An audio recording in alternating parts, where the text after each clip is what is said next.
time's over. Now you deploy to the war zone.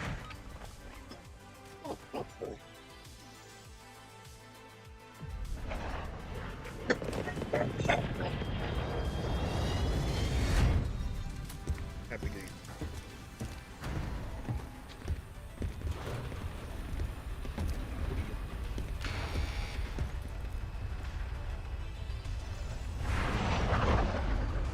Podium. Going to the podium. The winner's circle. Eliminate targets to bring them back fast. No, that's the guy. That's the guy. That's the guy. Oh my god. I'm okay.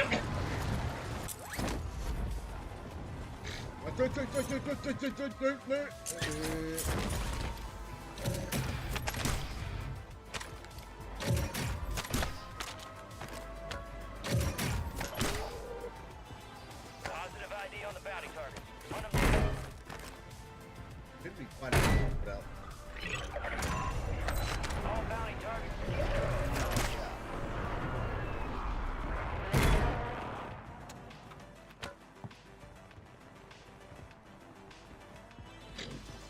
There's a guy coming. Set up.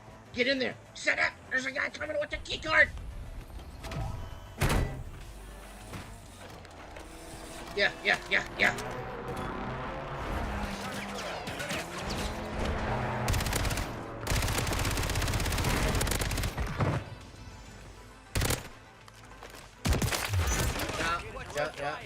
Thank you for the key card. Thank you for the key card. Car is gone. Where did he go? That one.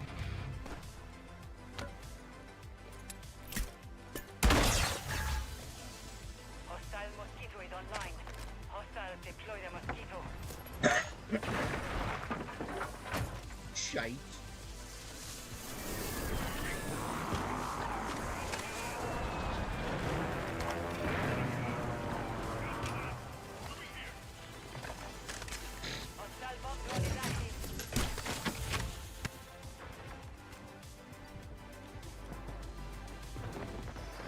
Drop it back in.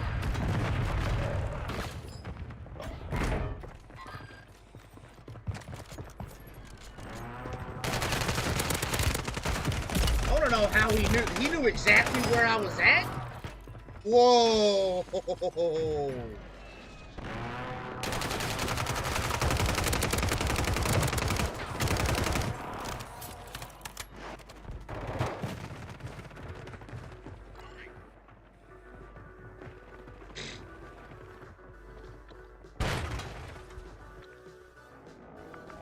Get ready.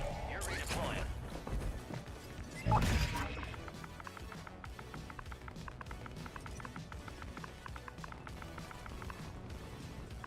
Hostile mosquito is online. Your squad mates redeploying. Well done.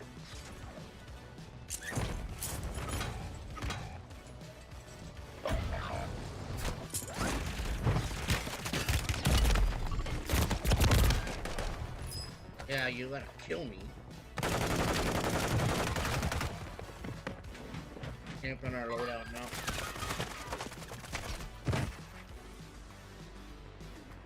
Finish him. That's the dude I think it's... Oh god, they just attacked me. We are returning you to the I don't know. Earn this.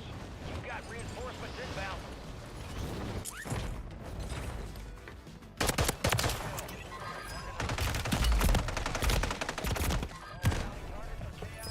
Well done.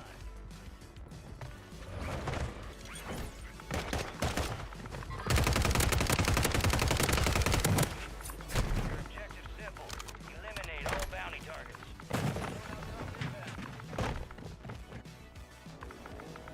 Time for vengeance. You're redeploying. Your squad mate's back on station. Good work.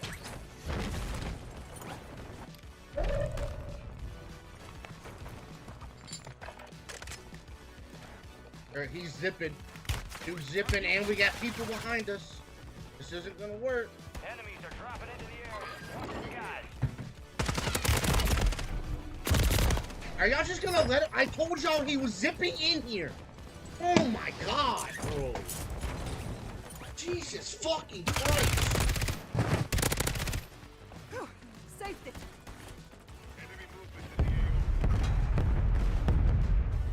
It wouldn't have happened if this dude, if one dude would have put one bullet in that guy, none of this would have happened. None of it. You're back on station. Go get after it.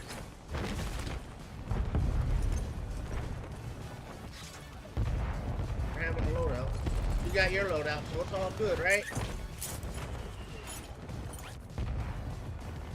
We've got reinforcements inbound.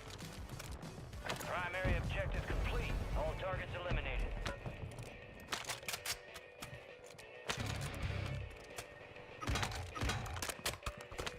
Requesting recon flyover. Alright. Over here.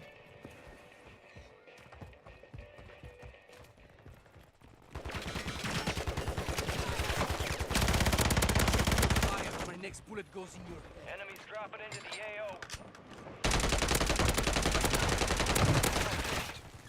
Good work. Yeah, you got me. I was already weak from the other guy.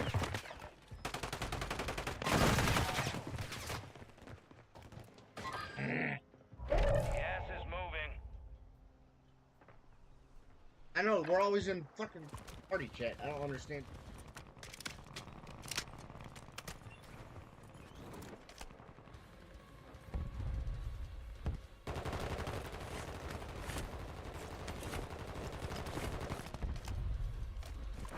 Some of your squads outside the That's safe zone.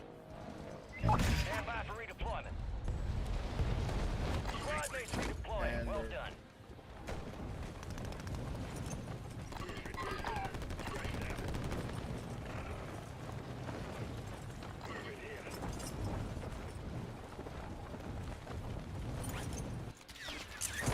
Enemy soldier incoming.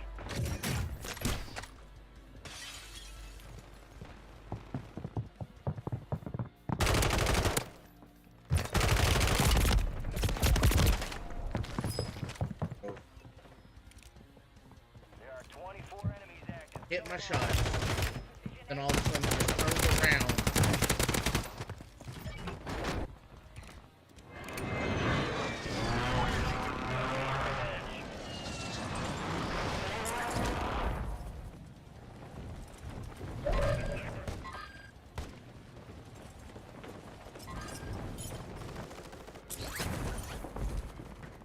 Fire sale active. Buy station prices have been reduced.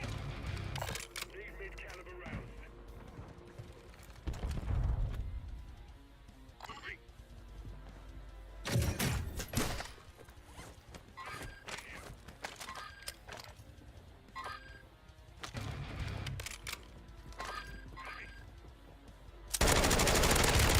Good. Use your tac map to hunt down the rest of them.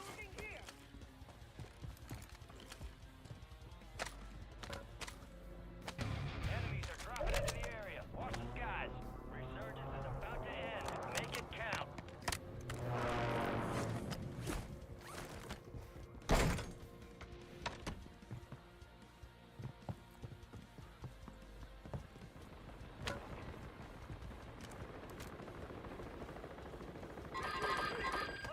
Visual of the enemy.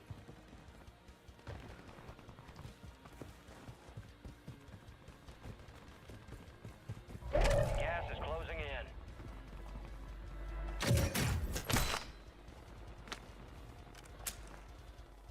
Planting cluster mine.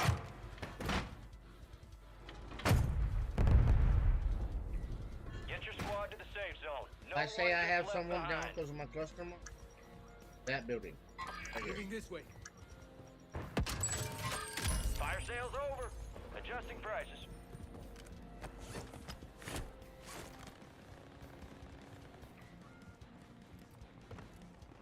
Enemy here.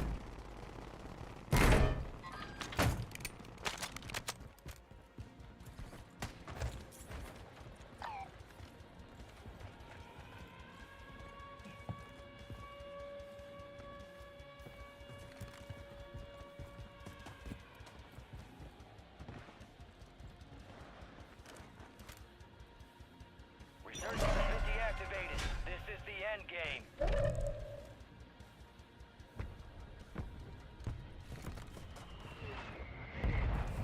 Oh, he's in the window below you! War dog, he's in the window below you. Friendly mortar strike on the net. Oh, he fucking got me. Now he's probably gonna push me. That building right... He might be pushing, but he was in that window.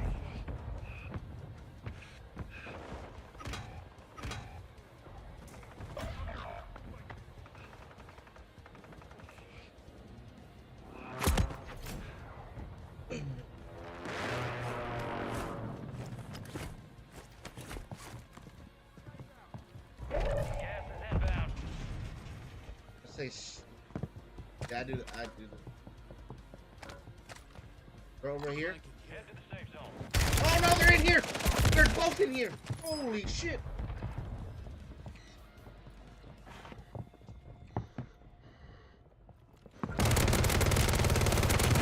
Why can I not hear him? Why is he not? Why does he have no sound when he runs? Why is he running so silently? Why can I not hear this guy?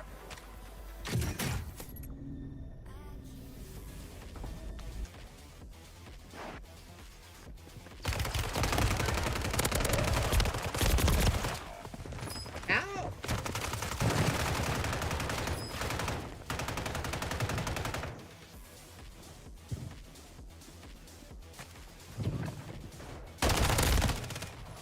Less than 25, we're still standing. Failure ain't fatal.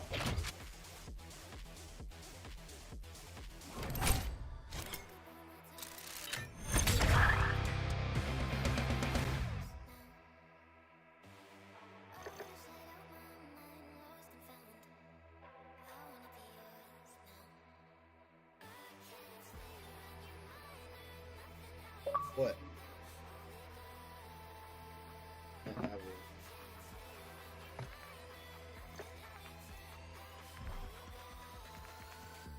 Thanks.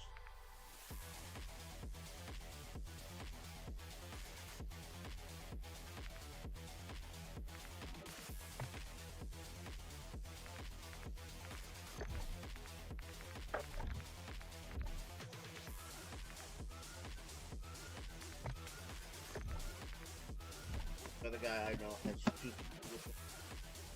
Diddy, you still playing, right? Oh, guess not.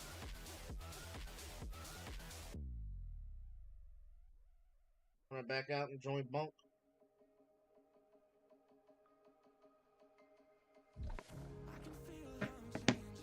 Bunk has just him and one other person.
He's in.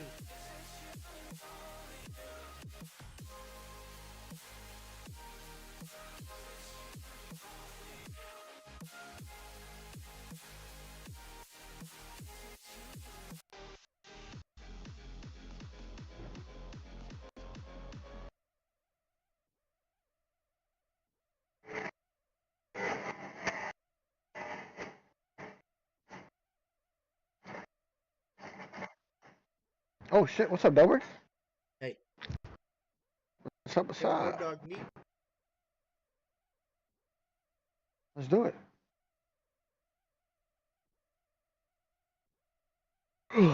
Fuck. Alright. We'll have to do game chat though.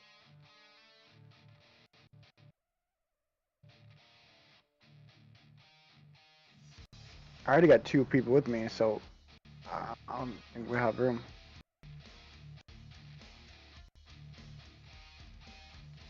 That's what I'm saying. But you have 2 other people with you? Yeah. Yes. Oh yeah, there's. Alright, well.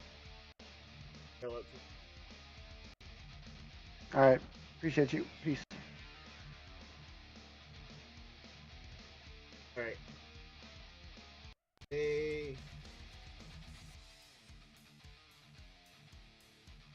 He has 2, so he has 3 total.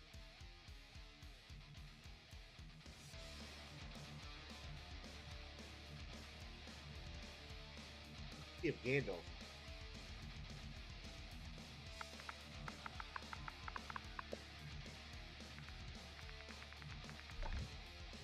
Okay.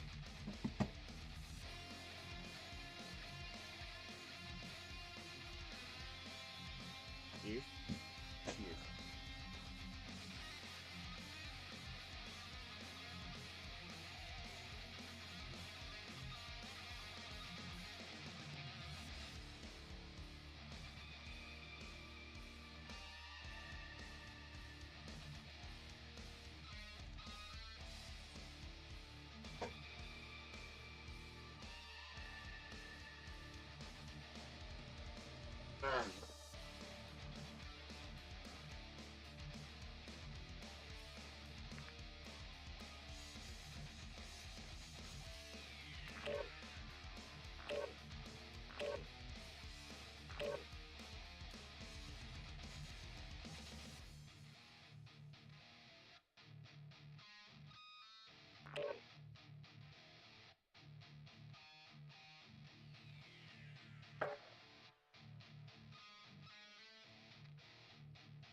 Enemies are dropping into the area. Watch the skies.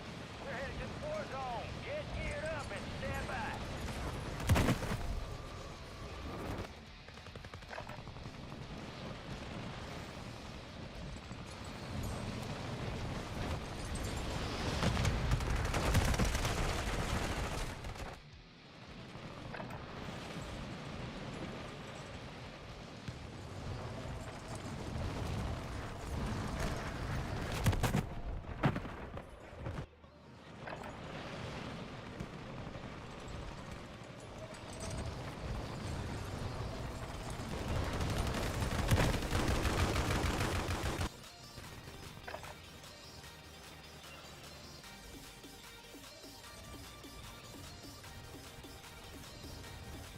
Enemy soldier incoming. Prep time's over. Now you deploy.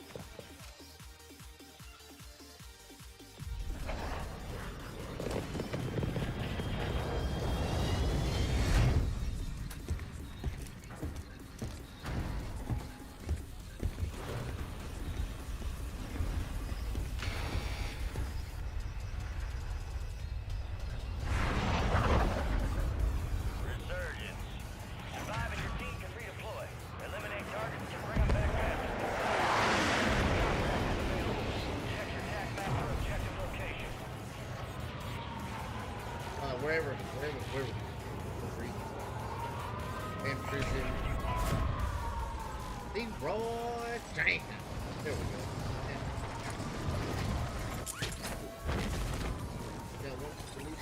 Enemies dropping into the AO. Over to the bunker. Bounty targets are up. Get after them.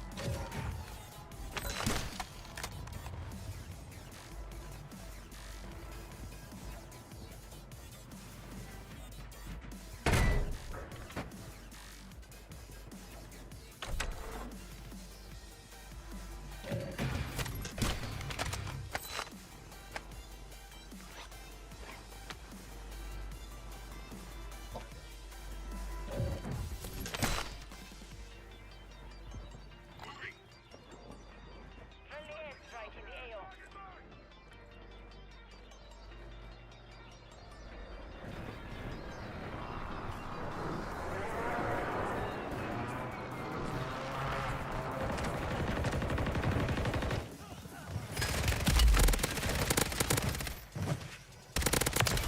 Nothing of.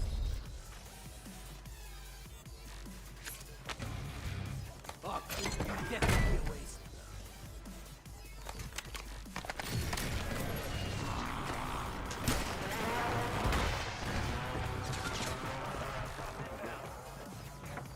Enemy soldier incoming.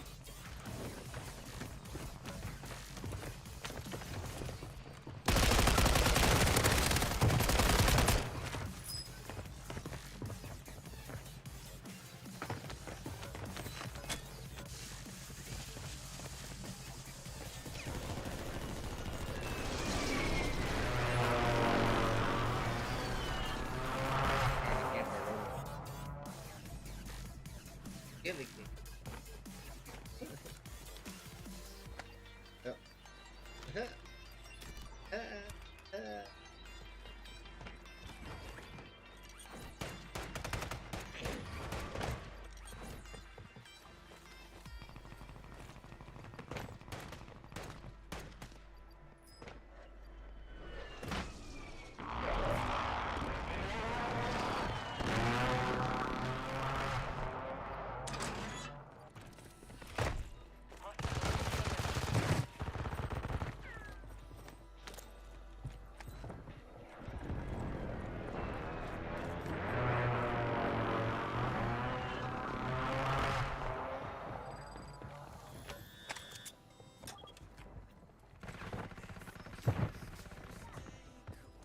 Move to the safe zone.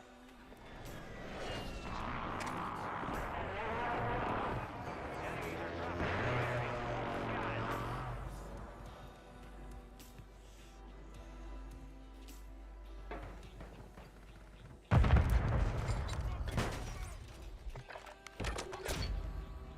We lost that son of a bitch. Bounty contract is pulled. I hear you.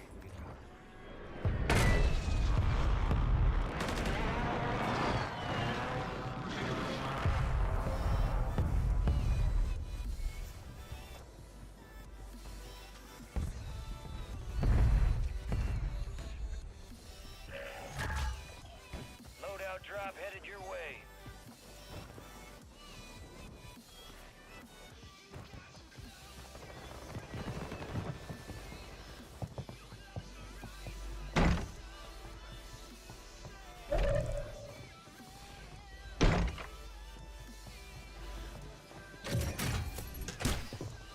Oh! There's my shots, bro. Bounty enough. Keep your head up. Return to base for debrief. Oh.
Pedophile?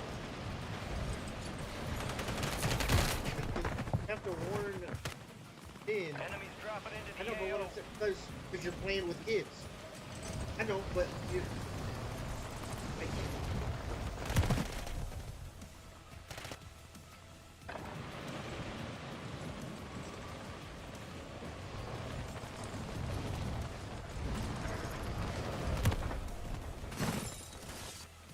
Enemies are dropping into the area. Watch the skies.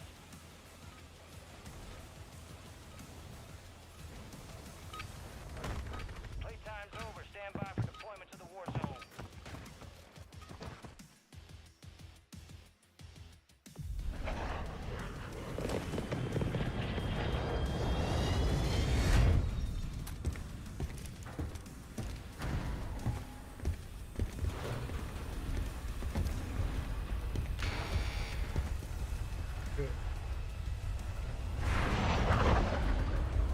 Resurgence.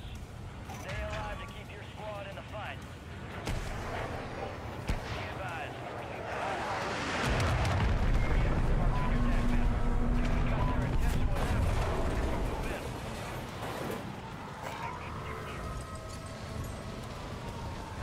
Oh, in advance.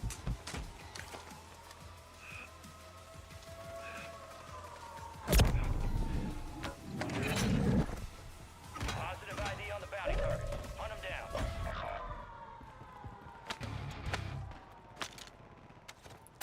Deploying mosquito.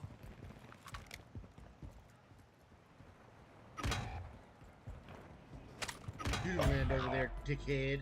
Your squad mates back on station. Good work.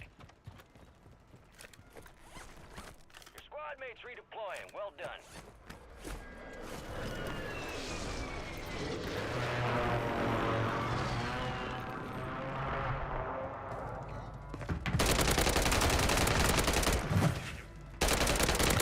Confirmed, and we located the rest of them.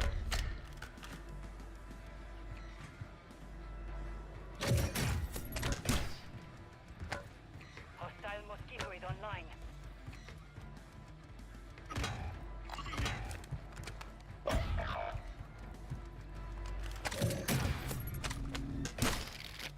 Friendly mortar strike inbound. Friendly mosquito active. You got reinforcements inbound.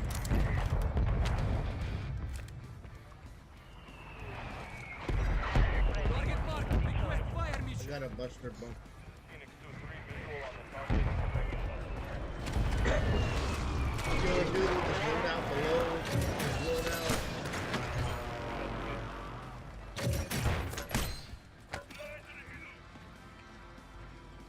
Battery low on the mosquito. Down here. Custom weapon here.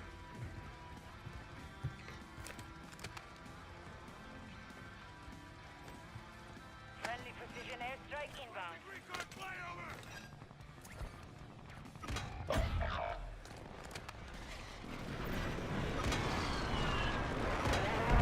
I downed him. I downed him. Gas is closing in. Your squad mates back on station. Good work.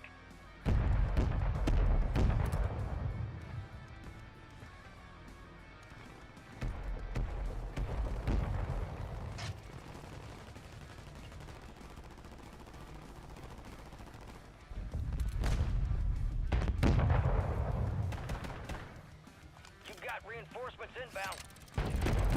Your squad made it to the safe zone.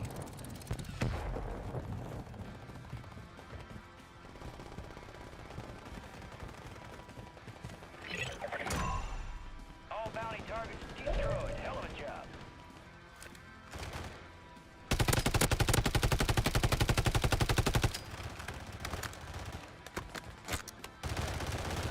Moving to cancel last. Enemies dropping into the AO.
he's not even nowhere near me sniping. He's up on the bridge like fucking. This is. I can get one tap full plated, but yet when I one tap something, makes them.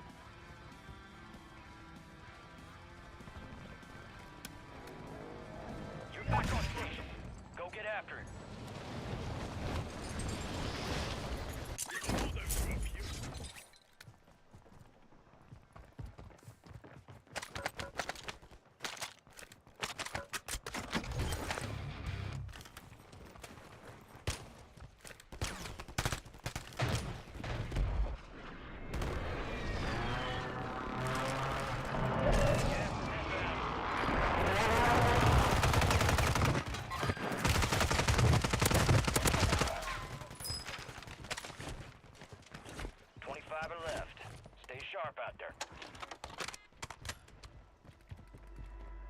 Mates redeploying. Well done.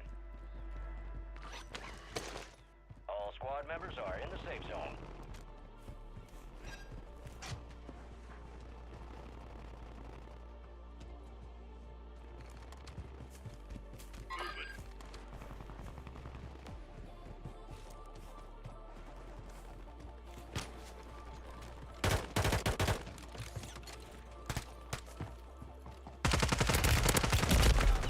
Right here, bro. Why are we? We're all looking the same way. I'm not talking to you. I'm talking to our teammates. I just don't understand. Oh, he was down. Yeah, no, he was down below. I thought there was, our whole team was right here. When did they go across? Oh, I wouldn't have stayed. Damn, I wouldn't have stayed. No.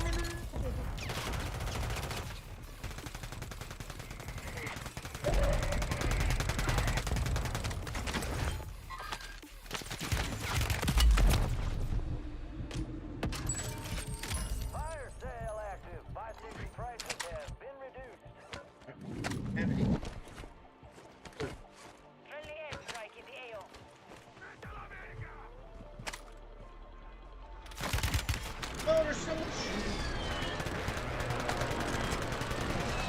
Oh, my.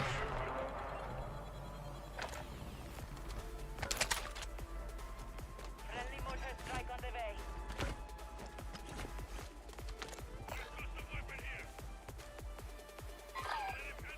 I got it. Resurgence is about to end. Make it count. Where'd he go? Got people sniping me.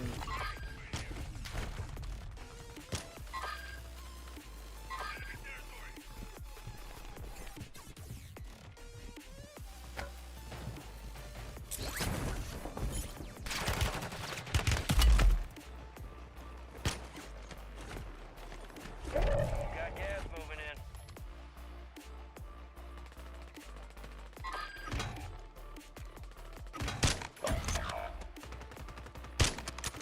Maybe. Kill.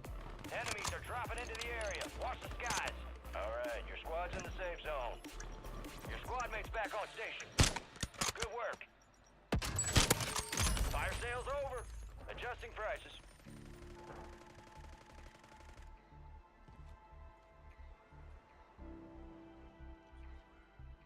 Kill.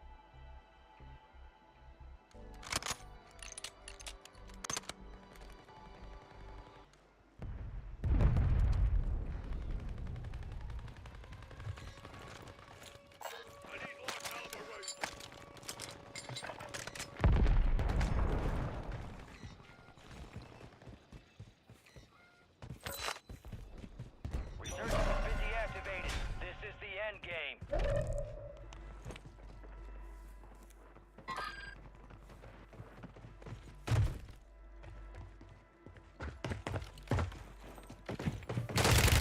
There's no shot. He knew I was here, bro. He's cheating.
Advise you head to the safe zone. You got a lot of ground to cover. Moving.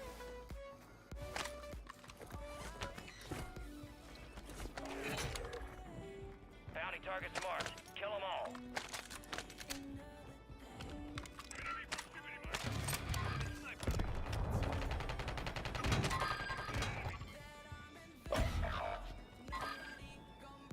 I thought they did go up high.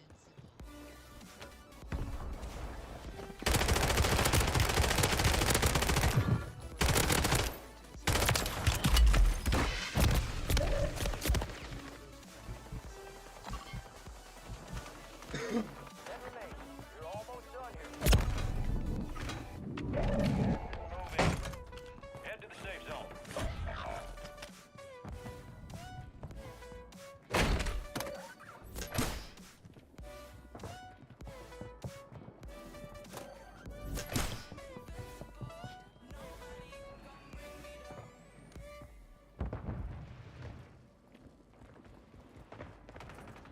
Enemy soldier incoming.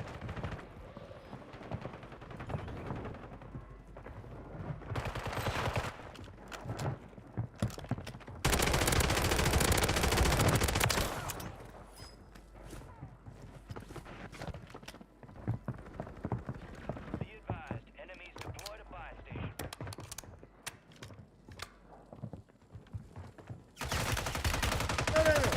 No, he's on the roof.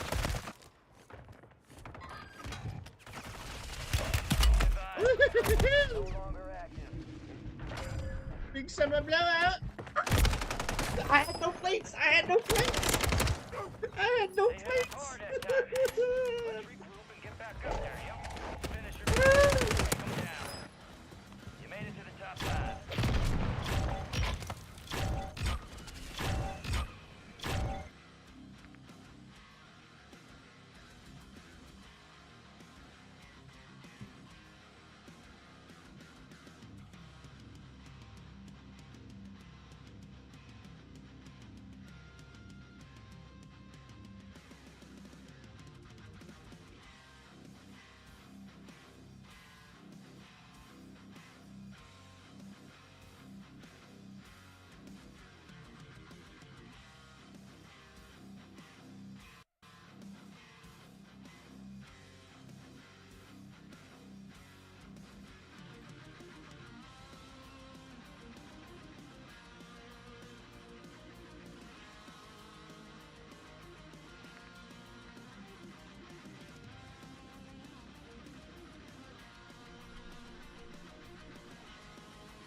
Use this time for some target practice.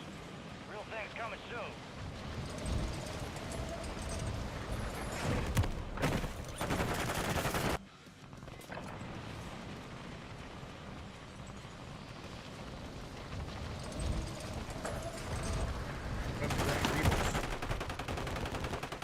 Enemies dropping into the AO.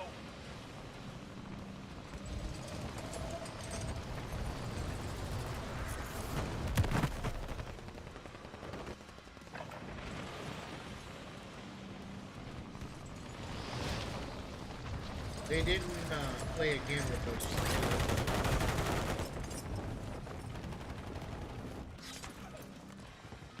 Oh, we don't.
Yeah, I've been.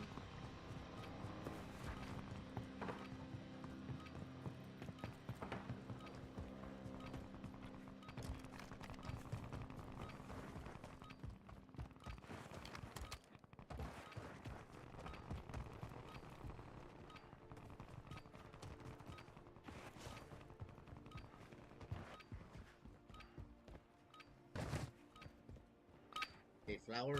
All stations, this is Shadow 01. Deployment to the war zone has been authorized.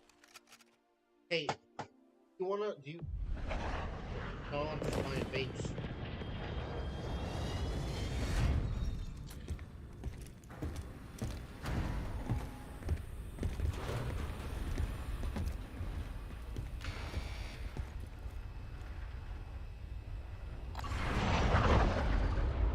Resurgence. Survive to redeploy fallen teammates. Kill to bring them back fast. Check your TAC map for objective location.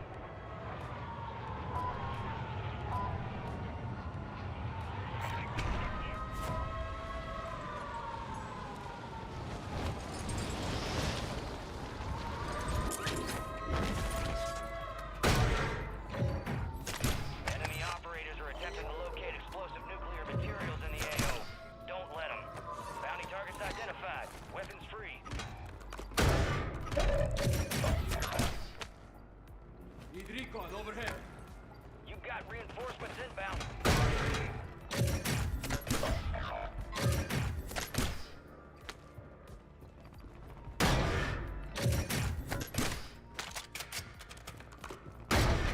Your squad mates redeploying. Well done. Enemies dropping into the AO. Be advised, UAV is exiting the AO.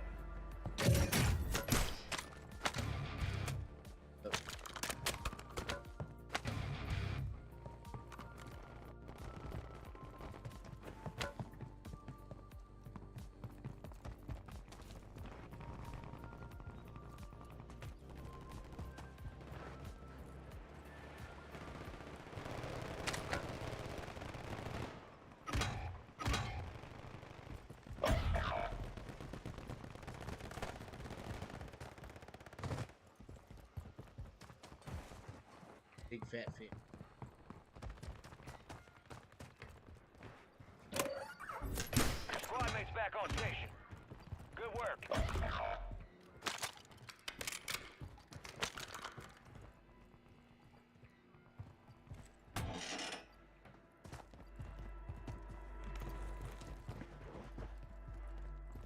You got reinforcements inbound. Enemy soldier incoming. Primary objective complete. All targets eliminated.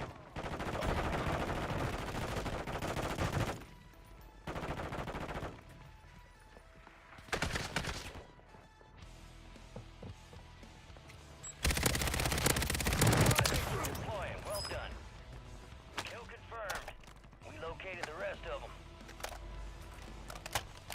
Got gas moving in.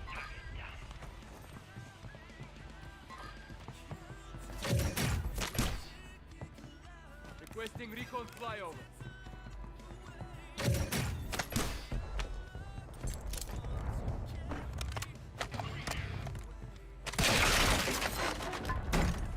Hostile mosquitoid online.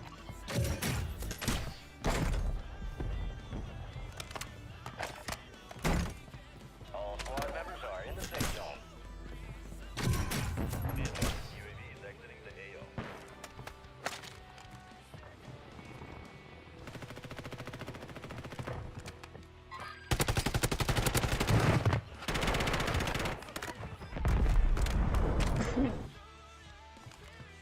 Custom weapon here.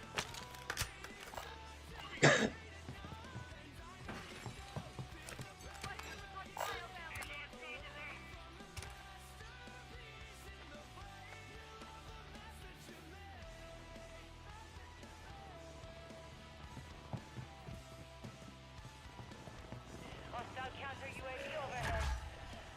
You got a loadout drop inbound. Dropping into the AO.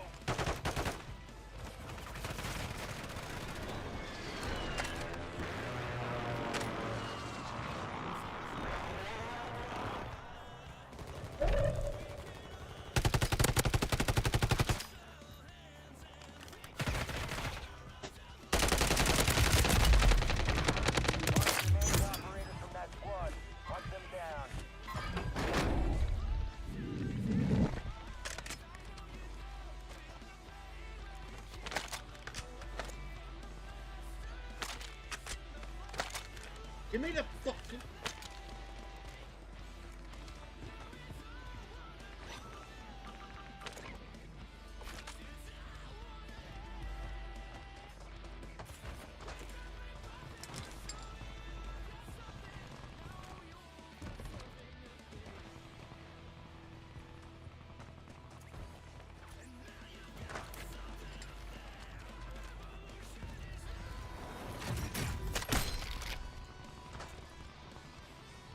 Hostiles deploy the mosquito.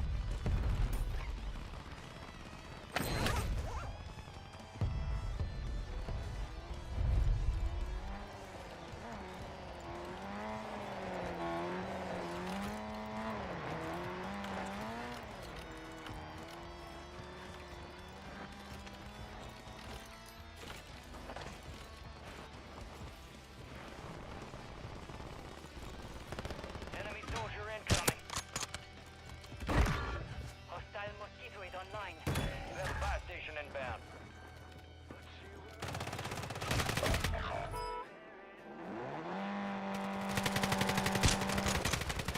Dead. Deployable buy stations ready. Your squad mates back on station. Good work. Good kill. Marking the rest of that squad on your tac map. Get hunting.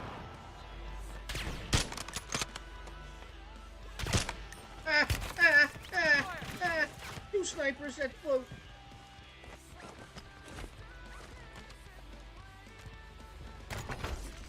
Your squad mates redeploying. Well done. Need recon Your overhead. squad made it to the safe zone. Enemies are dropping into the area. Target area Watch the marked. skies. Get cleared cut. Copy, Phoenix 2-3 on Bandit. approach. Strike inbound.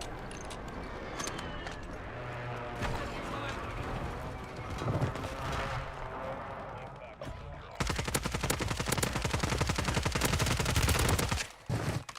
Be advised, UAV is exiting the AO. Marking the rest of that squad on your tac map. Go get hunting. I have anybody on me? You've got reinforcements inbound.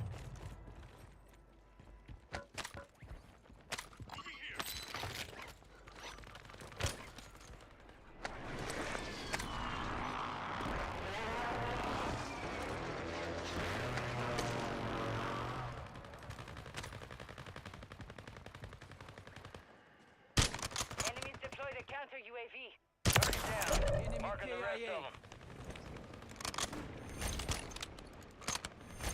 Enemies dropping into the AO. Fire sale is active. Buy station prices are adjusted.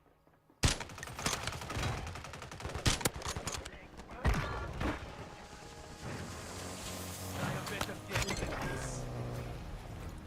Bro, he missed by a fucking hair, bro.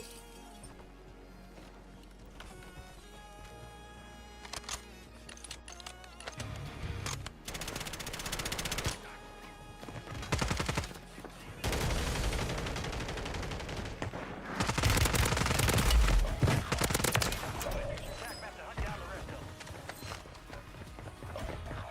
25 remain. I win it in, bro! I should have.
their right. Damn. Oh, no, right here, right here, right here.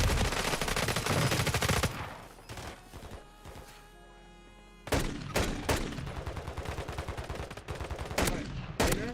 Okay, come get it. Thank you.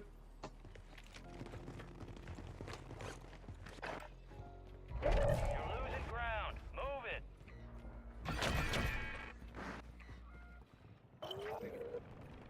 Your objective's simple. Eliminate all bounty targets.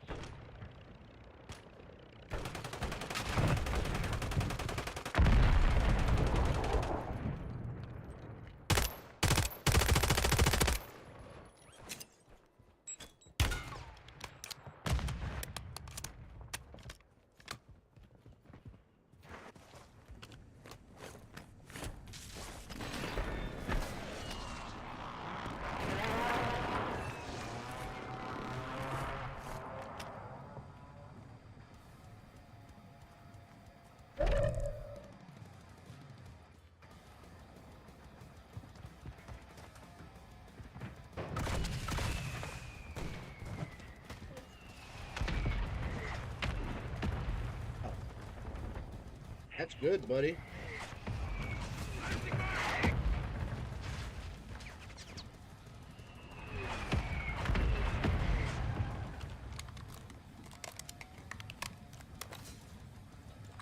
Gas is inbound. Need some billetes. Need some billetes.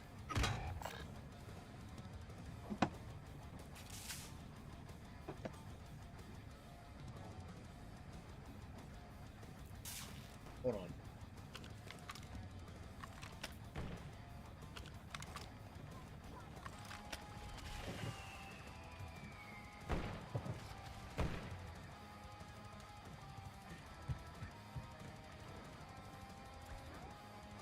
Need some billetes.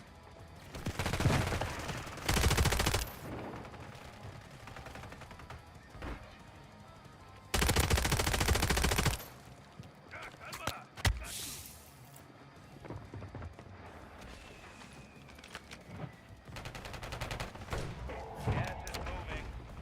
All bounty targets are KIA. Well done.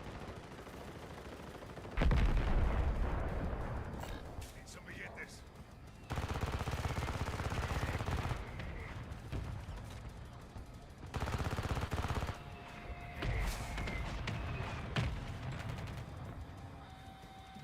I can't. Jesus, ocean, I'm slowly pushing. Down to 10. Win this thing.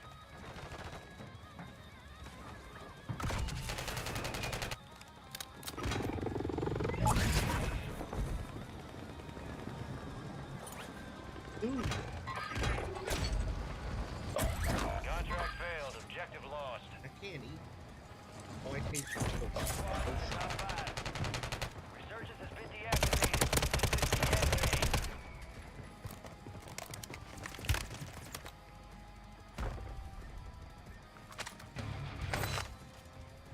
This is the last chance, soldier.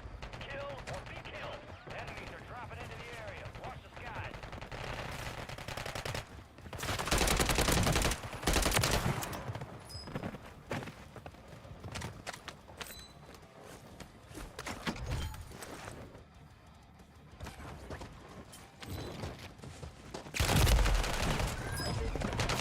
Mate, you were close. The enemy took that one, but we'll get them back.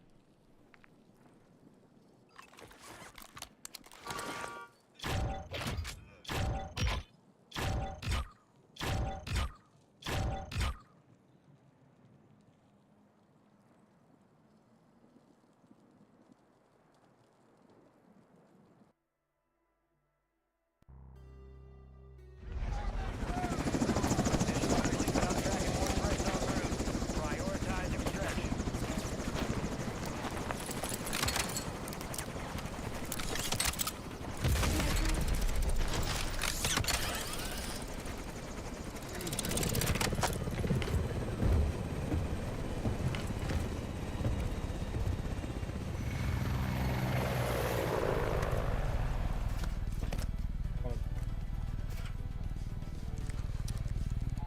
hungry.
Check your gear and weapons. We'll be deploying shortly.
teammates with all that there's one.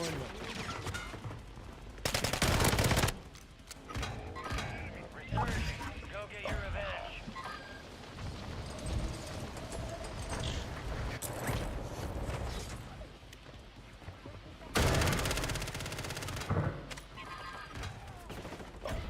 Squad mates back on station.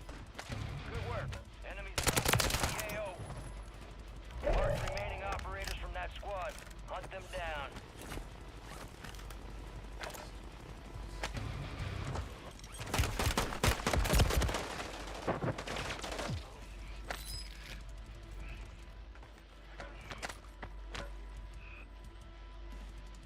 Pick up my guns. Okay. Ow!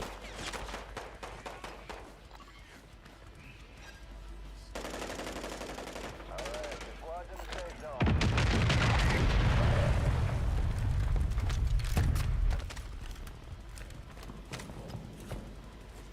Enemy soldier incoming.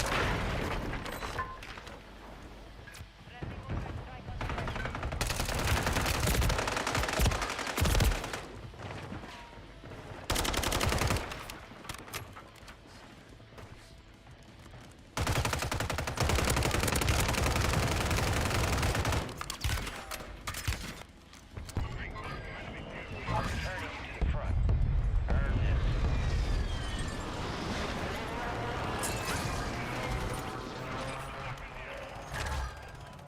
Loadout drop headed your way.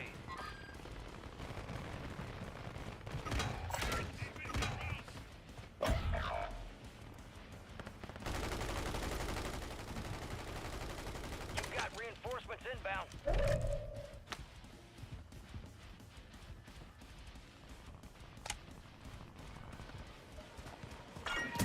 XP boost inbound. Location's marked. Enemies are dropping into the area.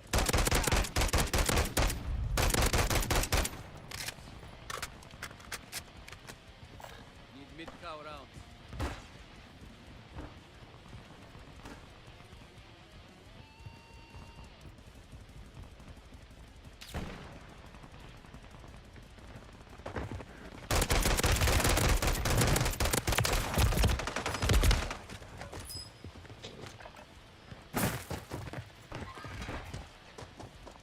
Friendly loadout drops on the way.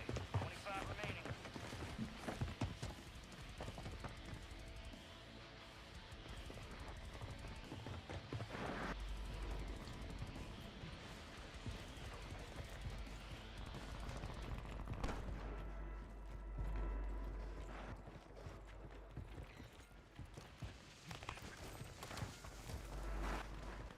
Your squad mates redeploying. Well done.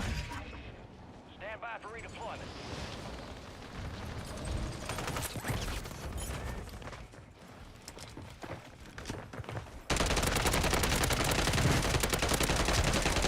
Here for trying to fucking phone people. Asshole.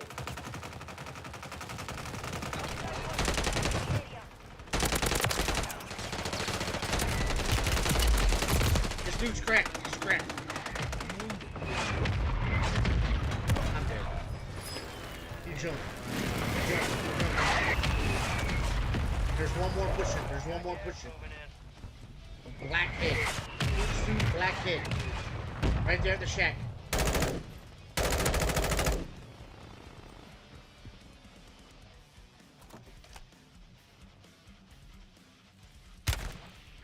Coward.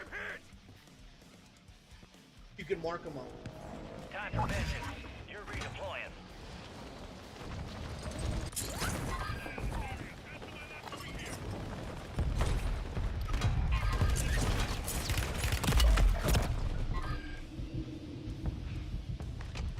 Good kill. Marking the rest of that squad on your tac map. Get on it. Your squad mate's back on station. Good work. I'm coming. I'm coming. 40. The guy that'll get you. You went for the loadout instead of our boy? You're a dickhead. Bro, he could have got you, bro. He could have got you. I'm hit.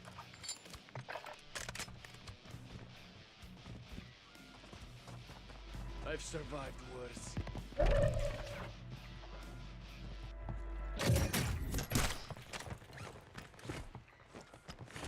I came to you. I was trying to come to you, but I got stuck on a rock. Fire This sale dickhead action. Buy station went prices straight. have No, been reduced. you can go back and watch my stream. You can watch my stream. I promise you.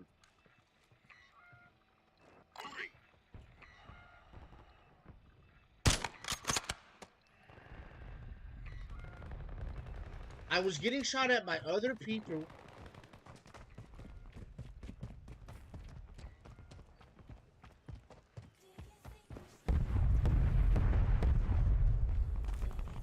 I would have parachuted to you if I could. I was getting shot at. I'm gonna die, and then both of us did.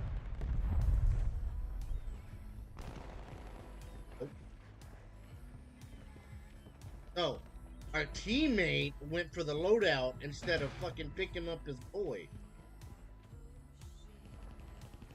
I got that on stream. I will fucking clip it and embarrass. Gas is closing in.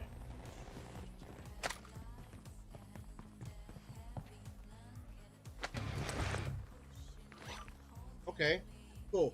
All right, hold on. Nope, I'm clipping it. Nope, nope, Be nope, I'm advised, clipping you it. still have squad Nope, mates I'm clipping outside it. the safe zone. This Reaper wants to be a fucking cunt. Fire sale's over. Adjusting prices.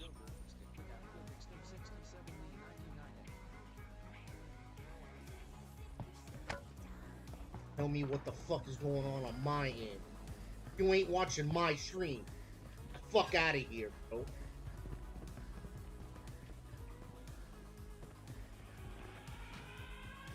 I already clipped it. Don't worry about it.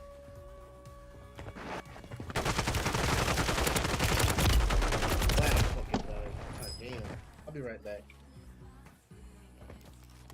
Be advised.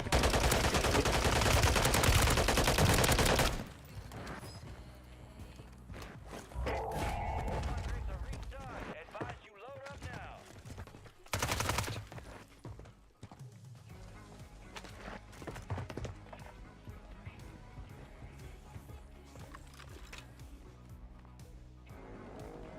You're back on station.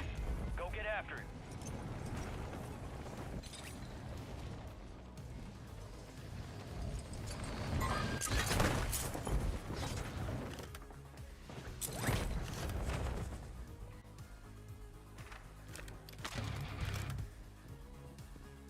You're losing ground. Move it.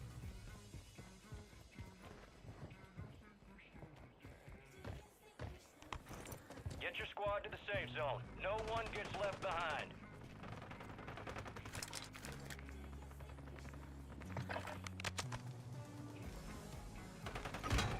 You're in the top 10. Keep knocking them out.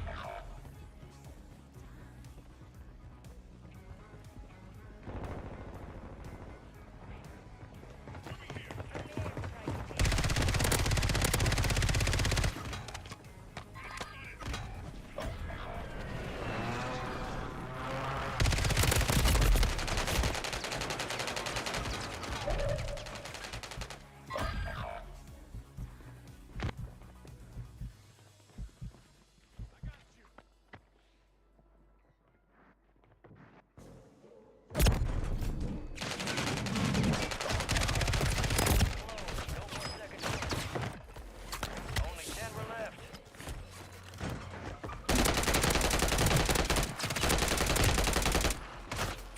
Yeah. Inbound.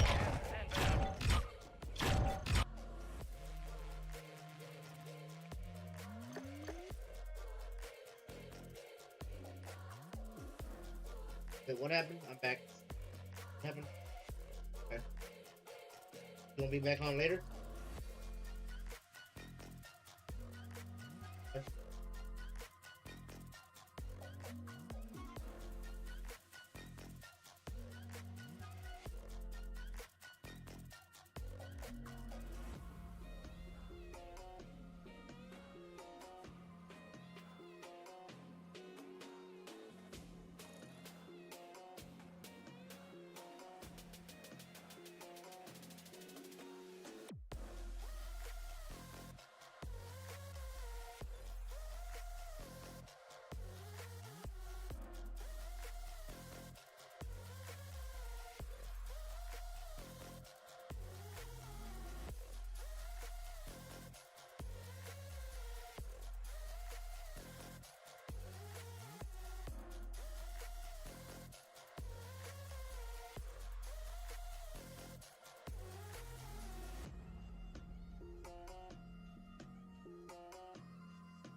What up?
Was he last at?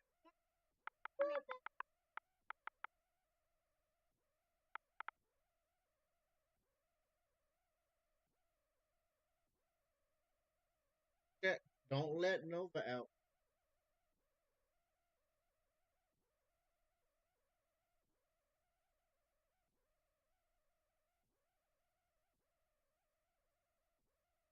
He has to be in your room somewhere.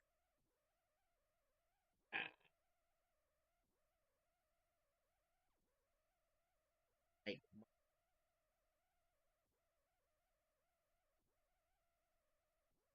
Meatball.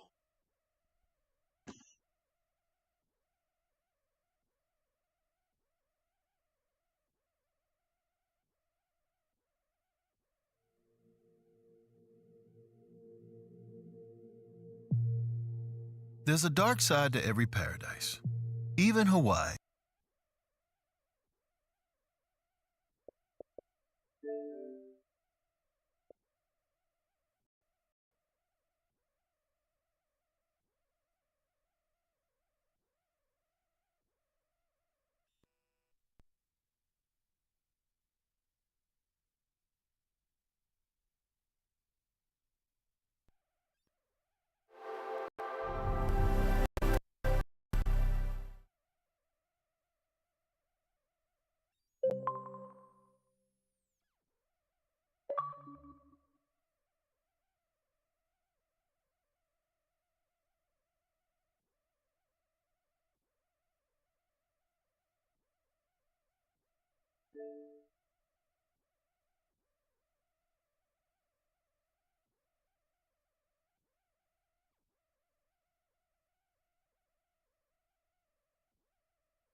There's a dark side to every paradise, even Hawaii, maybe especially Hawaii. From recent wildfires to the invasion.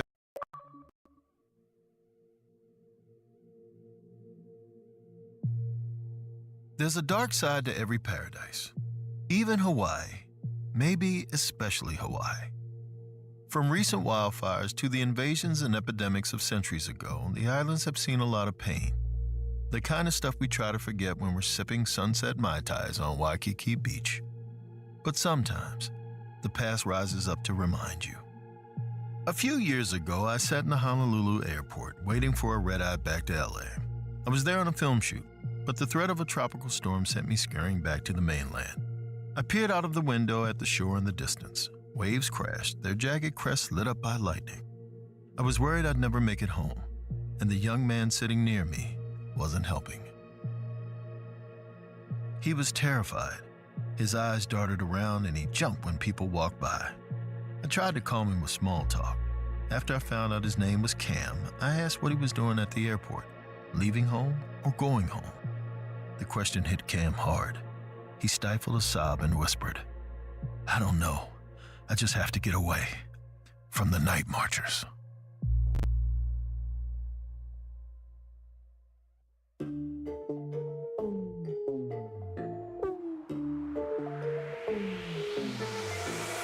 You're listening to Run, Fool! I'm Rodney Barnes, and this is episode 37, The Night Marchers.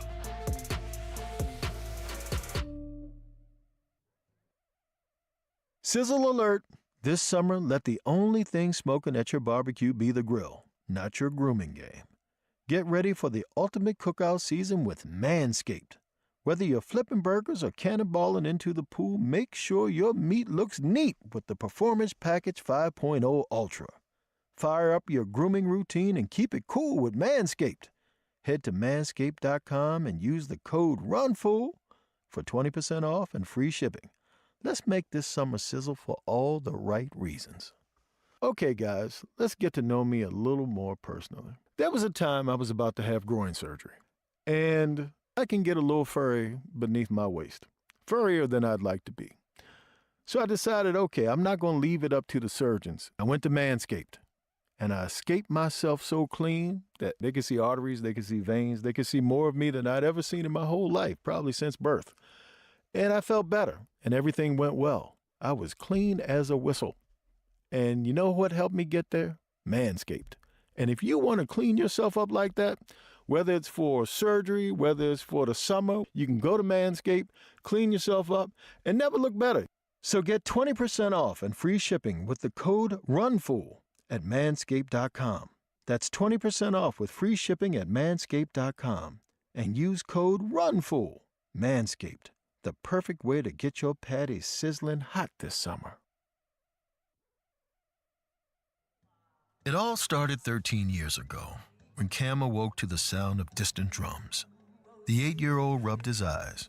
For a second, he thought he was home in Ohio. Then he remembered. He was in his mom's family house on the shores of Oahu, where she was born, when she returned when her cancer treatment failed, where he and his dad had buried her that day. Cam heard more drums and the wail of a conch shell. It came through the window from the beach. He didn't want to wake his grieving dad. He thought of calling Malia, the housekeeper who'd raised his mom in her early days and nursed her in her final ones, but he wasn't sure she'd stayed the night. Cam's curiosity won out over his fear. He crept into the living room and out the patio door. He scurried through the hedge of tropical tea plants and walked out onto the sand. The moon was a silver crescent, and the water was as black as the sky. The drums and horns got louder, and Cam saw red lights flickering in the ocean fog. Then, warriors rose from the water. A procession of men in loincloths and ladies in grass skirts. Some held spears or torches. Others beat a driving rhythm on drums, and one blew a conch. The sounds were faint and echoey. When they came closer, Cam realized why. They were translucent spirits, only half there. They left no footprints because they marched on air, suspended above the sand. Cam gasped. The marchers stopped, and all of them turned to look at him. Then one warrior floated toward him. Cam scrambled and fell by the tea plants. The warrior towered over him, gripping a spear. Cam was mesmerized by his scarred face, and the warrior was just as fascinated with Cam, like he'd never seen a half-Hawaiian kid in braces and Spider-Man pajamas. He pointed to his fellow marchers, then back at Cam. He asked, "No?" It was one of the few Hawaiian words Cam knew. It meant, "Mine?" The spirit was wondering, "Are you like us? One of us?" Cam didn't know what to say, and the warrior didn't like that. Just as he raised his spear high, hands shot out of the tea plants and pulled Cam through them. was Malia the housekeeper who held him to the ground. Close your eyes, don't look at them. They can't cross the border of the tea plants, but you have to show your respect. Malia squeezed her eyes shut, and so did Cam.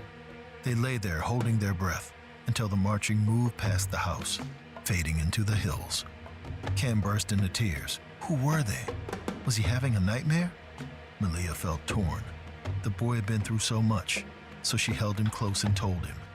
Maybe it was just a bad dream, but if he listened closely, she'd tell him what to do, in case he ever saw the night marchers again.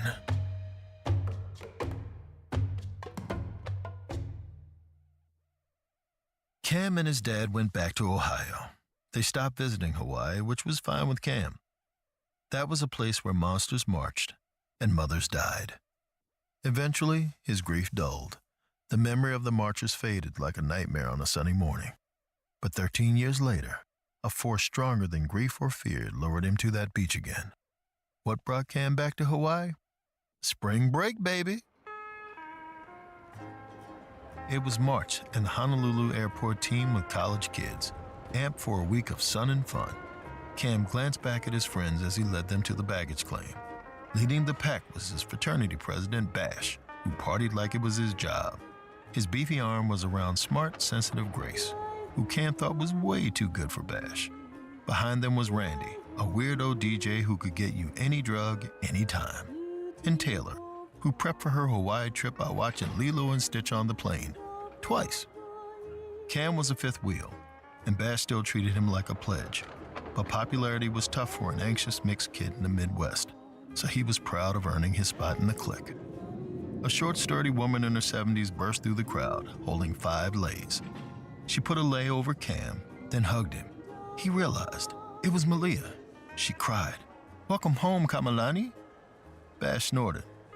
"Bro, did she just call you Melanie?" Malia glared. Kamalani was Cam's full name, and it was special. It meant heavenly child. Bash smirked. "Well, I'm Bash Cook, and a guy named Cook discovered Hawaii. Guess I'm special too." Malia smiled, but she spoke with an edge. "Cook didn't discover us. We were already here. But men like him did bring smallpox, tuberculosis, and leprosy to the islands. I hope you won't do the same, hun." Bash grabbed the lays from Malia's arm and looped them all on himself. "Nah, I just came to get laid. Get it?" Randy and Taylor laughed. Grace was mortified. Cam didn't know what to say, so he sheepishly asked Malia where the car was. Malia drove the SUV she'd rented for them, while Cam sat in the front passenger seat. She kept sneaking glances at him.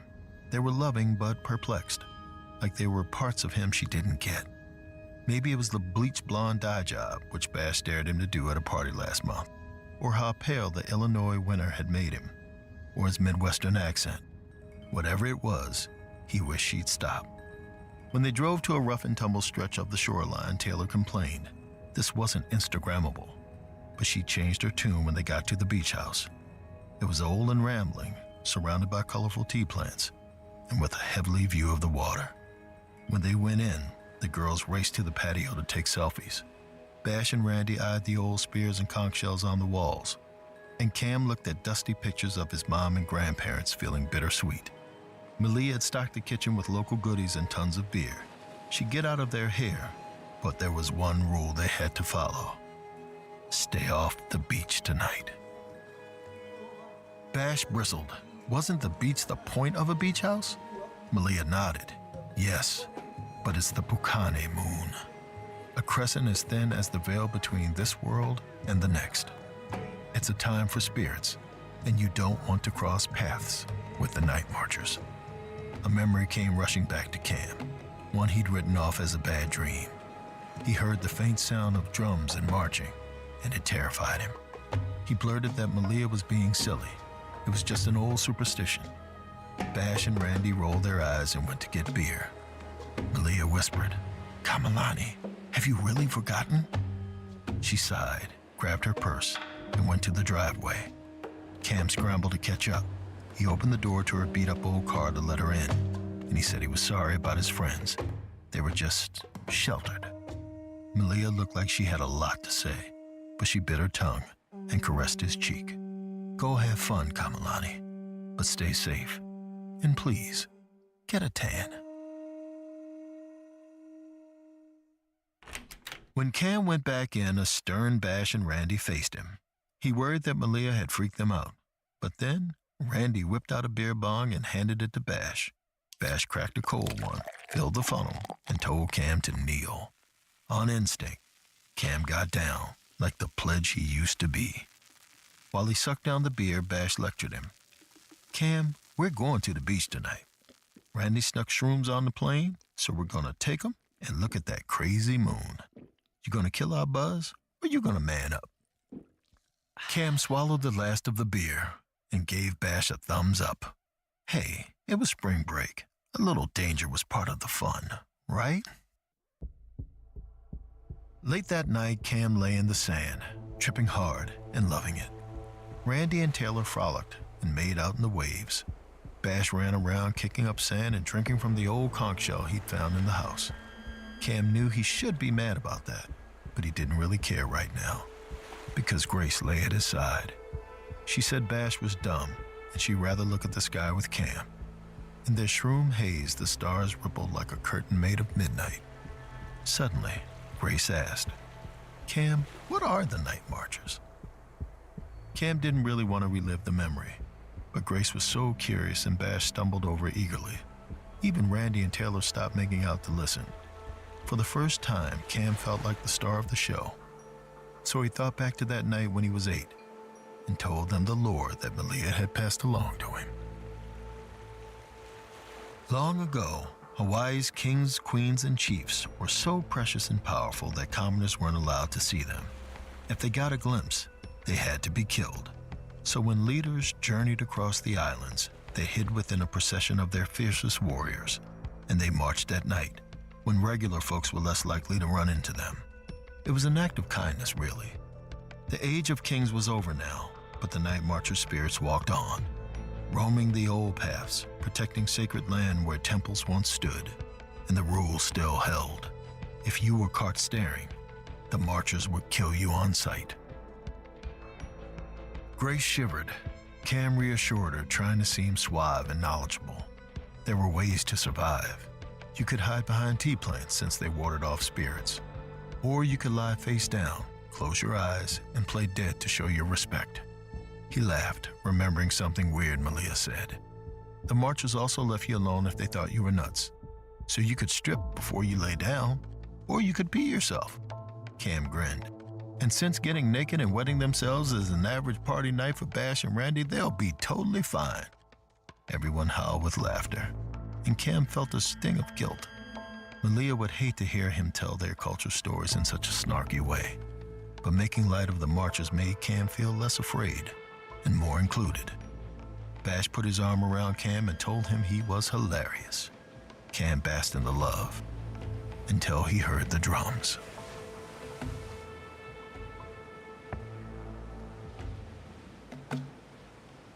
He whipped his head to the water. Fog rolled in, and he saw flickers of red torchlight within it. He heard the wail of a conch shell, and the night marchers rose from the depths once more, marching on air to the shore. Cam told everyone to run, but they just stared at the sea, confused. Cam realized he was the only one who could see the marchers. He had to protect his friends before they got too close. He threw himself face down in the sand and hissed, "Get down, close your eyes, and play dead, hurry!" They laughed. Was this a joke? Cam insisted it wasn't, and Grace reluctantly got down. She looked worried, but only for his sanity. The others weren't as kind. Bash called out to Randy and Taylor, "I can't see him," but Cam said these freaks love it when you get naked, right? Show them what you got. Taylor whipped her bikini top off to flash the night marchers, while Randy groped her. Cam heard the drums get closer and begged them to stop. Bash's eyes lit up with glee. Didn't Cam say peeing also worked? No problemo. He pulled down his shorts and relieved himself in the sand. The drumming stopped. Cam cracked one eye and saw the marchers floating before him, revolted by his friends. The same warrior he'd faced as a child came closer out to glare down at Cam. What was all this? Cam pointed to his friends and said what the warrior had once told him. Nau. Mine. They were part of Cam's tribe, so he begged him to forgive them. They didn't mean any harm. The warrior looked at him with pity, then said a word Cam didn't know. Oh. The marchers floated off on their sacred path, past the house and into the hills. Cam watched them go, his heart pounding faster and faster. Then he fainted. Cam woke up in bed. Grace perched by him and held out a cup of water. He chugged it while she told him. The shrooms made him freak out. He was hardcore hallucinating. Cam cringed. Was his run-in with the marchers just a really bad trip? He told Grace he was sorry. This visit had stirred up a lot of feelings about his past. He hoped he hadn't looked too weird, or Bash would make fun of him forever. Grace sighed. It's cool that there's a whole other side to you, Cam. A culture that's so different. But sometimes, people like Bash don't get it. It sucks, but maybe it's just easier not to share? Cam felt the flicker of indignation, but it faded when Grace asked, could she sleep here? Bash snored when he was wasted. He nodded and let Grace lay on his shoulder. She passed out, but he stayed up. Too tired to speak, too scared to sleep. He watched the beach through the window and prayed the night marchers wouldn't return.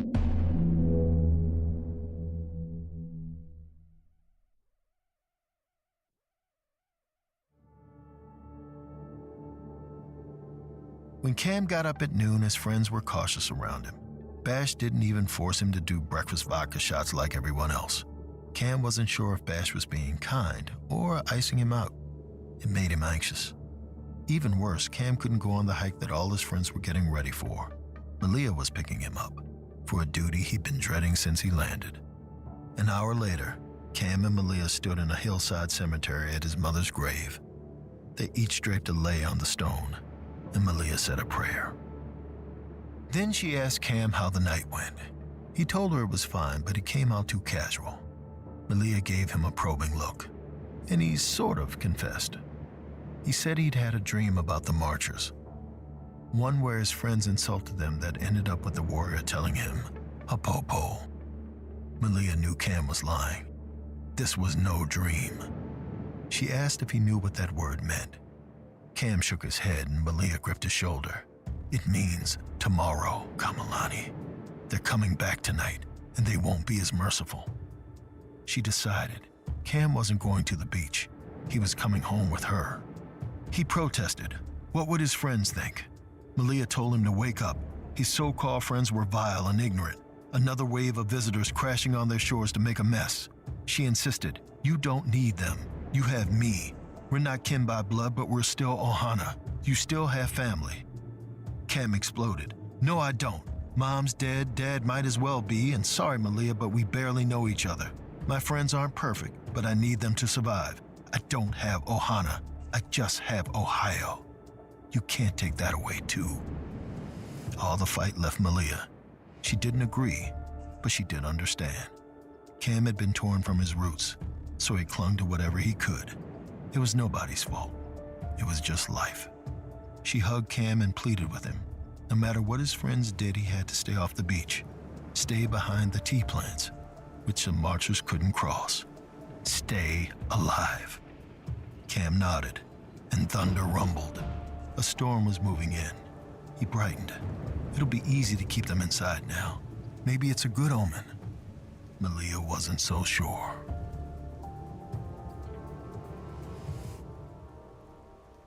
It was sunset when Cam got back, and a steady drizzle had begun. He heard music from inside the house and smiled. He was happy to party with the gang. The door opened a crack and Grace poked her head out. With a grin, she told him they'd whipped up a surprise to make up for last night. She stepped out to show him the rough handmade skirt of leaves she wore. Then she pulled the door open. We threw you a luau. Cam stepped inside, incredulous. His friends had decked the house out with flowers and leaves, and neon tiki torches sent light dancing everywhere. They'd made a big effort, but the more Cam took it all in, the worse he felt. Randy was DJing, wearing a tribal tiki mask that used to hang in Cam's grandparents' room. The music he was playing wasn't even Hawaiian, it was Jamaican. Bash was in a loincloth, and he ripped an old spear from the wall to grind it like a stripper pole. Taylor danced over, carrying a margarita and wearing a furry Stitch costume from the Disney movie. She handed it to Cam and squeaked, "Ohana means family." It felt like a total mockery, and it made Cam sick.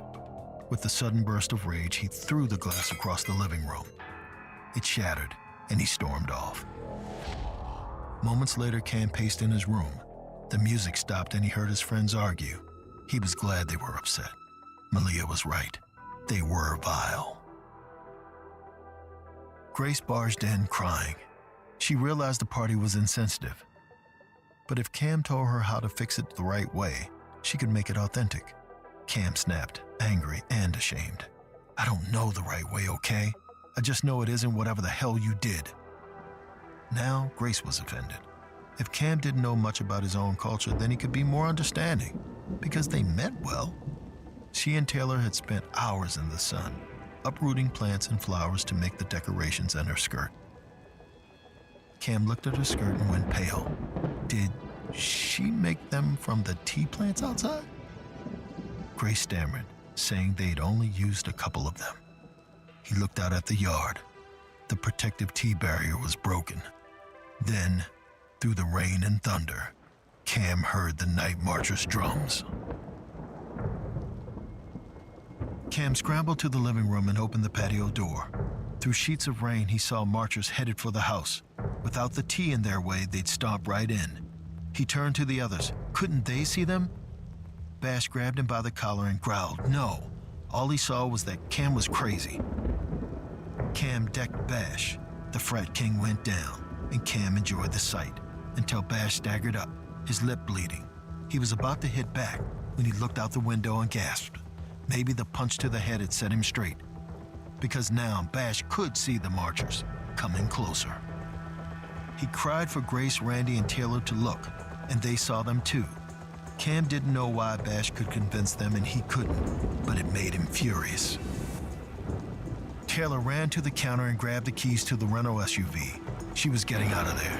It wasn't a bad plan, but when Taylor opened the front door, lightning struck a palm tree and it crashed onto the SUV. A wave of glass shards shot outwards. Taylor screamed and slammed the door shut. Lightning flashed again, and they saw marchers staring in every window. There was no way out. Wind blew the patio door open. Cam saw the warrior he'd met as a kid, floating through the gap in the plants toward the house. His eyes glowed with anger. Thinking quickly, Grace ripped off her skirt. She laid the tea leaves across the threshold, closed her eyes, and got face down on the floor, following the rules. The warrior stopped, unable to enter because of the skirt. He looked down at Grace, curious, like he'd changed his mind. With a surge of hope, Cam yelled, "Get down like Grace and show respect. Then they won't hurt us." Bash picked up the spear and spat blood. Who cares? I want to hurt them. There was a pounding at the front door. The marchers must have circled around. A wild-eyed Bash ran over and flung it open to face the spirit outside. He bellowed and plunged his spear right through Malia's belly. She crumpled to the ground. Bash fell back, stunned. Cam ran to Malia. She clutched her wound and raised her hand to caress his cheek, leaving bloody fingerprints. She rasped, "I just came to help." Then Malia's hand dropped, and her eyes glazed over. Bash tried to apologize, but Cam pushed him aside. He'd had enough. He stomped to the patio door and pulled the tea leaf skirt from the threshold, inviting the marchers in. Cam's warrior floated in, followed by 3 more. They surrounded Bash, Grace, Randy, and Taylor. The warrior looked at Cam, who motioned, "Have at them." The night marchers didn't stab or beat Cam's friends. Instead, they joined hands. The sound of drums grew frenetic as they carried out a twisted vengeance. They punished these disrespectful visitors with the same diseases that Hawaii's original invaders brought to the islands. Grace started coughing uncontrollably. hacking up thick gobs of blood as tuberculosis ravaged her lungs. Randy wept as his nose, ears, and precious DJing fingers rotted and fell off. Nothing kills a party vibe like leprosy. Bash's perfect physique erupted in horrific blisters that burst, multiplied, and burst again. He screamed until his mouth was too full of lesions to make a sound. Sigma Tau's president was no match for smallpox. Taylor earned a different kind of punishment. Her Lilo and Stitch costume got tighter and tighter. Her ribs crunched, her face turned purple, and blood poured from her nose. She squeaked, sounding just like Stitch. Then she imploded. Spring break was officially over. The warrior looked at Cam, then said, "No." This time, with acceptance. He beckoned for Cam. He wanted him to join the marchers. Then Cam felt a tug on his leg. It was Grace. She was still alive. Maybe because she was the only one who tried, in her misguided way, to do things right. She reached out for help. Cam's clarity vanished. He felt as torn as ever, and he couldn't pick a side. So he didn't. He ran. When he looked back, he saw the warrior and Grace. Both looked so disappointed. Cam told me he ran to the airport on foot and bought a ticket on the first flight out, which turned out to be mine. He grabbed my arm. "You don't think the marchers will follow me to the mainland, right? I mean, that's too far." I agreed, mostly to keep him calm. An agent announced that boarding was starting.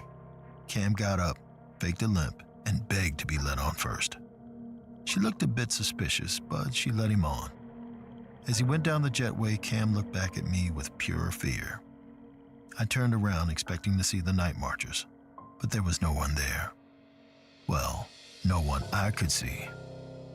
But I did think the marchers would follow Cam, if only in his mind.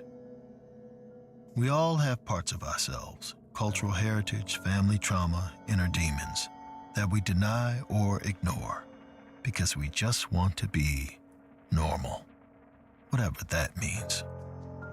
But sooner or later, we have to confront it, own it. And when we finally engage, there's no guarantee we'll get it right. It's only the first step on the march to self-acceptance. And poor Cam, torn between two worlds, still had a long way to go. Thunder rumbled, and I looked out at the storm. In a flash of lightning, I saw shadows on the tarmac, with torches, drums, and spears. I only saw them for a second, though, because I looked away. Thanks to Cam, I knew the rules.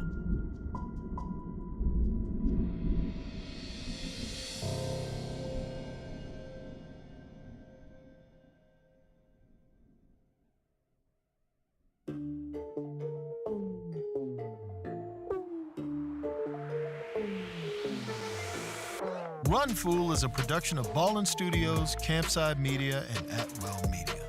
It is hosted and executive produced by me, Rodney Barnes. This episode was written by Amin Osman and produced by Abakar.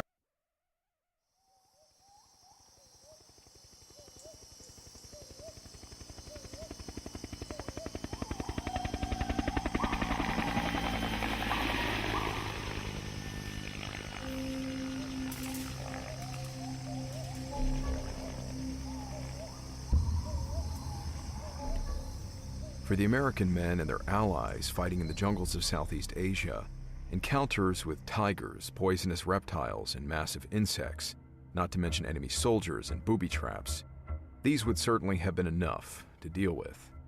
But alongside these more conventional threats, soldiers returning from the jungles of Vietnam appear to have encountered something else.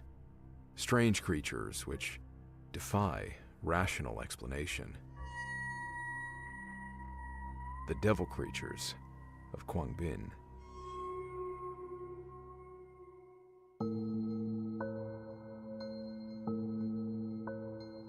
I'm Luke LaManna, and this is Wartime Stories.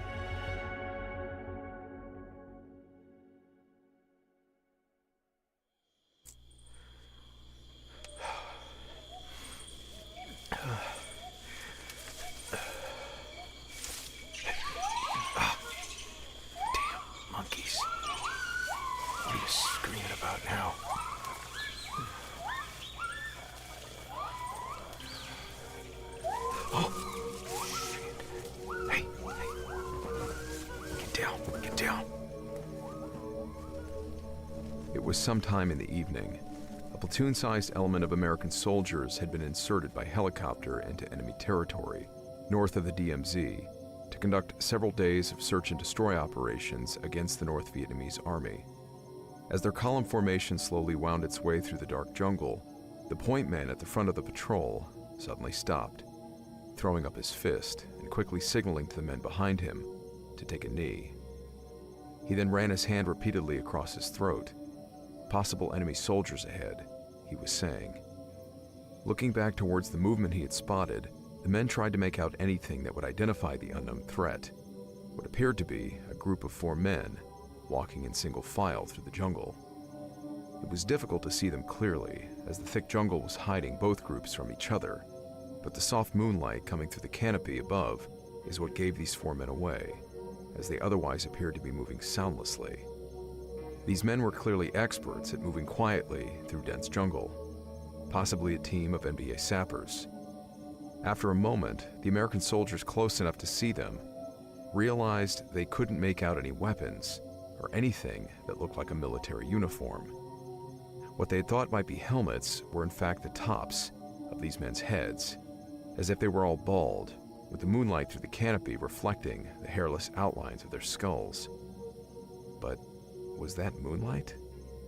Squinting through the trees, the soldiers could swear that these men were glowing, as if they themselves were emitting a soft aura of light.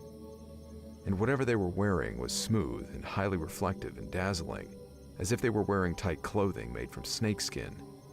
But no. On second glance, the soldiers were shocked to realize it was their skin. Scaly, reptilian skin. And far from being North Vietnamese soldiers whose average height was somewhere around 5.5 feet tall, these men, these things, all 4 of them appeared to stand at least 7 feet tall. Entirely uncertain of what they were even looking at, the men at the head of their formation said nothing, holding their breath, waiting for something to happen. Either unaware of the American platoon's presence or choosing to ignore them entirely, these 4 beings kept silently walking by them, until they eventually just disappeared into the jungle. With no reason to pursue them, the soldiers waited for the all-clear before standing up. The point man checked his compass, and they continued their own patrol, never catching sight of the strange creatures again. But another patrol evidently did.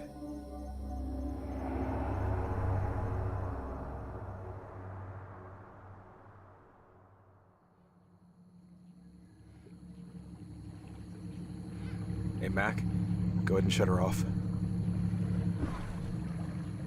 Williams. Yes, sir. Sun will be up soon. Go ahead and cut the engines. We'll, drift with the current for a while. You got it. Throughout the war, American teams were deployed deep behind enemy lines in the conduct of guerrilla warfare, hoping to cut off the enemy supply lines, to stop the harassment of locals, and to destroy any hidden bases and weapon depots they might find. A 2-boat team of 8 soldiers has likewise been inserted on a search and destroy mission, cruising in their patrol boats along a river just north of the DMZ, their mission lasting throughout the night and into the early morning hours. At the onset of these night missions, a curfew had been implemented. Locals had been warned to remain at home, since the men had trouble seeing in the dark, and the standard procedure for these missions was to fire on anything that moved, with the presumption being that anyone caught out at night, whether on the river or in the jungle, would be an enemy soldier. Enemy fire could break out from the shoreline at any time without warning, so the men were on constant guard, their eyes warily scanning the riverbank for any sign of movement or other indication of enemy presence. But now that the sun was coming up and visibility was improving, these men would have to begin operating under more restrictive guidelines for firing on unknown targets. This might explain why, for some unknown reason, the patrol officer ordered the boats to the shoreline to conduct a short reconnaissance patrol away from the river. After leaving the boats and passing through a section of trees, the men reached the edge of a large jungle clearing. Perhaps they wanted to mark the location as a possible drop zone for future patrol inserts or extractions by helicopter. Whatever their reasons, these men couldn't help but notice that this section of jungle was eerily quiet. They had long become accustomed to hearing the constant droning sounds of insects, monkeys, and birds. But now, this notable silence could mean the presence of human activity, possibly that of enemy soldiers. Perhaps that is what prompted their commander to conduct this investigation. Moving into the clearing in the dim light, at some point the team began noticing a number of piles of what appeared to be animal dung scattered around the area. As they momentarily paused to examine these unusual piles, they suddenly heard crashing sounds coming from the nearby tree line. They were shocked to see what appeared to be several large humanoid creatures lumbering out of the dense brush, heading straight for them. These things were unlike anything they'd ever seen, tall, at least 7 or 8 feet in height, with bright yellow skin and 3-digit hands and feet, with fingers and toes that ended in sharp claws. The faces of these strange creatures were flat and sported large, snake-like eyes, with only a couple of slits for a nose. The creatures were on top of them before they even had a chance to react. But surprisingly, these giant, yellow-skinned beings were said to have passed right by these men, seemingly not even paying attention to them at all, disappearing once again into the opposite tree line. Completely spooked by the encounter, the frightened soldiers decided to immediately return to their boats. But as they moved through the section of jungle between the clearing and the river, they once again heard the loud sounds of jungle brush being trampled behind them. Whatever the creatures were, they were now following them. The men broke into a run themselves, their own loud movements now adding to the noise of the crashing sounds behind them, which indicated the creatures were drawing closer and closer. Some of the men aimed their rifles behind them, firing blindly, but it seemed to have no effect on slowing down their pursuers. Terrified, bursting through the tree line and clambering into their boats on the riverbank, the men apparently continued to fire on these creatures, watching them twitch as the bullets seemed to bounce off of their hard, scaly skin. Confused and likely terrified themselves at the sight of these monsters, the coxswains quickly pulled their crafts away from the riverbank and throttled them away. As they left, the men purportedly saw the haunting sight of dozens of these massive humanoids now gathered along the riverbank, watching them leave. The shoreline seemed to be illuminated by a powerful glow emanating from the creatures' bodies.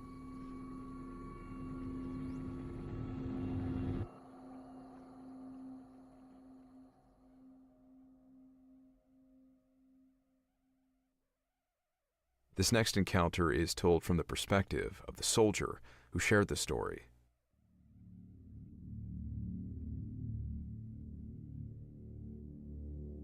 In 1970, I was serving as a corporal in the U.S. Army, deployed to South Vietnam in a region about 30 miles south of the DMZ.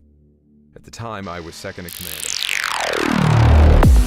of a bivouac in a jungle area that had a few steep hills. That evening, my section was ordered to patrol one of the small valleys west of the encampment. We moved out, led by our sergeant. Not long after entering one of the small valleys, we detected movement ahead of us. It seemed to be scattered activity, so we doubted it was Viet Cong, but we weren't positive. We hunkered down for about 15 minutes, getting occasional glimpses of something moving within the trees and brush. There wasn't enough light to detect what we were observing, even though the moonlight was bright that night. After a while, the activity halted, so we continued to slowly move through the valley. About this time, things got very strange. As we approached a sheer rock wall on the side of a hill, it looked like someone or something had stacked large stones and boulders in the pass in front of us. There was also an opening in the hillside that looked like a cave entrance, approximately 5 foot high and 3 foot wide, narrowing at the top. While observing the passageway, it appeared to have been cut away by machinery. The edges were smooth, with small, even-spaced grooves. We were puzzled by this because we had never seen enemy caves like this, just underground tunnels. Our sergeant suggested that it might be a VC supply depot, so we started to assess how we were going to investigate the cave. We noticed a putrid odor emanating from the entrance. The only thing I can compare it to was rotting eggs and human decay. It was so revolting that a few of the soldiers were becoming ill and started to back away into the jungle, including our sergeant. I was directing a light into the entrance in order to observe anything, but there was a haze that was impossible to see through. We had no idea what this thing was. So the entire squad took a position in the heavy brush approximately 150 feet from the entrance, far enough not to be detected, but close enough to observe the cave entrance. We quietly remained there for what seemed like forever. The jungle was strangely calm, though we heard rumbling sounds coming from the distance. It was really eerie. Our sergeant was sitting near me, talking to himself. It was obvious that he was frightened. I was looking at the rest of the squad. Each had wide eyes and was scanning the area. Tired as we were, it was clear that no one was going to doze off during this patrol. After several hours, dawn was approaching and it started to lighten up. I checked my watch. It was just before 0500 hours. Just then, we noticed movement in front of the cave. A being, I first thought it was a man, moved through the entrance into the clearing in front of the cave. As it stood up from a crouch, it stood at least 7 feet high and started to look in our direction. At that time, another similar-looking creature was moving out of the cave. The only way I can describe these beings is that they looked like upright lizards. The scaly, shiny skin was very dark, almost black. Snake-like faces with forward-set eyes that were very large. They had arms and legs like a human, but with scaly skin. I didn't notice a tail, though they wore long, one-piece dark green robes, along with a dark cap-like covering on their heads. I never noticed if they had anything on their feet. They were making these hellish, hissing sounds and looking directly at us. No one gave the order. It seemed like the entire squad opened fire at once. Every piece of vegetation between us and them was quickly sheared away. I yelled out a ceasefire order. At the same time, I was looking in the direction of the cave. There was nothing there. We immediately checked our flank in case these things circled around us, but there was nothing. As we approached the cave, ready to resume action if needed, it became apparent that the beings had escaped, most likely back into the cave. It was soon decided to set charges and close the cave entrance. When we returned to camp, we all seemed to be in a daze. There was little discussion of the incident, and we were never debriefed. So I know the sergeant never filed a report. Then again, if he did, it was kept quiet by the brass.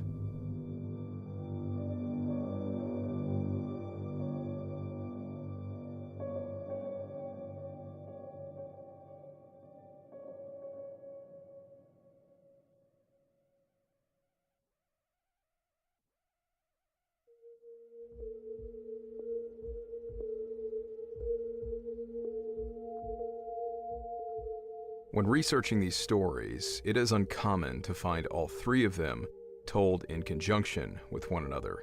So saying, with the assertion being that these stories originated from three separate men who served in Vietnam, the similarities between their stories are seemingly remarkable. But these American servicemen are purportedly not alone in their experiences. Ho Can is a Vietnamese logger born in the rural hills of Phong Nha. He lost his father during the war. To provide for his family, Ho then spent much of his life foraging for valuable wood in the surrounding jungles, wood that is used for incense, herbal remedies, and other medicines. In December of 1990, while out foraging for agarwood in the jungle, a sudden cloudburst forced him to seek shelter. He then stumbled upon an opening in a limestone cliff wall. It was a cave, a massive cave. He could hear the sounds of a river raging somewhere inside the cave, and even saw clouds billowing out of the entrance.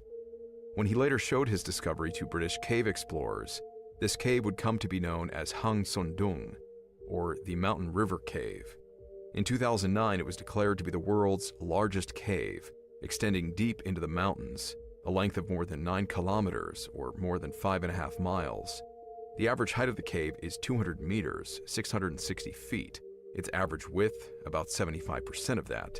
It's so outrageously massive, it's been found to have its own ecosystem, with breakages in parts of the cave ceiling allowing for sunlight to shine through, leading to the growth of entire jungles inside the cave.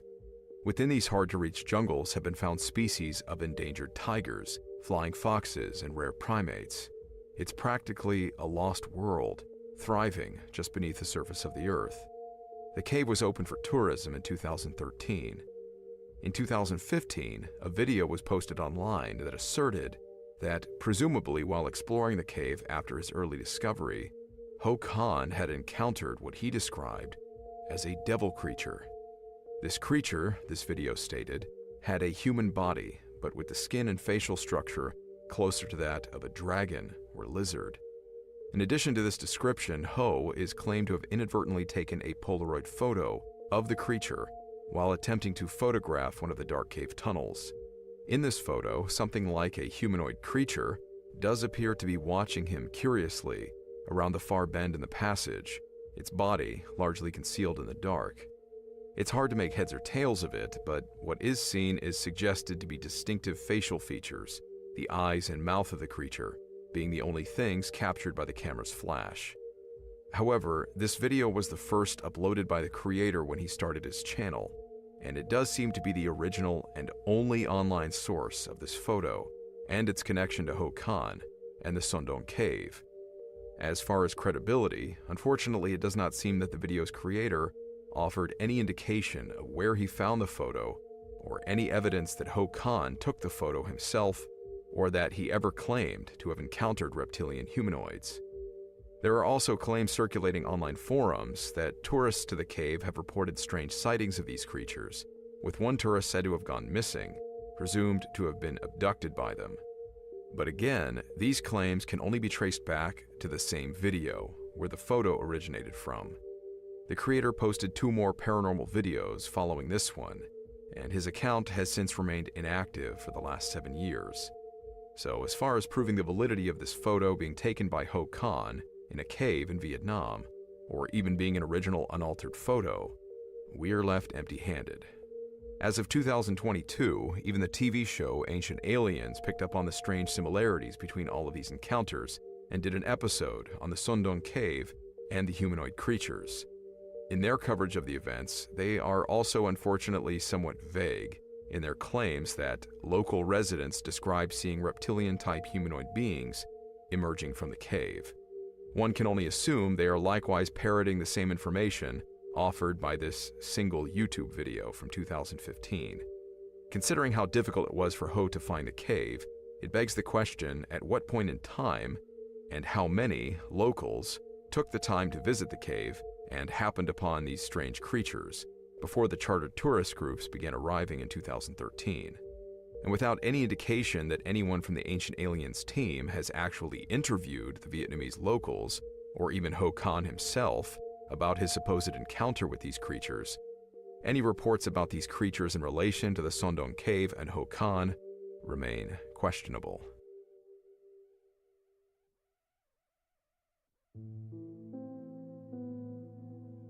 As for the soldiers' stories, only 2 of them appear to have known sources. Paranormal show host Art Bell covered the Riverside encounter during a live broadcast of his coast-to-coast radio program. The 3rd encounter, involving the creatures emerging from a cave, was submitted to paranormal researcher Lon Strickler in 2015, which he then published to his online blog. The story was provided to him by a U.S. soldier who served in Vietnam and continued his military service after the war. Lon assured his readers that the man had provided references for his identification, which both checked out. Lon confirmed that not only had this man served in the Army, but that he had led a distinguished and admirable career before retiring. At minimum, wherever they are presented, all 3 of these stories are given the authority of at least having originated from an actual service member who fought in Vietnam, as opposed to the stories being works of pure fiction. As to their reasons for remaining anonymous, it goes without saying. Even a small amount of military experience and the understandable expectation they would have had of being labeled as unhinged would offer us plenty of insight into their motivations. It should also be said that many of these men returned home from a war, physically and psychologically injured, only to find themselves the target of political animus. Instead of a welcome home, they found themselves hated and despised by many of their own countrymen, serving a prison sentence for dodging the draft, or being called a baby killer for choosing to serve their country with honor. Those were the choices our society offered them. Not exactly a warm environment which would have encouraged our boys to tell these more bizarre stories with any confidence. What can be said of the reported military encounters with these creatures in the 1970s is that the location and timing of each encounter is somewhat consistent. All 3 of the encounters are presented as occurring in close proximity to the dividing border between North and South Vietnam, in the province of Quangbin. Even the Sondong Cave is located in the same province, 70 kilometers or 43 miles north of the DMZ. So that entire mountainous area could be hiding any number of undiscovered cave systems.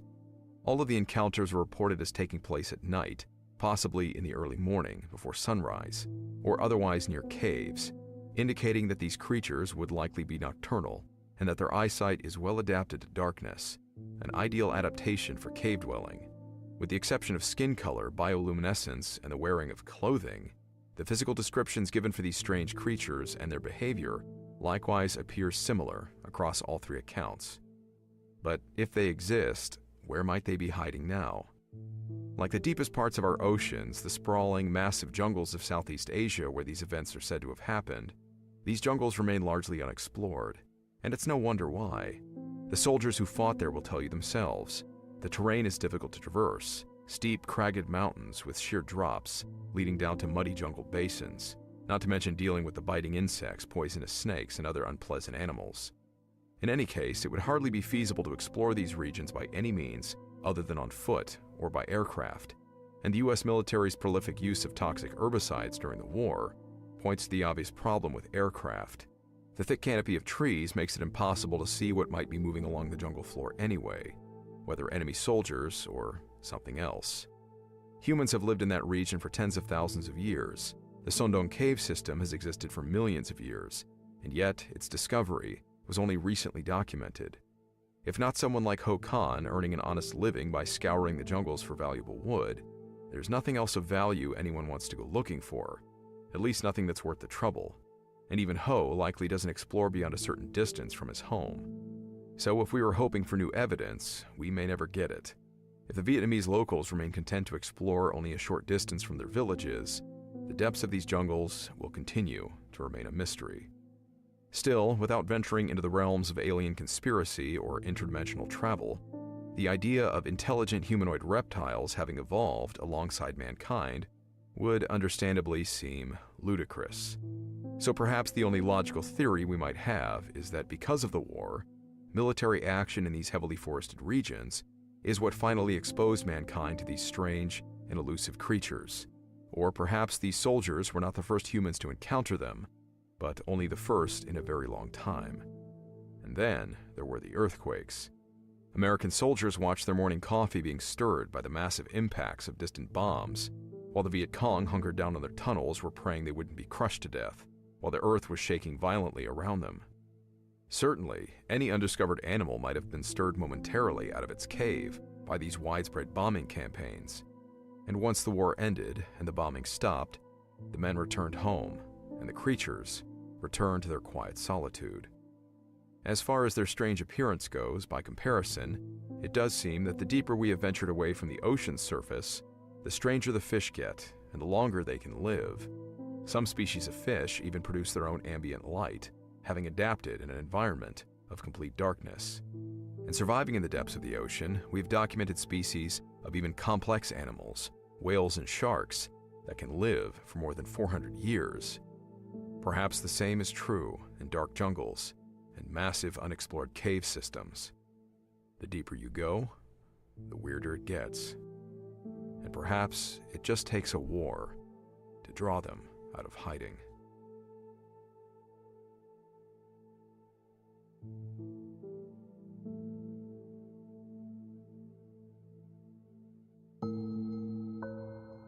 Wartime Stories is created and hosted by me, Luke LaManna.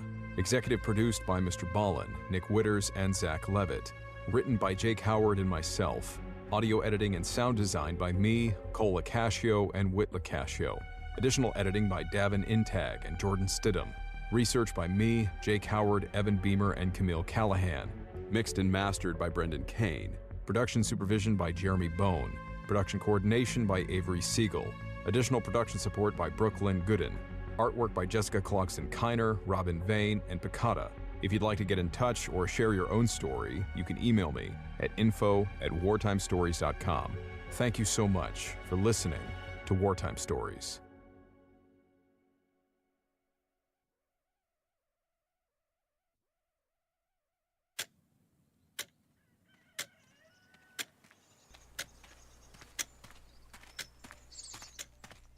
time. It's a funny thing, isn't it? Like an obedient soldier, never changing its pace, it seems to endlessly, dutifully keep marching on, never stopping, never pausing for a moment's rest. For some of us, the older we get, or the more we are enjoying ourselves, the faster it seems to slip by, almost unnoticed. In some instances, perhaps when we are engaged in an activity we don't really enjoy, like a soldier marching for miles with a heavy pack, time seems to slow to an unbearable crawl. And yet, for many, a lifespan of 70 to 80 years is merely a drop in the bucket when there remains the undying hope of an eternity soon to follow it. But what is time? Sure, we measure it with our clocks. We are each well aware of its ravages, the impact it has on our bodies and minds. But do we understand it with all certainty? The smartest men that have ever lived have made determined efforts to crack the mystery of this strange phenomenon called time, to capture it, to control it. And if we gain control of it, is it possible that we could reverse it? Or could we independently travel through the veil that separates this present moment from the past? So far, outside of science fiction, we have failed in this respect.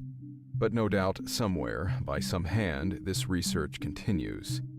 But bizarre as it may sound to the practical mind, despite our inability to control it, there do seem to be instances where, without warning, men and women going about their everyday lives have suddenly and most inexplicably been transported to a different time.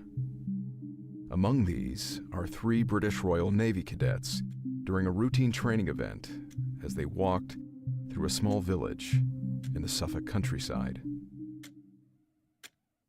This is the story of the Kersey time slip.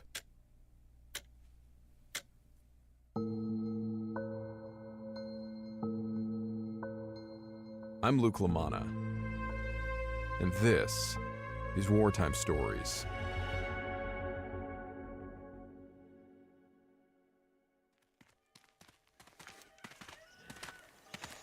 That'll be the village, won't it? Kersey, he said. Yep. That's the church tower the old farmer mentioned. Suppose we could use that for a dead reckoning. Yeah, look, that's great, you know. Can we just get a move on? I make Marvin over here. Oh, we should have skipped breakfast then. Yeah. Let's go. It was Sunday, a clear, bright October morning in 1957. Autumn had fully set. The now brilliant red and yellow leaves were beginning to fall. 3 young naval cadets, William Lang, Michael Crowley, and Ray Baker, were slowly pacing their way across the open meadows and fields of Suffolk County. Recently joined with the British Royal Navy, the 3 young men and a number of other cadets had spent the weekend out on a field training assignment. They'd spent the night in a barn, its use by the Navy no doubt sanctioned by a patriotic local farmer. The next morning, the cadets set out on a map-reading exercise. In much the same way that modern land navigation is conducted in the military, they were instructed to walk a plotted route over several kilometers of the nearby countryside. Along their route, they would be plotting waypoints, stopping to conduct military-type observations of a specific but unknown location, and then returning to their superiors to report their findings to ensure they had reached their assigned grid point. For these 3 cadets, their assigned location was the small village of Kersey.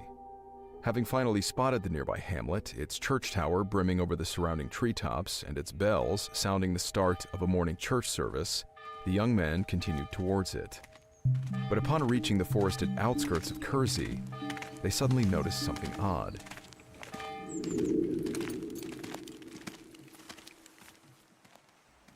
Wait. What happened to the bells? I don't know. Bit strange, isn't it? The sound of the church's bells had suddenly, almost unnaturally, disappeared. Not even a final resounding tone that one would typically expect to hear. Just an abrupt silence. And once they descended the narrow lane into the village, despite the bells having rung in the morning service, there didn't appear to be a single congregant making their way past them towards the church. In fact, as they turned around to view the lane leading back up the hill behind them, they suddenly realized there was no church. But what about the bell tower they had seen?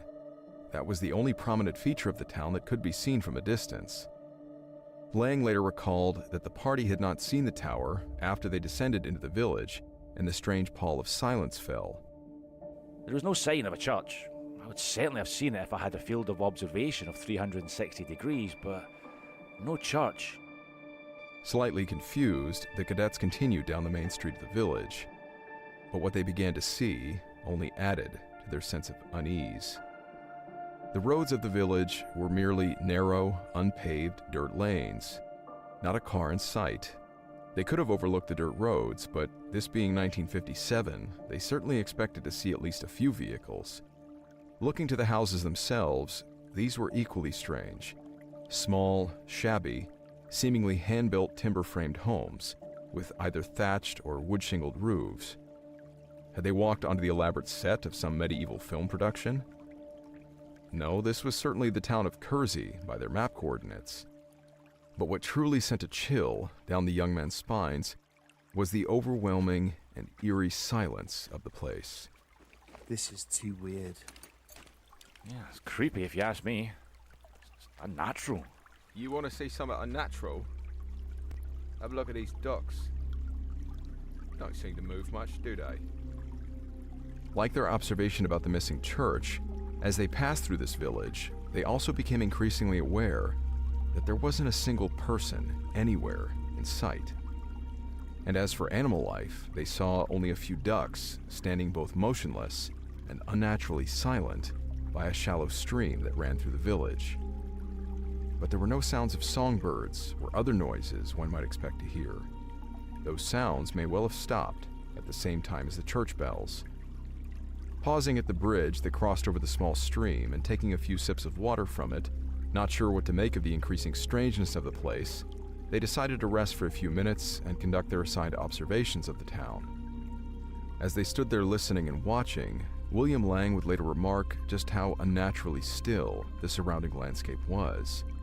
The sky was intensely blue, and the trees... Were the trees this green when they'd entered the village? This was the middle of autumn, after all.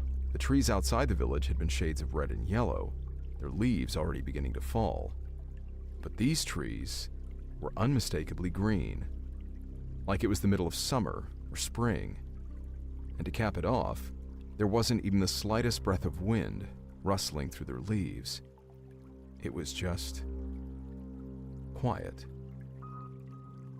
William Lang, the Scottish boy who led the group, put it this way. It was a ghost village, so to speak. It was almost as if we had walked back in time. I experienced an overwhelming feeling of sadness and depression in Kersey, but also a feeling of unfriendliness and unseen watchers, which sent shivers up one's back. I wondered if we knocked at a door to ask a question, who might have answered. It doesn't bear thinking about.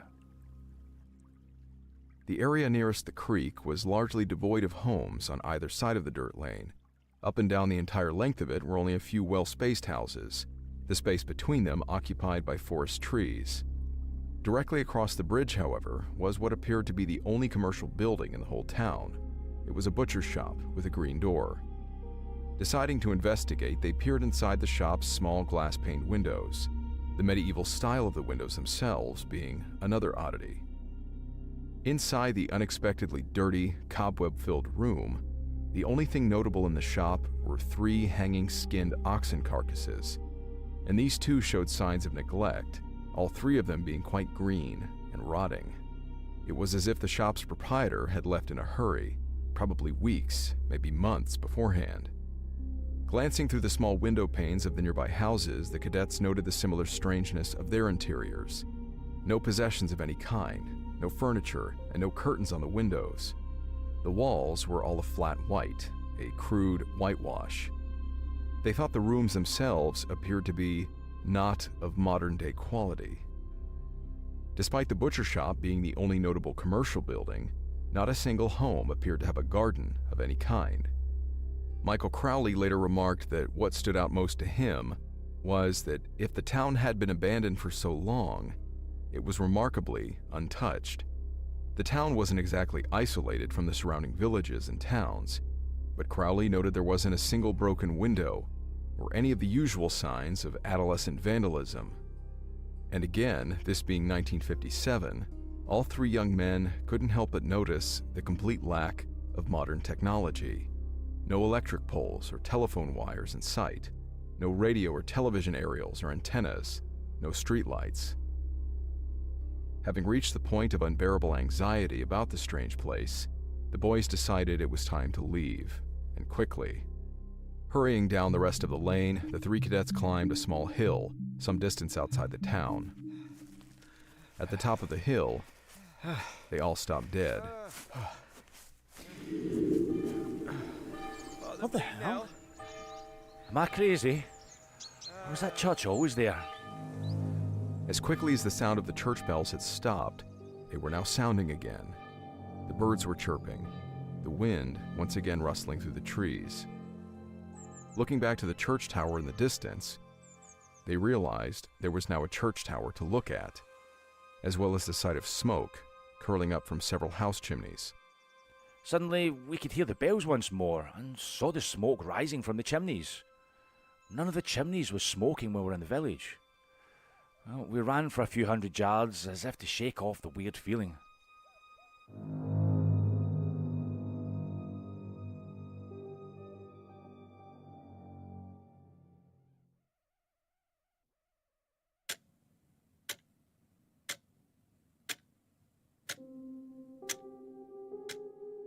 It is in a 1997 publication, Adventures in Time, Encounters with the Past, authored by Andrew Carr Mackenzie, that the story of these three young men is first recounted.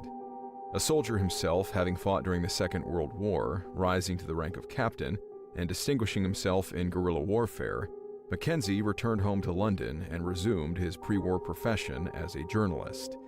Mackenzie became interested in paranormal phenomena while researching articles for a popular magazine in 1961.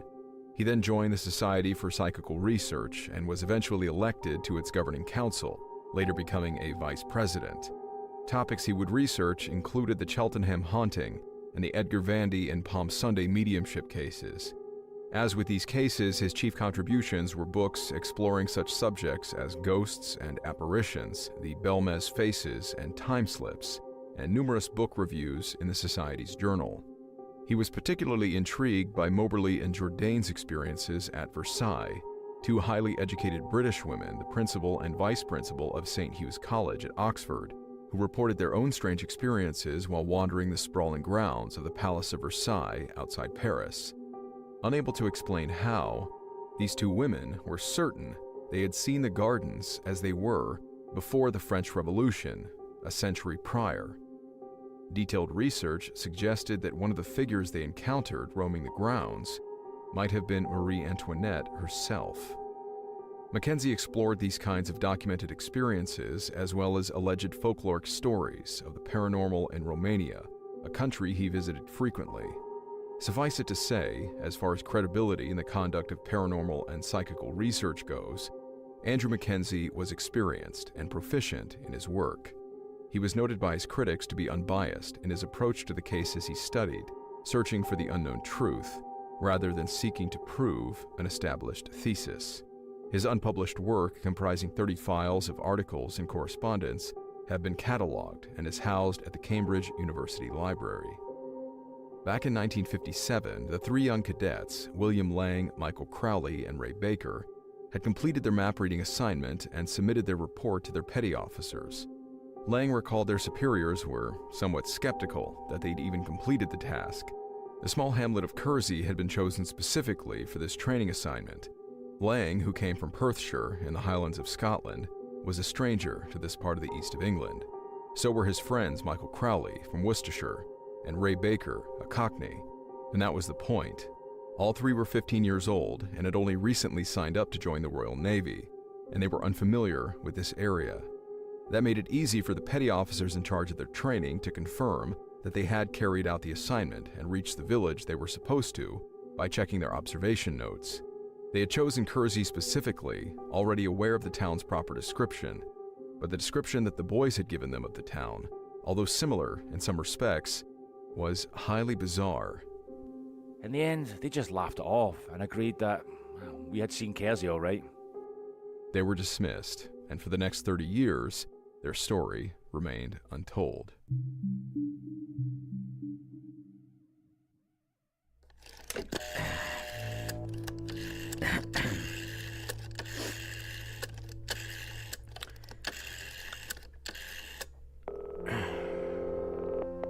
Hello? Mikey, it's William. Blimey, Will. Been a while. How you been keeping on? Yeah, I'm doing alright. Hey, but listen, do you remember back when we started in the Navy? Yeah? You know that creepy village we can walk through down in Suffolk? Kersey, wasn't it? Yeah, what about it? It was William Lang, having emigrated to Australia in 1968 and established a business there with his wife, who wrote his first letter to paranormal author and researcher Andrew Mackenzie in 1988. Having read his 1982 book, Hauntings and Apparitions, in which Mackenzie, the author, had appealed to his readers for case materials, Lang was again reminded of his own bizarre experience in the small village of Kersey. He phoned up his old friend Michael Crowley, who coincidentally had also emigrated to Australia in the mid-80s. Lang reminded him about the incident, of which Crowley said he couldn't recall as much as Lang, but he did remember enough to know it was a strange experience. He recalled the lack of aerials and streetlights, the bizarre butcher shop, the complete silence.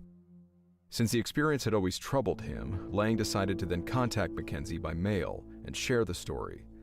Mackenzie was intrigued by Bill Lang's letter and recognized that it might describe a case of retrocognition, the SPR term for what we would call a time slip case.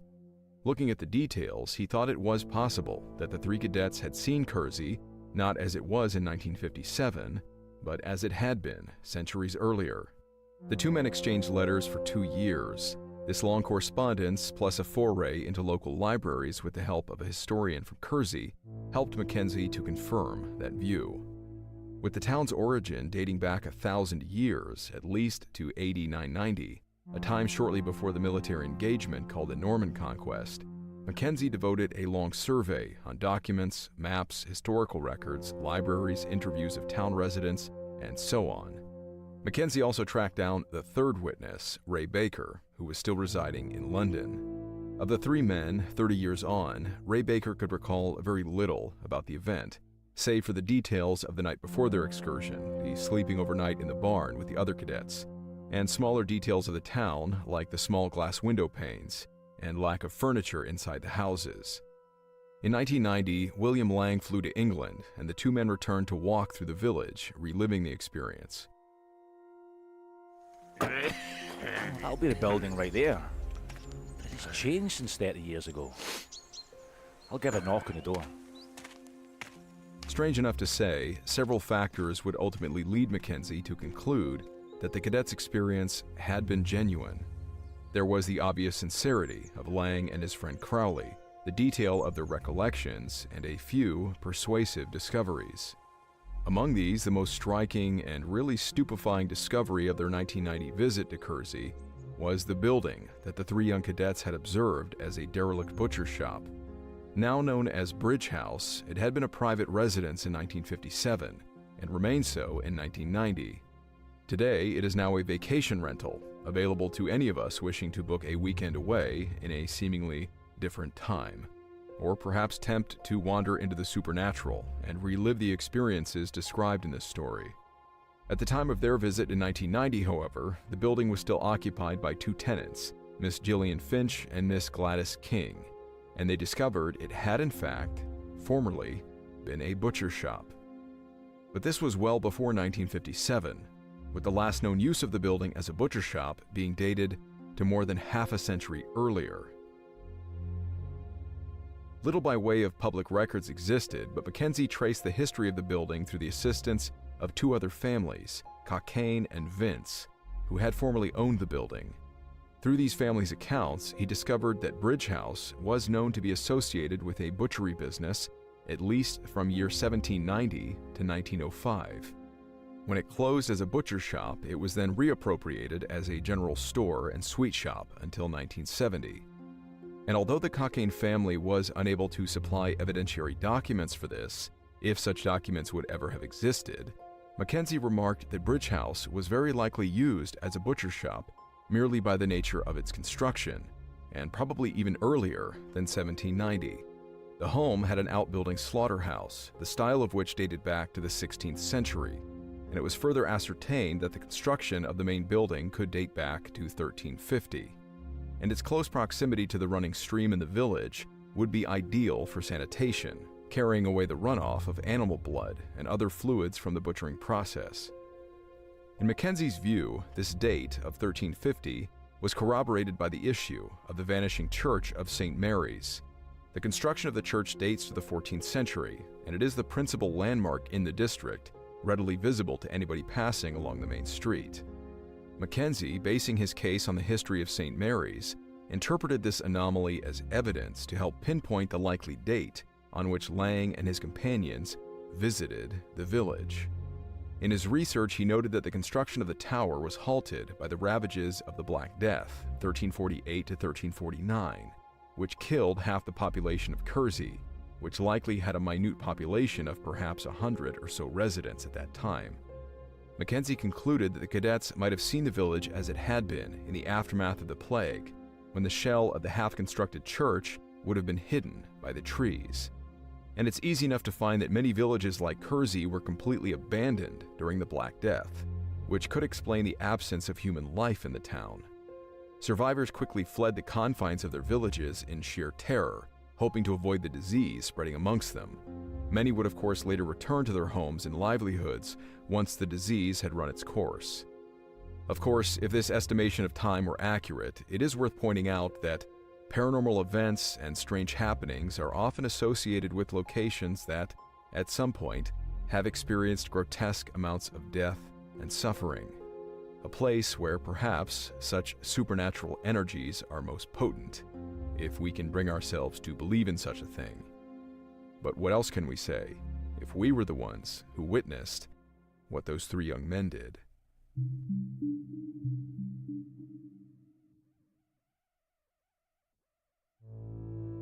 We have every reason to be skeptical. Such a story baffles the mind. But no one has offered a valid explanation for what those three boys experienced and their apparent ability to describe the town as it was, well before their current time. However, the structure of the town and its buildings even presently continues to resemble its medieval origins, and it has become a favorite location for filmmakers, being famed as one of the oldest and most picturesque medieval villages of England. Some have suggested that perhaps the cadets, specifically Lang and Crowley, who hailed from different parts of the UK, were simply mistaken, considering the town's true appearance to be strange by their own contemporary perception. But since Baker was from the area, the medieval appearance of the town, even if it was witnessed several hundred years prior, was not considered as remarkable by him. This does not account for the unpaved dirt lanes, houses being empty, the lack of modern technology, and the town seemingly abandoned and unnaturally silent. And how did they recall the details about the butcher shop? The building was a private residence in 1957. Mackenzie found that the street was first surfaced using pea shingle and tar soon after the Second World War. He later found that most roads in the West Suffolk area were surface dressed for the first time in the late 1940s. And more recent photos of the village, taken sometime in the 1930s or 40s, depict a much different look compared to the depictions offered by the cadets. The stream they stopped at is visible between the trees up the lane.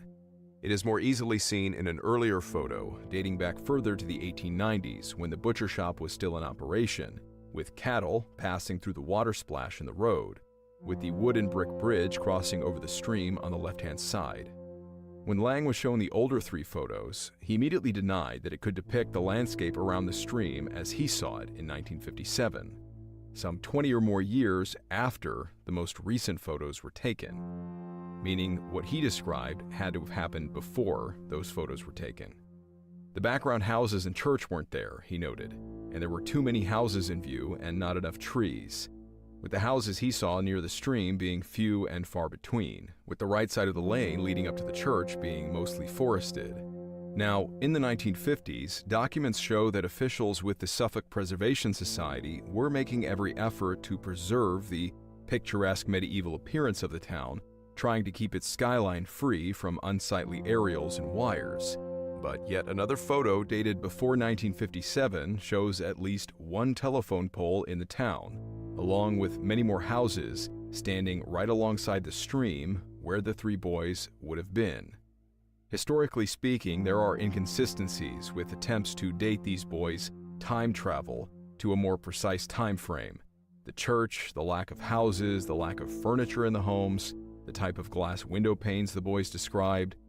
Then again, we can only base our conclusions about these certain features on the reliability of what is known about the village of Kersey throughout the centuries.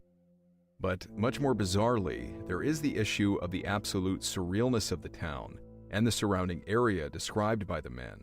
The lack of noises, of wind, birds, and save for a few ducks, a complete absence of animal life. None of these strange things can amount to what could be considered even a momentary slip back through time, because certainly the 14th century still had things like wind and songbirds. That alone makes the case much easier for skeptics to write it off as a complete fabrication. Something at least two of these men conspired together on, regardless of any reports of sincerity in their testimony or the trustworthiness and scrupulous research of a paranormal scholar like Andrew Mackenzie. I myself am subject to inherent skepticism, and I cannot deny the motivations of being a laborer in a creative field who wishes to draw an audience that wants to hear about these strange, unbelievable, but purportedly true stories. But regardless of such individual motivations, specifically those of the three men and Andrew Mackenzie, I suppose, as with all things, it boils down to what we know. And there is always a massive void of things we do not know, some of which are theories and ideas that possibly lie beyond our comprehension in the realm of science fiction. Missing people in episodes of lost time, the crossing of parallel dimensions, the folding of space that connects 2 points not by measurable distance, but by time, alternate realities and parallel universes. Well, whatever the case, whether cross-dimensional interlopers or unwary time travelers, it cannot be ignored that the experience described by these three cadets are not entirely unique. There are other notable cases of similar occurrences, most of which are not military-related, but are no less intriguing, places like the Palace of Versailles or on Bold Street in the city of Liverpool.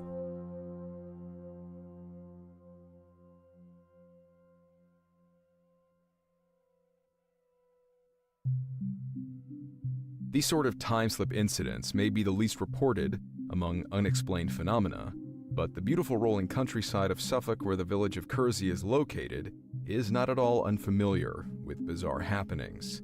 Historical tragedies like the Black Plague in the 14th century, or the entire area of West Suffolk being bombarded by Germans during World War II, no doubt because of its routes to seaports and proximity to London. Bizarre encounters with strange animals, or even such bizarre stories as the appearance of two unusual children in the village of Woolpit in the 12th century, children with green-colored skin who spoke an unknown language and claimed to have come from somewhere else. Supernatural sightings of specters and poltergeists reported in homes, churches, graveyards, and forests are rife in the surrounding area. And then there's the UFO activity.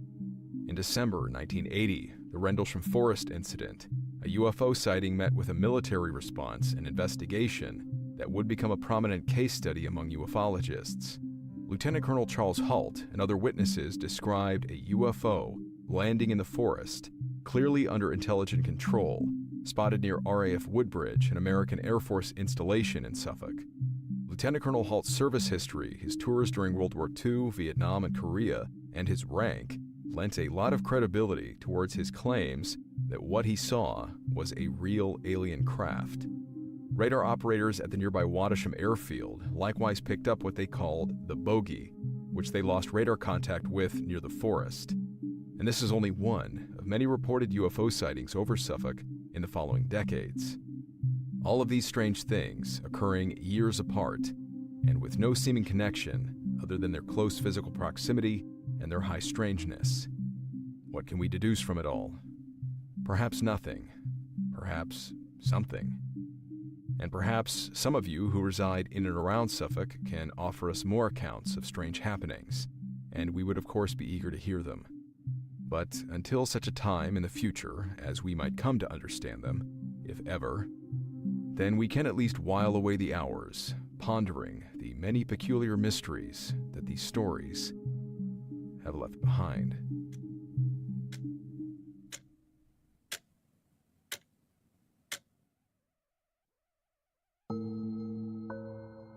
Wartime Stories is created and hosted by me, Luke LaManna. Executive produced by Mr. Ballin, Nick Witters, and Zach Levitt. Written by Jake Howard and myself. Audio editing and sound design by me, Cole Lacascio, and Whit Lacascio. Additional editing by Davin Intag and Jordan Stidham. Research by me, Jake Howard, Evan Beamer, and Camille Callahan. Mixed and mastered by Brendan Kane. Production supervision by Jeremy Bone. Production coordination by Avery Siegel. Additional production support by Brooklyn Gooden. Artwork by Jessica Clarkson-Kiner, Robin Vane, and Picata. If you'd like to get in touch or share your own story, you can email me at info@wartimestories.com. Thank you so much for listening to Wartime Stories.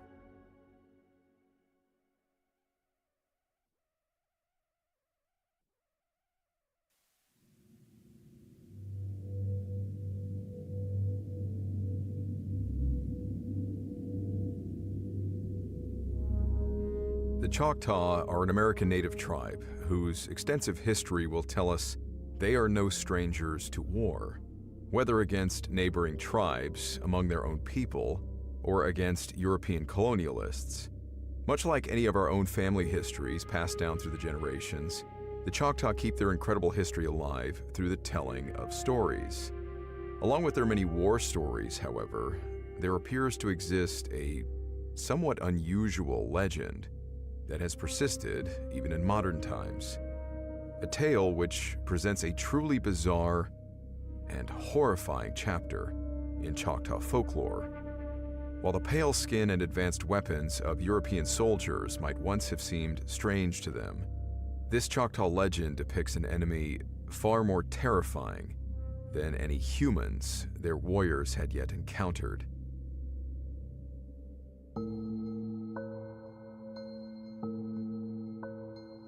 I'm Luke LaManna, and this is Wartime Stories.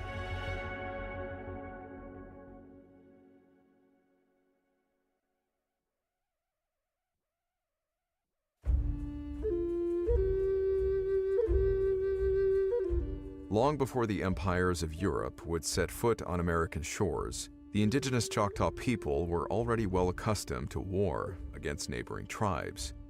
When new conflicts then came to their lands, they were well prepared for it. During the initial 17th century expansion of English, Spanish, and French settlements in the southeast, the Choctaw allied with the French, primarily to defend against slave raids from other Indian tribes allied to English colonists, such as the Chickasaw. As increasing numbers of European settlers arrived, encroaching onto Choctaw land, the Choctaw adapted. They argued for fair compensation for the use of their lands. They engaged in trade. They took on some amount of technology and adapted to European housing styles, even accepting missionaries to their people. 100 years later, the Choctaw were fighting in the American Revolutionary War. Their loyalty split, with some bands supporting the Spanish and British forces, and others fighting alongside American rebels. Fostering a proud warrior tradition forged in countless battles, the Choctaw never shied away from their enemies. After all, in a world where a tribal people were seemingly in a constant fight, not only for their land, but for their right to merely exist, backing down was rarely an option. At the time our story takes place, the year 1855, the region of land that would become LaFleur County in the future state of Oklahoma plays host to the proud indigenous peoples of the Choctaw Nation. The Choctaw were not always native to this particular land, however. These indigenous people originally occupied a region 600 to 700 miles to the southeast, in what are now the states of Alabama and Mississippi. Following various treaties over the previous centuries, and primarily the Treaty of Doak Stand in 1820, their land was either sold or confiscated. Between 1831 to 1833 was the tragic account of the Trail of Tears, a forced relocation of several native tribes from their southeastern homelands. 15,000 Choctaw then stoically migrated to their newly designated territory, 2,500 of them dying en route. largely due to exposure, disease, and starvation. With the Choctaw Nation now being consolidated in what was then called Indian Territory, we might presume that by 1855, only 20 years later, the Choctaw people were possibly not yet aware of the existence of a more elusive species of local wildlife and the possible dangers therein. Something that would soon change.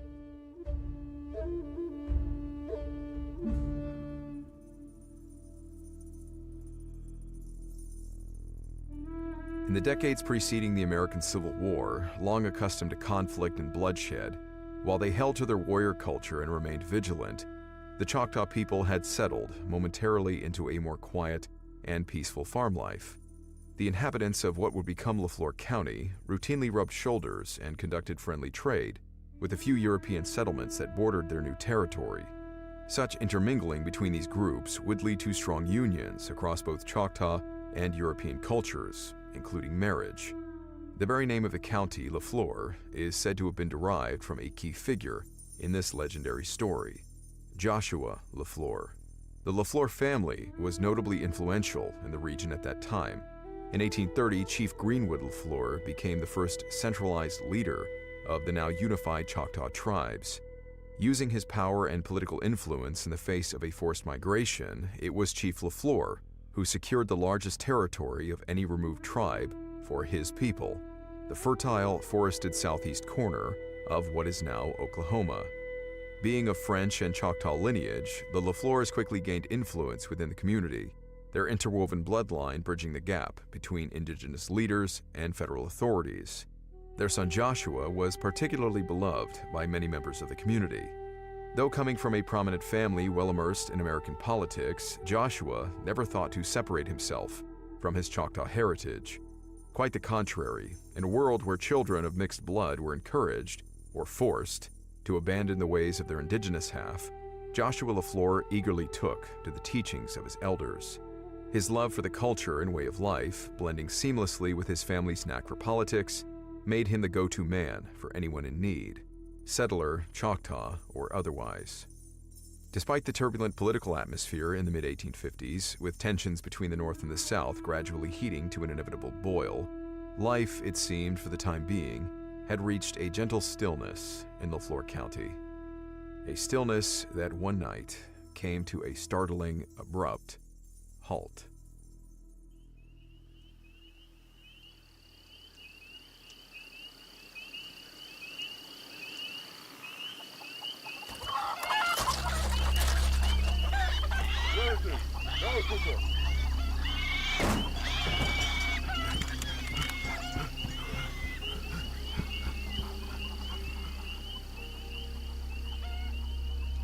The thieves had left no trace of their presence, a perfectly executed raid that left the unfortunate Choctaw baffled and, worse yet, missing several of the precious livestock their livelihoods depended on. The community of Lafleur County had no way of knowing it at the time, but this seemingly random event would be the opening shots of a most peculiar siege against their settlement, a siege that found the Choctaw now the target of an infuriatingly mysterious group of bandits. On almost a nightly basis, Choctaw families would be roused by the panic squeals of their livestock, only to arrive far too late to prevent their abduction. Other times, the farmers wouldn't hear so much as a peep, only realizing with the coming dawn that their cattle, swine, and poultry had been snatched away with the subtlety of an expert pickpocket. To combat the bandits, the Choctaw organized mounted patrols, setting off into the surrounding hills and countryside after each nightly raid, in attempts to track down the criminals. With a tradition of hunting and tracking honed through generations of knowledge, the Choctaw were confident that even the most remote depths of the region couldn't shelter the perpetrators from being found and brought to justice. After all, it's not as if any human could carry off their livestock without leaving a trail. However, the clues and tracks all led to nothing. Much to the Choctaw's chagrin, little could be traced of their agitators. It seemed to the indigenous men that their knack for hunting and tracking was only matched, if not bested, by their adversaries' ability to elude detection.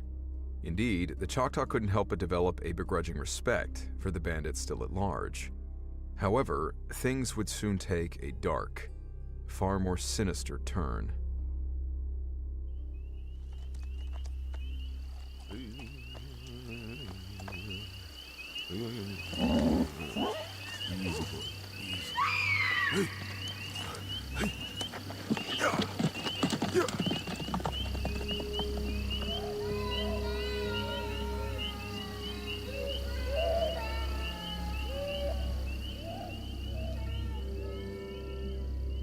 The bandits had struck again, though this time the livestock had been spared. The criminals, it seemed, had their sights on a new set of victims. The Choctaw were no longer safe. A fresh and exceedingly more visceral wave of panic swept through the community. The unknown marauders, stalking uninhibited through the night, now set upon the Choctaw with malevolent intent, ripping women away from their families with the same terrifying elusiveness as their livestock thefts. As night after terrifying night followed, even the children weren't spared. LaFleur County was now a community governed by fear and paranoia, from which sprang forth a desire for definitive and immediate action. With the Choctaws' desperate pleas to local and federal authorities falling on cold, indifferent ears, the indigenous community, as was so often the case, had only itself to rely on. What do you suggest we do then? Every able man in here, every warrior we can muster, will set out upon the land, and we will not return until our loved ones are safe, and the men who wrought such terror brought to justice.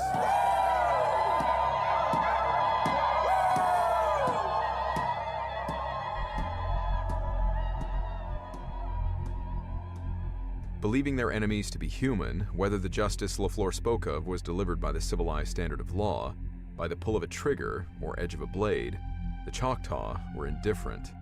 A dormant fighting spirit had awakened, spearheaded by Joshua and the imposing presence of the men of the Tubby family.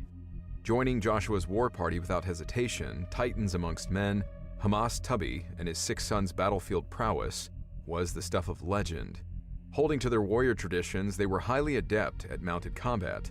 Despite their massive physiques, the Tubbies were often referred to as the Light Horsemen. With LaFleur and the Tubbies serving as the vanguard to a war party 40 men strong, the Choctaw set off into the unknown. Carried on the wind were the desperate hopes and prayers of their people, eager to see their loved ones return safe and sound. Day by day, the Choctaw pushed ever deeper into the heartland's expanse, braving everything the unrelenting landscape dared to throw at them. Through storms and blistering heat alike, the warriors would not yield in their pursuit. There would be no turning back, no retirement with the setting sun, or clues that led to more dead ends. The Choctaw were on the warpath, and only victorious did they intend to return to the embrace of their loved ones.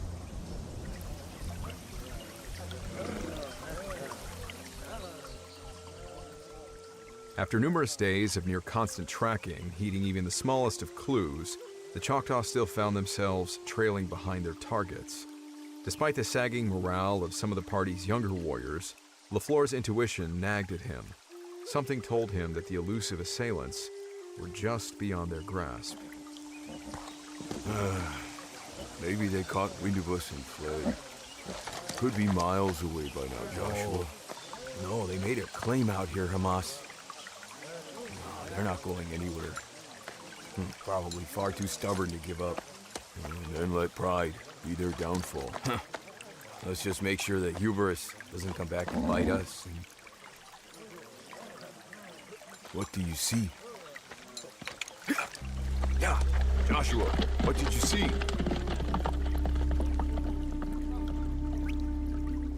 No one knows what LaFleur saw through his binoculars, only that it prompted an immediate, urgent response. Tearing off across the plain, the rest of the war party followed in close pursuit, excitement brewing at the prospect of ending their chase once and for all. However, when the warriors found themselves at the edge of a looming, dark expanse of forest, it became apparent that something was very, very wrong. The first thing they noticed was the stench. A thick, foul odor, easily overpowering the lively freshness of the enveloping woods. The Choctaw recoiled at the scent, though foreign to some of the youngsters, the more seasoned warriors knew it all too well. the unmistakable stench of death and decay. And yet, even the horses, well adapted to the many sights, smells, and hazards of the frontier, were inconsolable at the hands of their riders. Try as the warriors might, most of their animals refused to venture into the forest depths, petrified of whatever lay within its darkened confines. With only the horses of LaFleur and the Tubbies being able to carry on, the 8 men stepped off as a scouting party, all of their survival instincts screaming in protest as the warm light of day slowly darkened under the forest's looming canopy.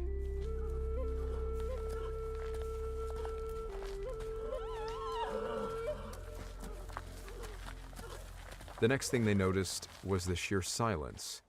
Despite the abundance of life they were accustomed to hearing and seeing within the forest, here it was eerily still. It was as if Mother Nature herself was hiding in petrified fear of an unseen threat. Still, despite the oppressive darkness and ever-worsening stench, the warriors pushed on with an ever-tightening grip on their weapons. Upon approaching a strange sort of clearing within the otherwise dense thicket, the Choctaw knew that the final confrontation was at hand. However, nothing could prepare them for the nightmarish reality they had quite literally stumbled into. Bodies, dozens of them, loved ones barely recognizable through mutilation and decay. Their flesh had been ripped away in chunks, devoured by what appeared to be a pack of rabid animals. Their bodies, what was left of them, had been stacked in a putrid pile at the far end of the clearing. Clouds of fat, glutinous flies swarmed over them as their droning buzz reached an impenetrable din. Further adding to the disgusting horror of the scene, piles of excrement lay scattered about the den, further spoiling the flies. Snapping the Choctaw from their horrified gaze, the telling sounds of footsteps drew their attention to the clearing's far edge. The cowards, it seemed, were fleeing from the very fight they had started. But before LaFleur could muster his men in pursuit, the true face of their enemy stepped into the light of day. What LaFleur and the Tubbies were confronted with was no human adversary, like nothing they had ever seen. These beasts were man-like, but far more massive. Their lean bodies were covered in matted hair, lips curled back to reveal a terrifying set of fangs. Black eyes, possessed by violent animal instinct, bore into the souls of the men, now frozen in astonishment, watching as the beasts pounded their chests in a primal challenge. LaFleur sprung into action first, leaving the dumbfounded Tubbies behind. Drawing his saber, LaFleur zeroed in on one of the creatures, lining it up for a textbook cavalry-style strike. With calculated patience, the creature held its ground, waiting for the moment LaFleur's horse would fall just within striking range. With one fell swoop, the beast killed LaFleur's charging horse, taking just one single strike to crush the animal's skull. Tumbling to the ground, LaFleur quickly regained his footing, now confronted by the creature as it closed in on him. Revolver in hand, LaFleur fired the approaching beast, round after round slamming into the creature, but doing little to stop its advance. The weapon empty, LaFleur had only his blade to rely on, drawing yet more blood from his assailant. It was a defiant stand, much in line with the proud warrior traditions of his people. However, this was an uneven match. The two remaining creatures quickly moved to assist the first, one of them taking a position directly behind Joshua. Taking the man's head in its massive hands, it swiftly, almost effortlessly, wrenched it from his shoulders. LaFleur's limp, now headless body dropped heavily to the ground. With brutal, terrifying ease, the beast had put an end to Joshua LaFleur. Holding his mangled head aloft, the three animals joined in a terrifying howl to mark their victory, but their celebration was short-lived. Their sudden terror now turning to rage at seeing their friend Joshua so brutally dispatched, the remaining men quickly dismounted their horses, then leveling their rifles on the creatures. Despite their brute strength, not even the beasts could stand firm against the Choctaw's buffalo rifles. The three massive creatures shuddered under the fresh wave of 50 caliber gunfire. Only one of them, now badly wounded, survived the initial volley, then attempting to crawl away. With a cold disposition, Robert, Hamas's 18-year-old son, approached the wounded creature, his clenched fist firmly gripping a razor-sharp dagger. After everything they had witnessed, the warriors were in no mood to grant their enemy any ounce of amnesty.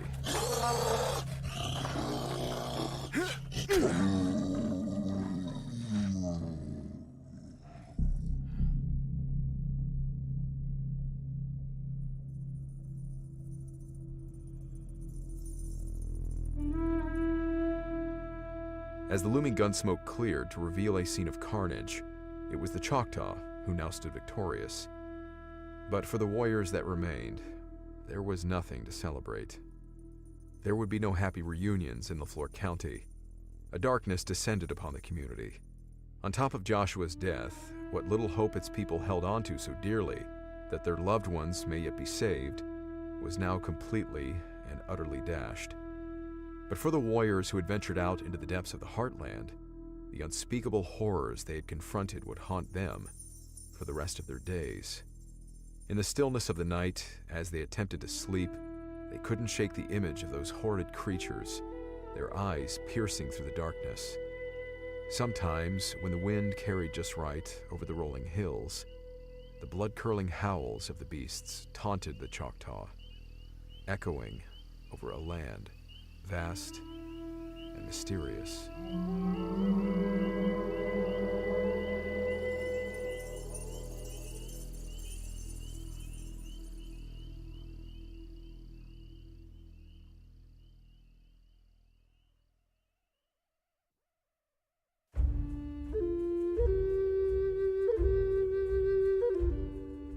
The tale of the Choctaw's battle with a colony of Sasquatch is certainly an anomaly in the vast realm of cryptid lore.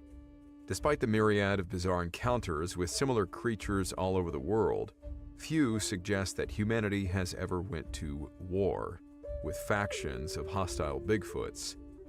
So where does that leave us with this tale? Did the citizens of LaFleur County truly come face to face with such terror in 1855? Or is it just another tall tale sprung forth from the vast catalog of frontier myths and legends? For starters, the very setting of the story appears to be well rooted in actual truths.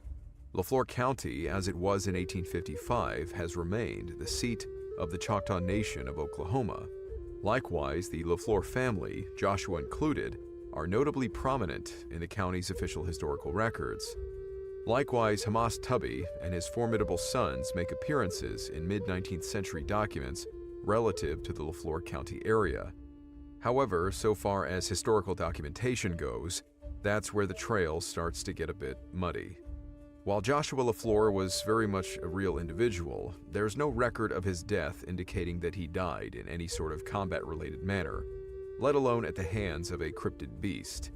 It is otherwise proposed that LaFleur County was simply named for his family's influence, rather than for any specific family member. After all, it was Chief Greenwood LaFleur that had secured this desirable region of land for their tribe following the forced migration in the 1830s. But if it was Joshua's sacrificial death that can be credited, the naming of a county is something that would seem to make this bizarre story less of a fanciful legend and more of a keynote in the established history of both the Choctaw Nation and the state of Oklahoma. But when is the last time anyone read about Bigfoot in a history book? Even today, many people still remain skeptical of the creature's existence. Further damaging to the story's credibility are the notable lack of articles, diary entries, or personal correspondence, even hinting at anything going so horribly awry in LaFleur County.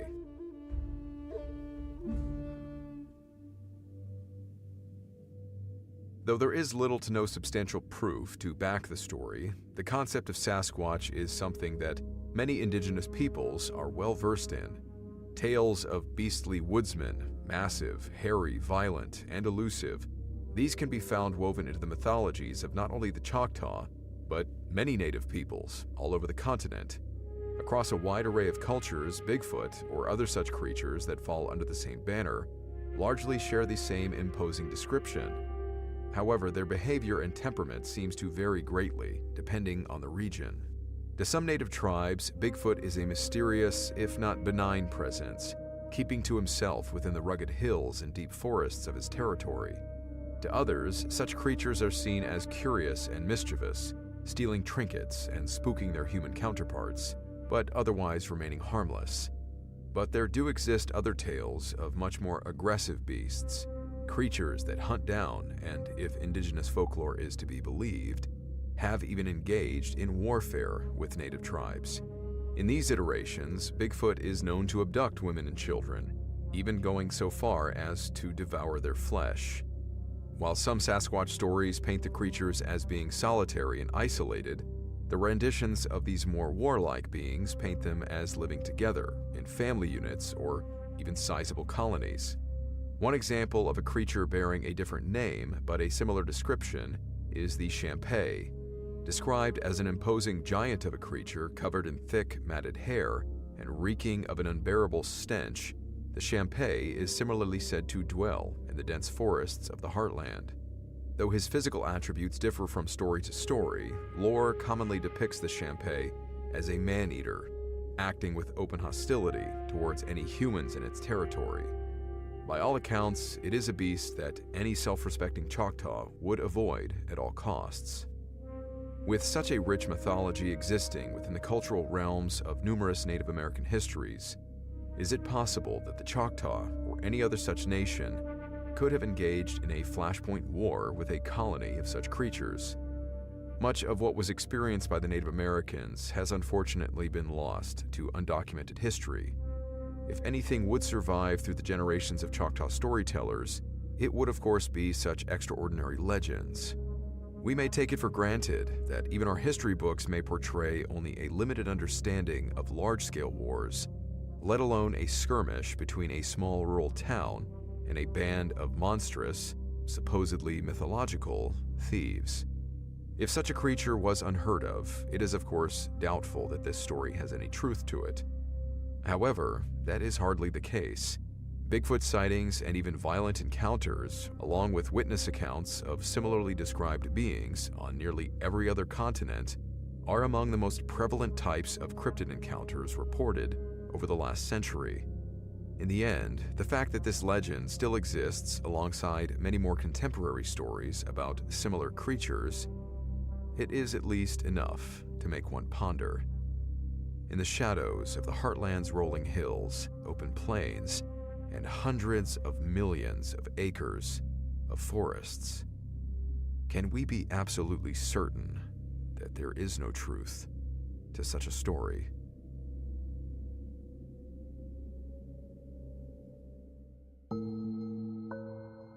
Wartime Stories is created and hosted by me, Luke LaManna, executive produced by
Death dealer.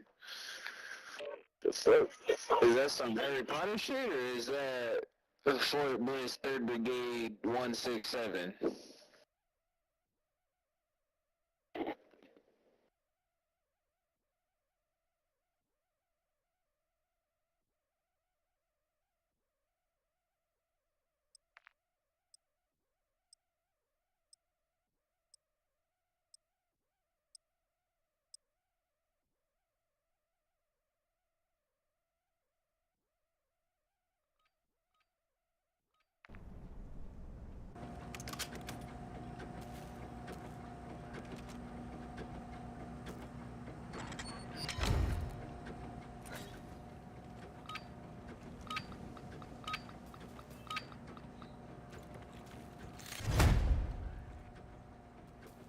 Hardcore team deathmatch. Engage and destroy the enemy. We have taken the...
Pin bomb.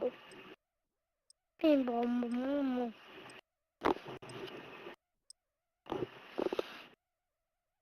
Oh.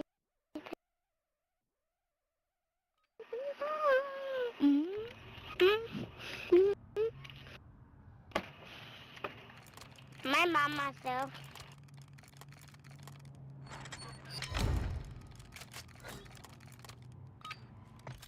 Hey, pin bomb. We're taking Alpha. Domination. We control Alpha. We have taken the lead. What's your till the end? Enemy securing Bravo. Get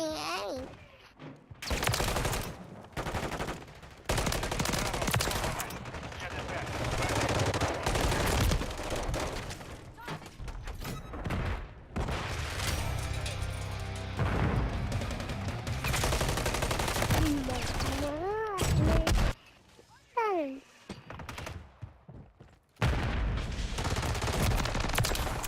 Securing objective Bravo. We're taking Charlie.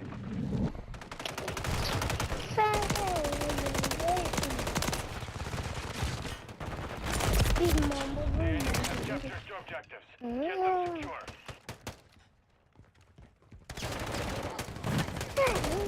We're losing Alpha. We're taking Bravo. Friendly UAV online.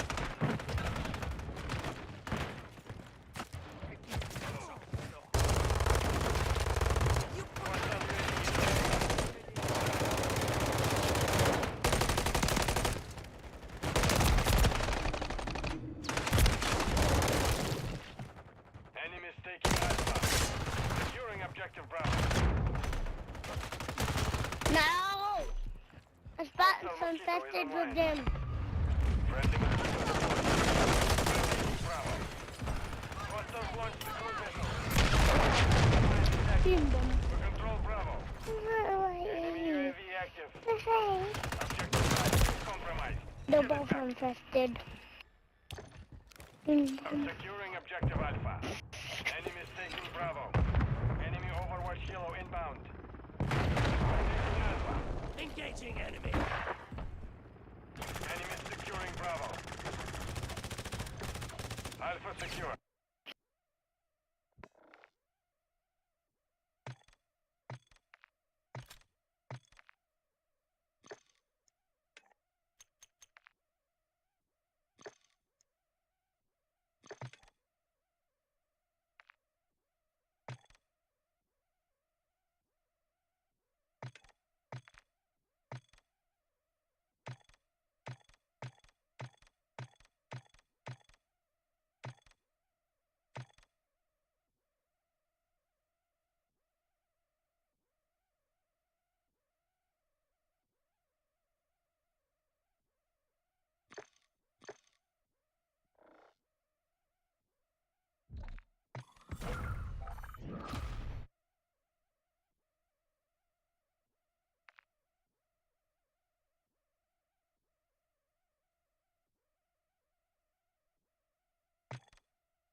Countdown, even through the gate, but if they say through the gate, and the dog just snap.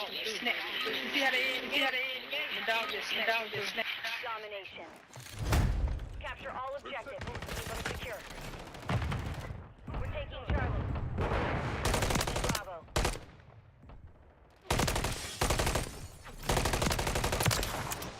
Securing objective Charlie. Securing objective Bravo. We control Bravo. Charlie secure. Enemy securing Bravo. Enemy taking Bravo. We've taken the lead.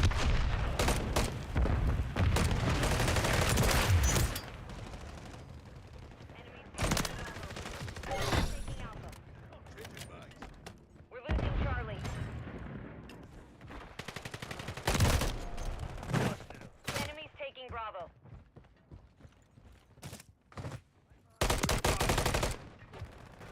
We control 2 objectives. Copy. UAV is on station. Securing objective Alpha.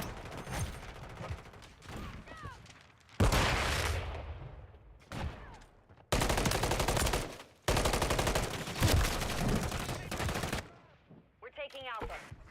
Enemy securing Bravo.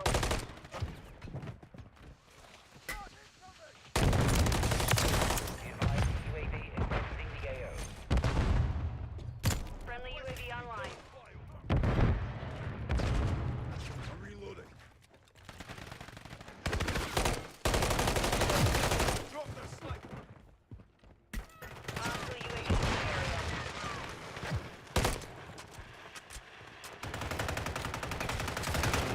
Friendly precision airstrike inbound.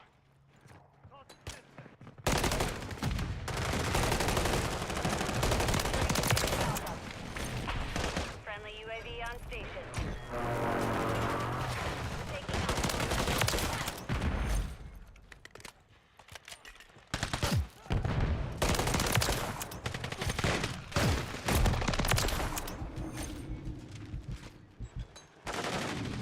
Securing objective Alpha. Enemies taking Bravo. Enemies securing Charlie. We're taking Alpha. The enemy took Charlie.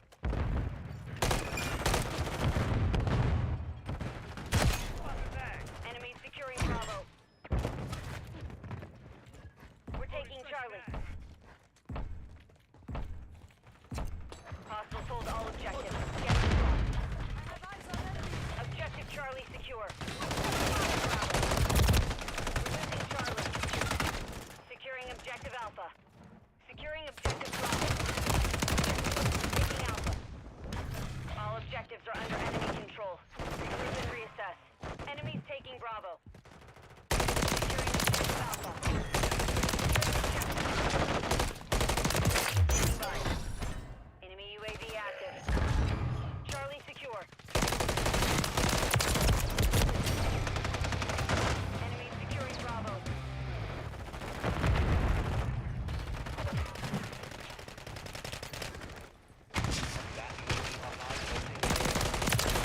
Enemy securing Charlie. We're taking Alpha. Enemies taking Bravo. Enemy All objectives. Get UAV in the area. Charlie is compromised. Get it back. UAV is bingo fuel. Enemy securing Bravo. Lost Bravo.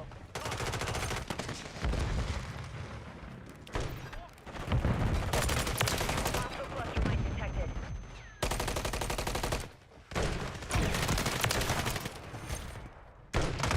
UAV ready to deploy.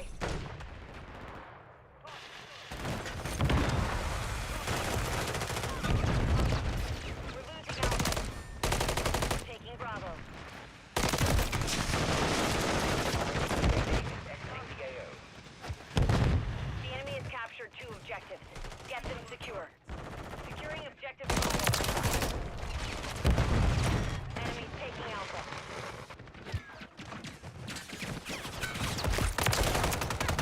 We're taking Bravo.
Bravo.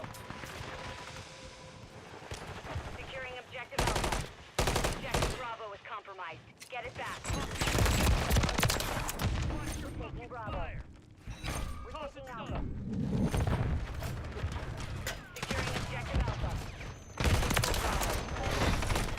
Standing by. Standing by.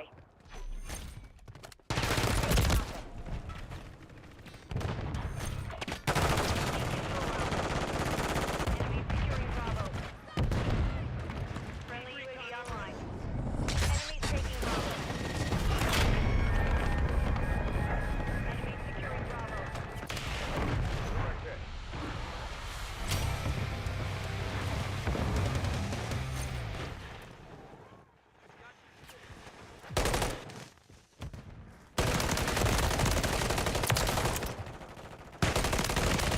Bravo. We control the objective. Enemy securing Bravo. Enemies taking Bravo. Bravo. Hostile UAV in the area. Securing objective Bravo. We're taking Bravo.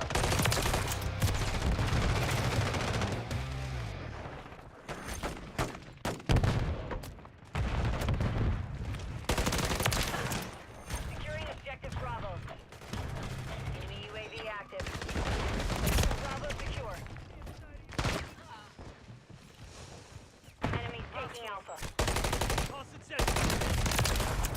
Securing objective Charlie. Enemy securing Bravo.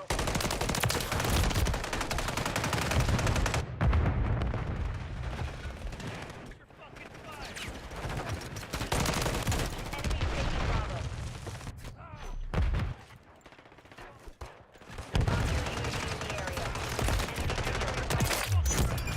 UAV active. Tossing tactical. Charlie. Losing Alpha. Taking Bravo.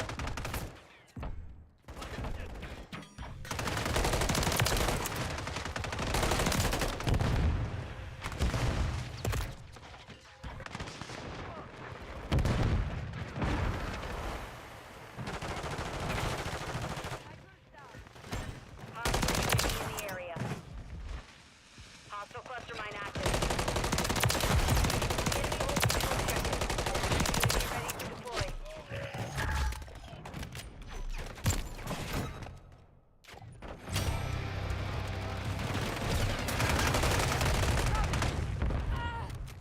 Enemy UAV active.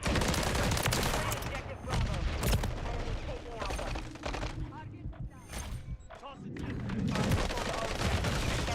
Taking Bravo.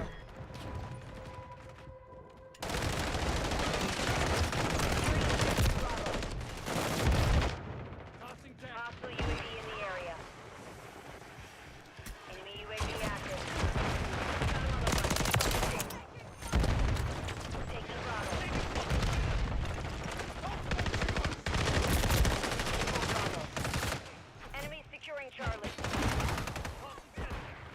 UAV is bingo fuel. RTV at this time. Securing objective Alpha. Enemy taking Bravo.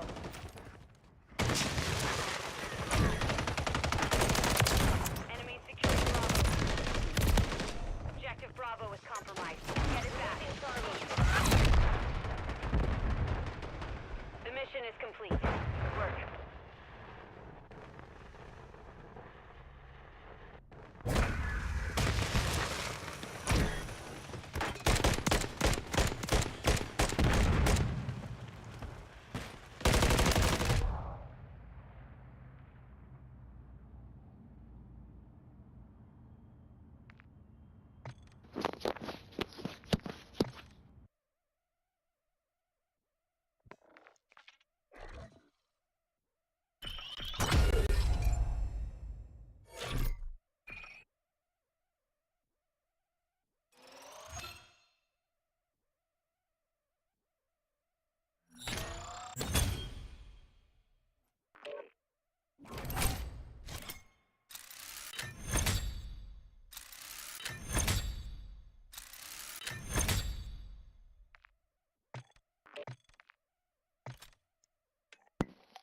Yo.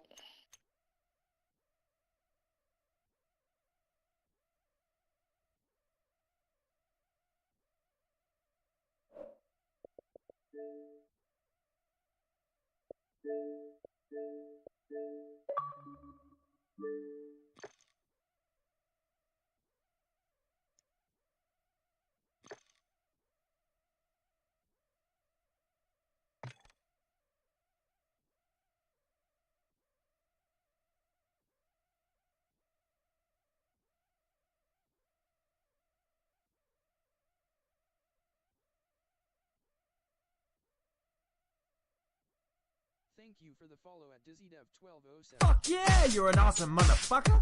Thanks for the follow, bro.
Every 5 subs is 1 level of the Death Nut Challenge. 4 levels left. Every 10 subs I eat either 1 Lil Nitro Gummy Bear limit 2 or 1 Carolina Reaper Ghost Pepper limit 7.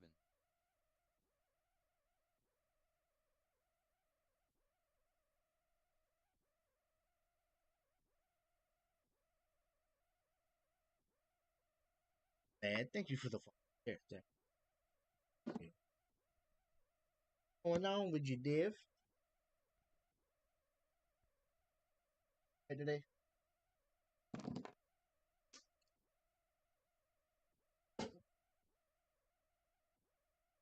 Here. Mind if I play a little bit? To play?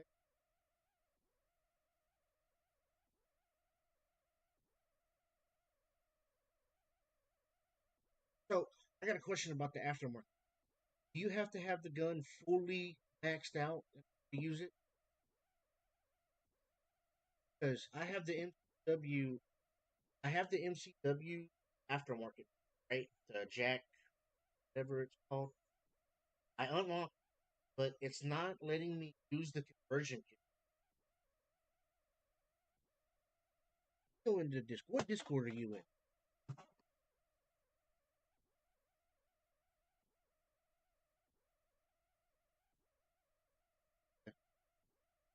Want my Discord?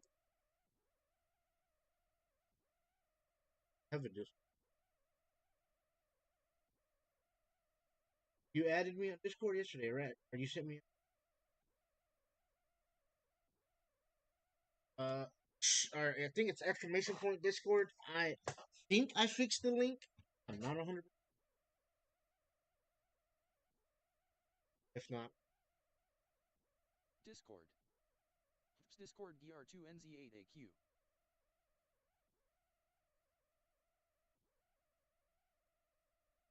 right? Yeah. I was? Take me out of it. Yeah. Go to mine.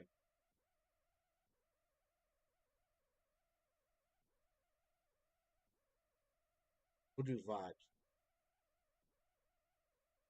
Yeah.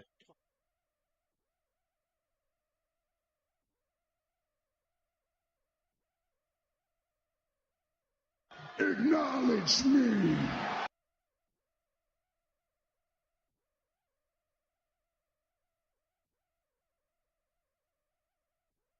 Sent me to sleepless.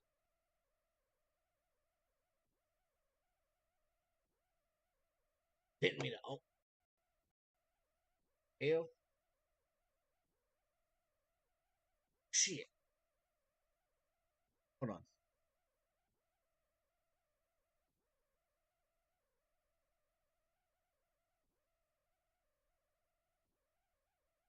There.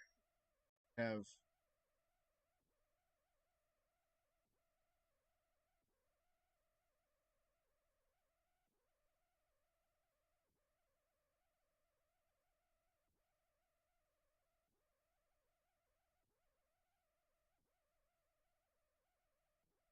Getting the.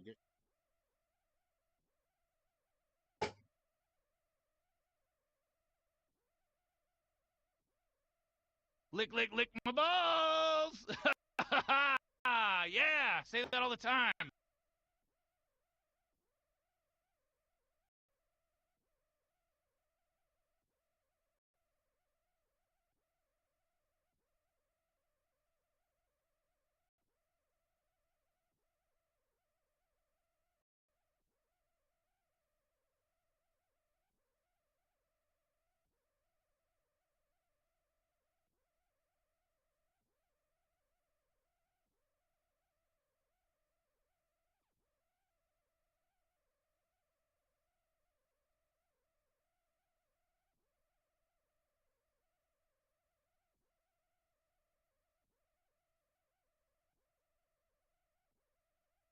Adruthagot, Oh. 94.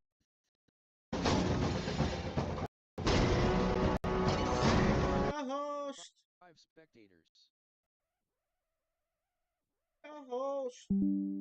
Hello? Yo. Hello, hello. Can you hear me? Yo, yo, yo. Yep.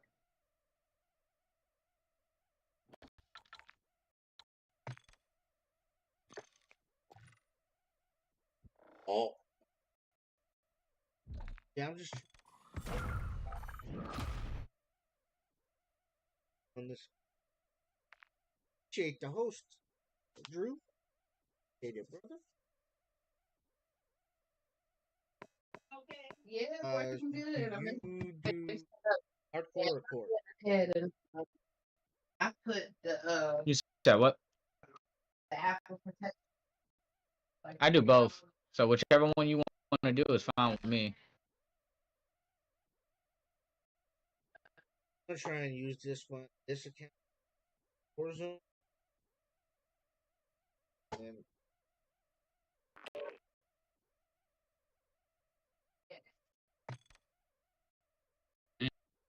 Mm. Okay.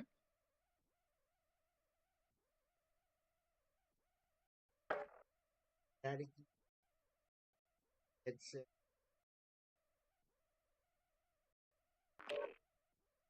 Absolutely not. I'm not gonna lie, bro. I'm green when it comes to that. Wasn't sure. I I don't know what the fuck. yeah, I be trying my best. That's all. Okay, hey, I can rock with that. And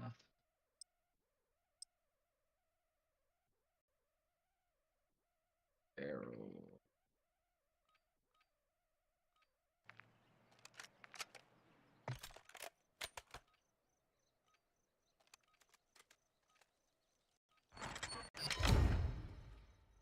Yeesh.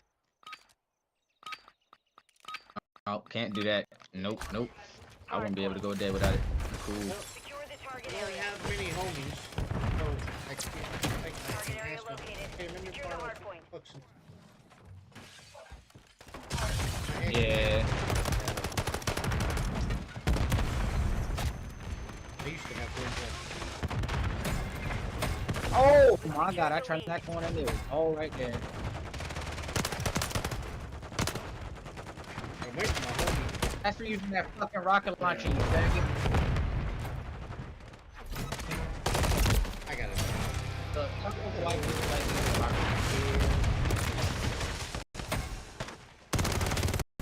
Hardpoint compromised. Secure the area. Alright, now talk. launcher. Say something. Enemies inside something.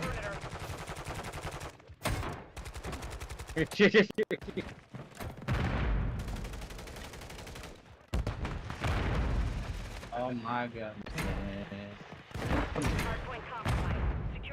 Yo, them in these fucking smokes. What do y'all got? Thermo? That's not gonna help y'all.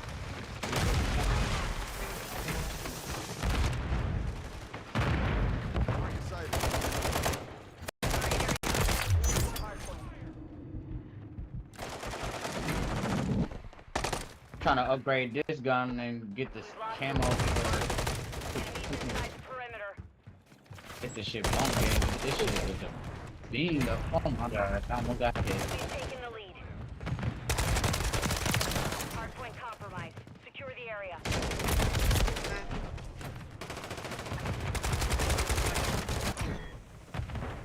Friendly mosquito deployed.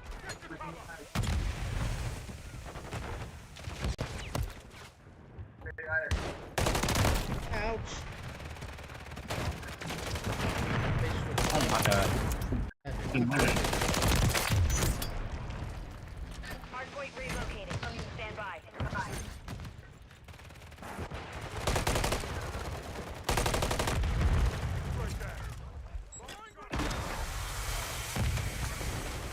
Hardpoint relocated. Secure the target area.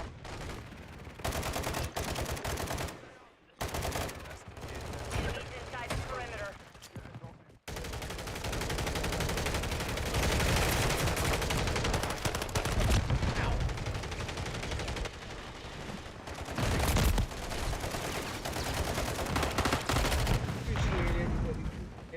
Hardpoint compromised. Through the area.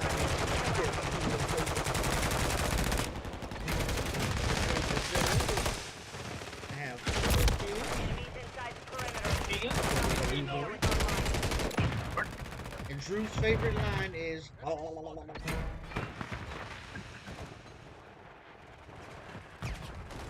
Confirming next hardpoint. Stand by.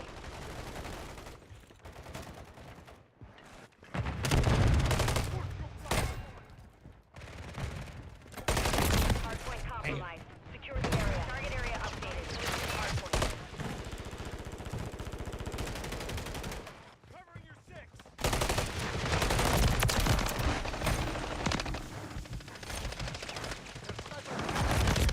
Perimeter. Friendly mosquito deployed.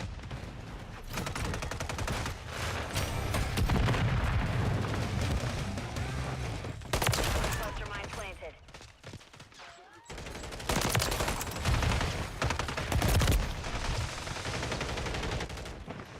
Yes.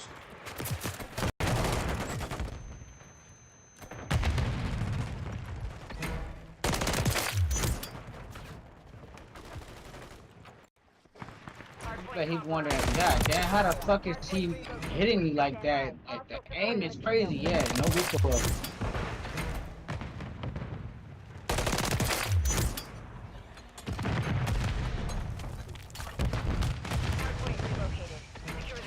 How you pre-fucking throw something around the corner like you know I'm there?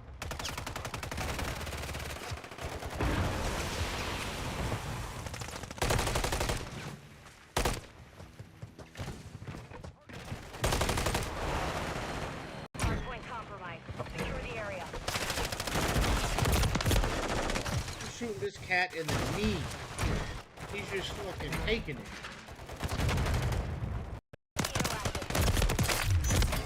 Damn, how many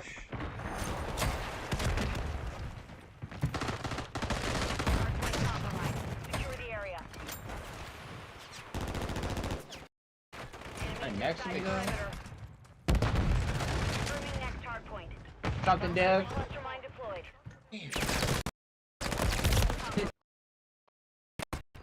I'm about to go to the next top point. Area updated. What up, Ghost? What up, player?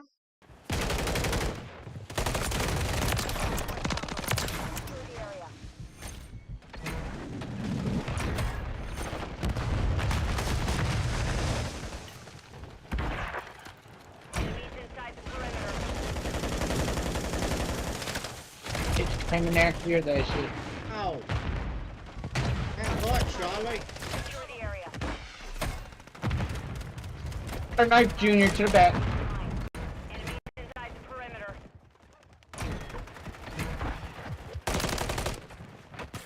Hardpoint compromised. Secure the area. Hardpoint relocating. Stand by. Enemies inside the perimeter. From the front Friendly door. UAV on station. Hardpoint compromised. Secure the area. Hardpoint relocating. Secure the target area.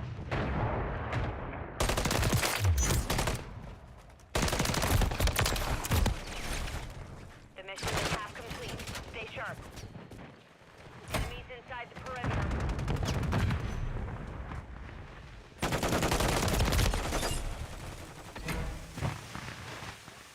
Hardpoint compromised. Secure the area.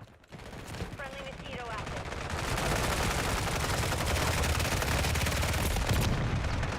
He feel real stupid. All that smoke just for you to die in.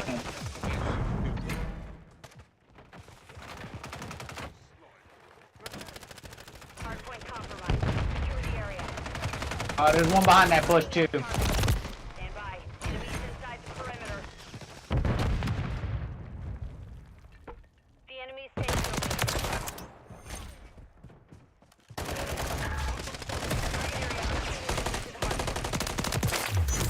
Friendly UAV online. Secure the lead.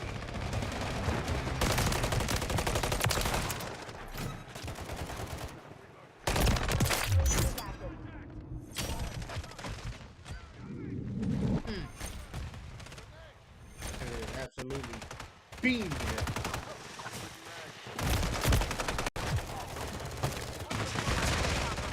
Secure the area.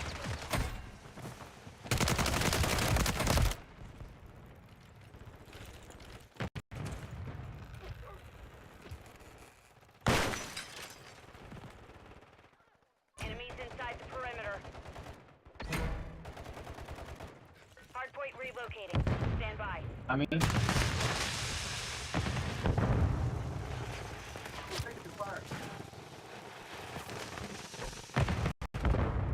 right there behind you, dude. No, you're a bum. Lost the lead. Hostile UAV in the area.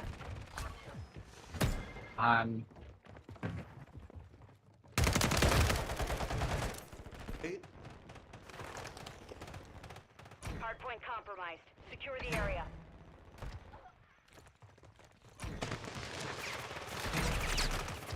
Enemies inside the perimeter.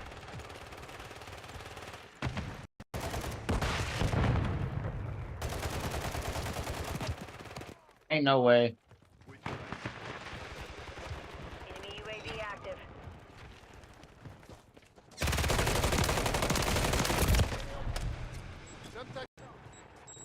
That's a good stick.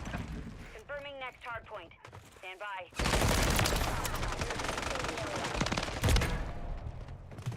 We're getting hit hard. Target area updated. Move to the hardpoint. Enemy spotted! Taking fire!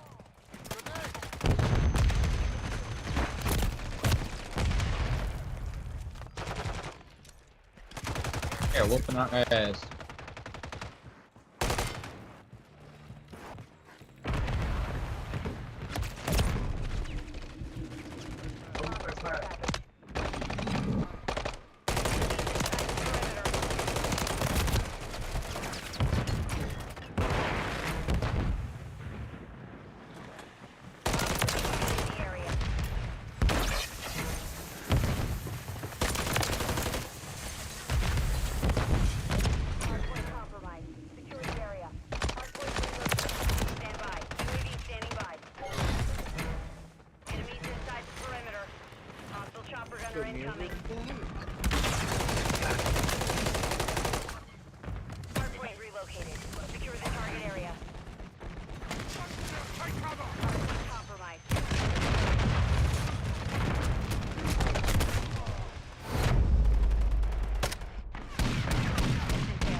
We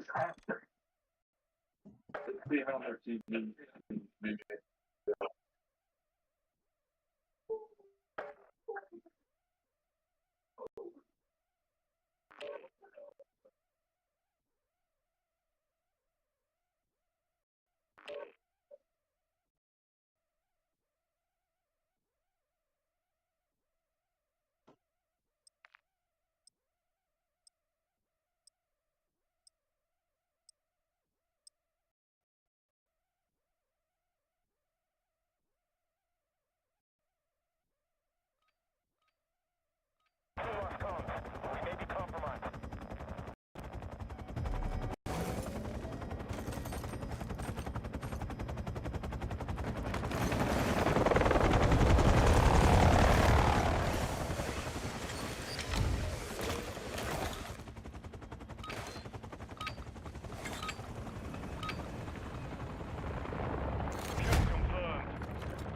Neutralize hostiles, grab their tags to win. Simple enough.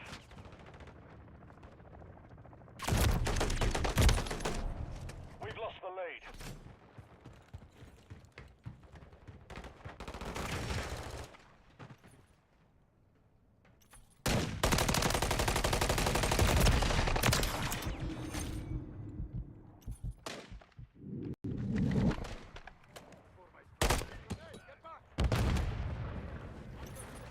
We've taken the lead.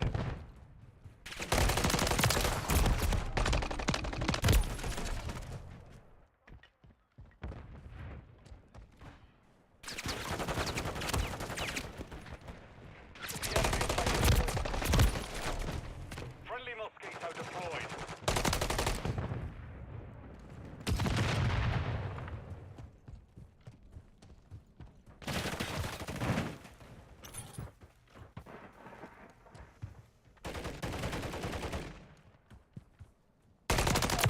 In the area.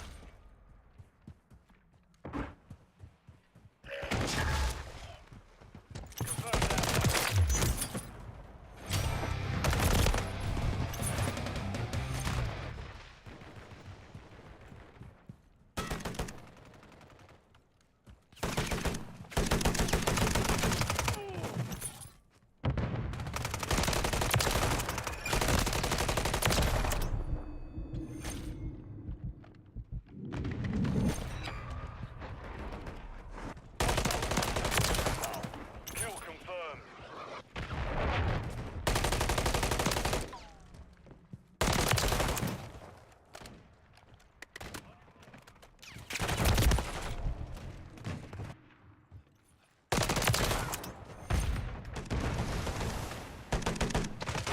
Watch one.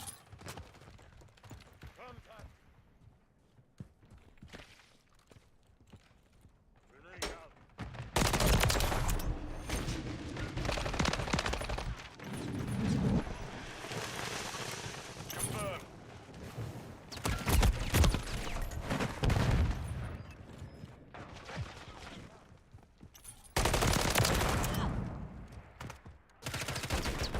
House secure. Confirmed.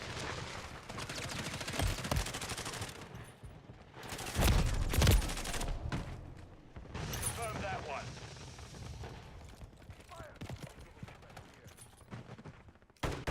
Enemy.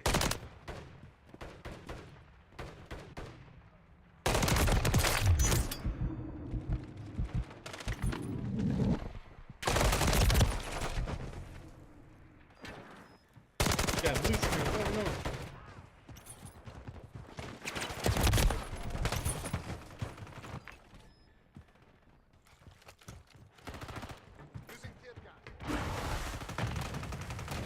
I don't know why I can't hear you.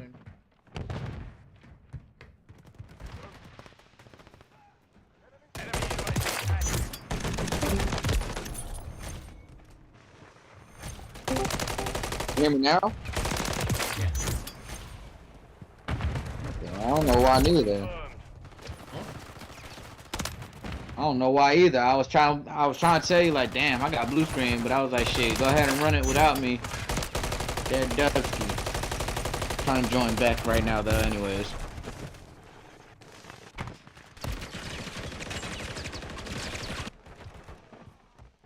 blue screen. It's alright, I'm coming back right now.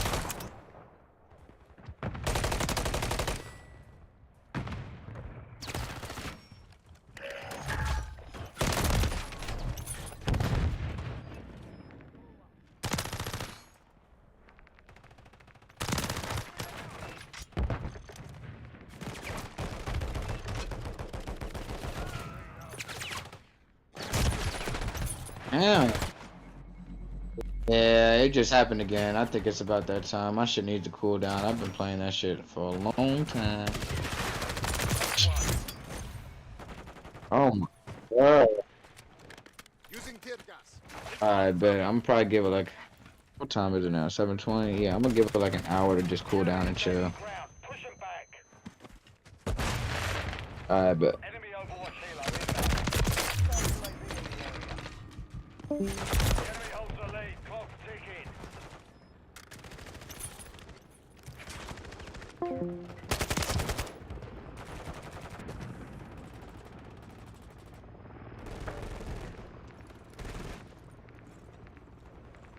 Friendly mosquito active.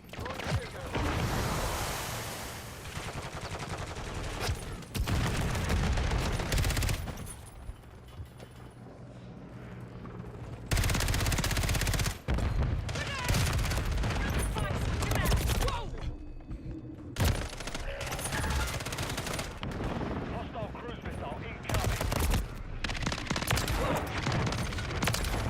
Damn, that shit was close.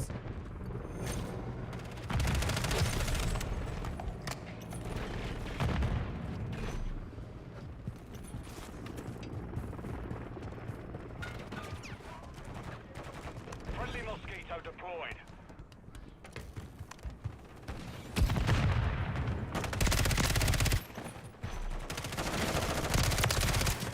UAV standing by. Changing mags! Need recon overhead! Notch one. Friendly mosquito active. Check your damn fire! Grenade! Taking effective fire! Target down! Damn, that shit was close.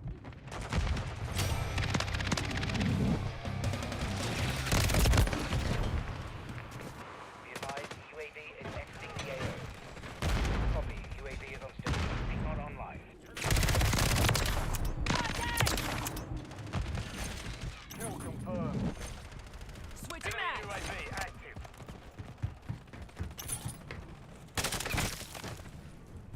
Confirmed. Confirm that one. UAV standing by.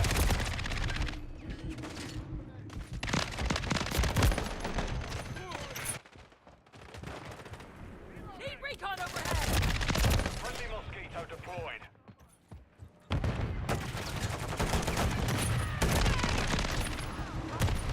Hostile UAV in the area.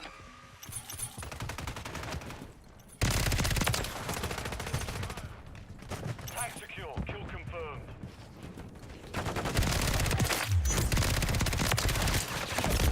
UAV is bingo fuel. RTB at this time.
care package on the way.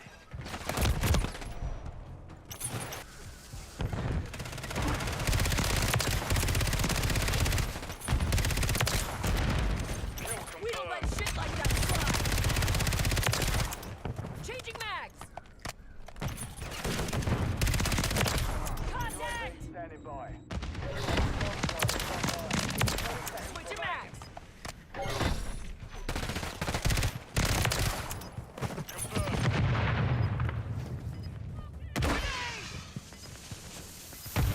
Confirm that one.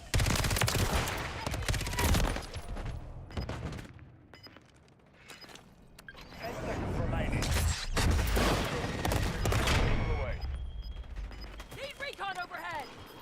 Copy. UAV is on station. Impact. No joy. Friendly cruiser approaching target. The mission's complete. Good work.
Kids.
Lock it down.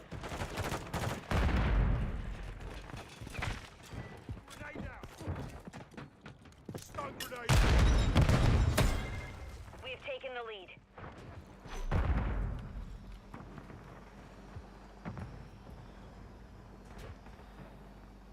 He's inside the perimeter.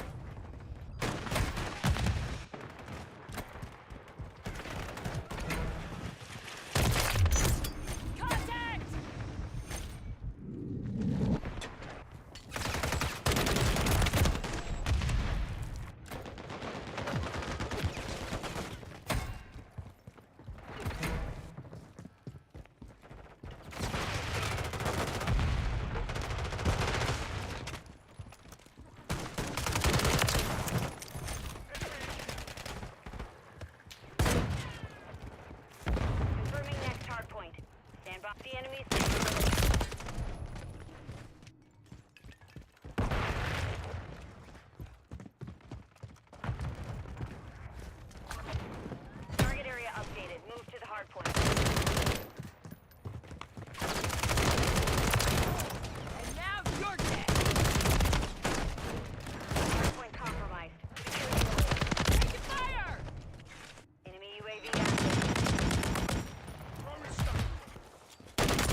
complete. Finish it.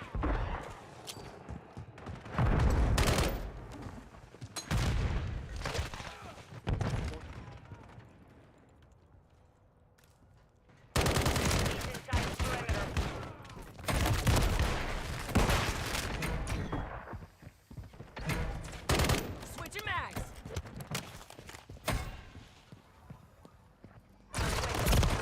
Secure the area.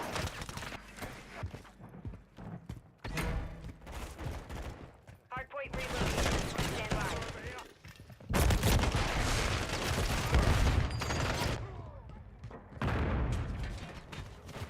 Enemies inside the perimeter. Hardpoint relocated. Secure the target area. Friendly fire. Watch it. Changing mags. Friendly mortar strike on the way.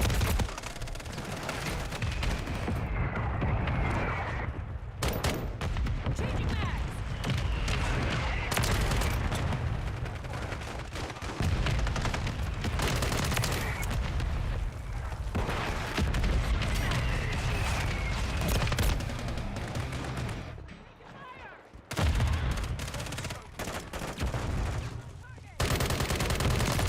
Contact!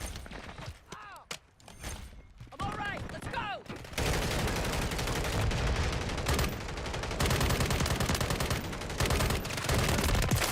Took one out. Hardpoint compromised. Secure the area.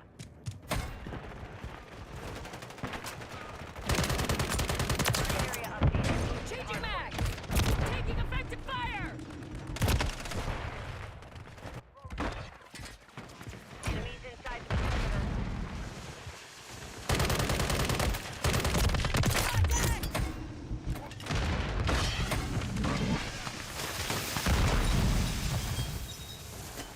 Friendly. Area.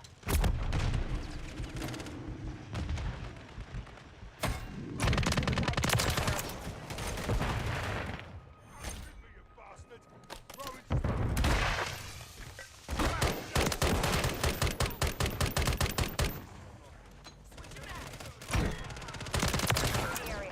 Be ready For you, I was around. Hardpoint relocated. Stand by. Changing mags.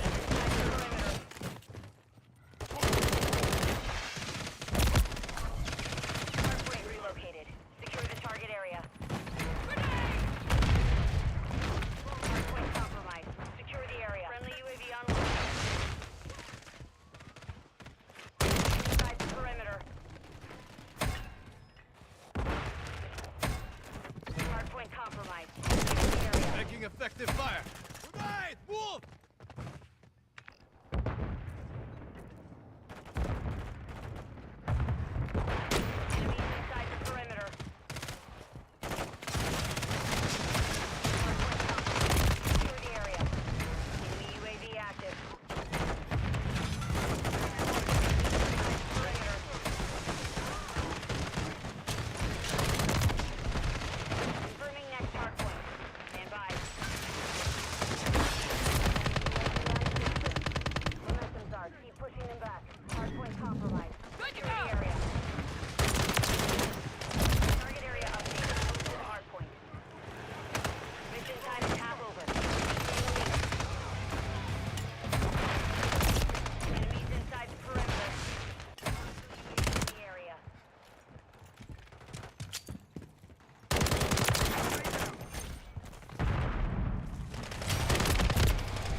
It's that feeling of freshly washed sheets.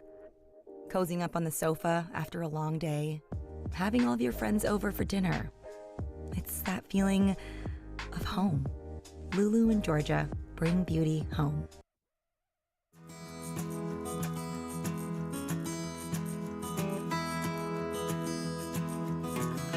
Every day on Main Street America.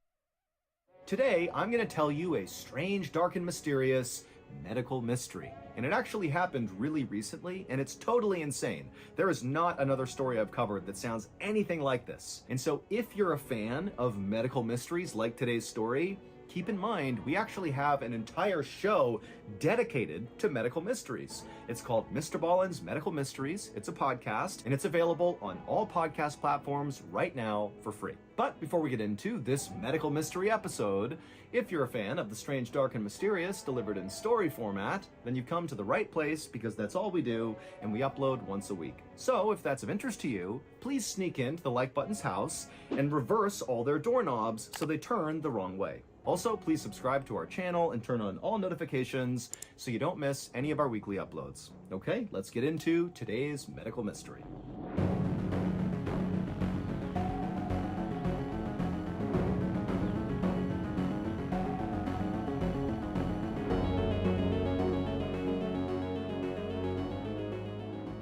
On the evening of June 7th, 2023, a 36-year-old man named Umar Abdullah walked into his bedroom in Tampa Bay, Florida, and right away he opened up all the windows.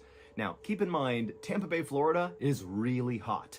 And so by doing this, he was letting in all this really hot air, but Umar did not care. He just wanted whatever was inside of his apartment out. Umar, along with his wife Samira and their 10-month-old daughter, had just gotten back to their apartment after a trip to Ohio, and the second they walked inside, they had smelled this weird smell.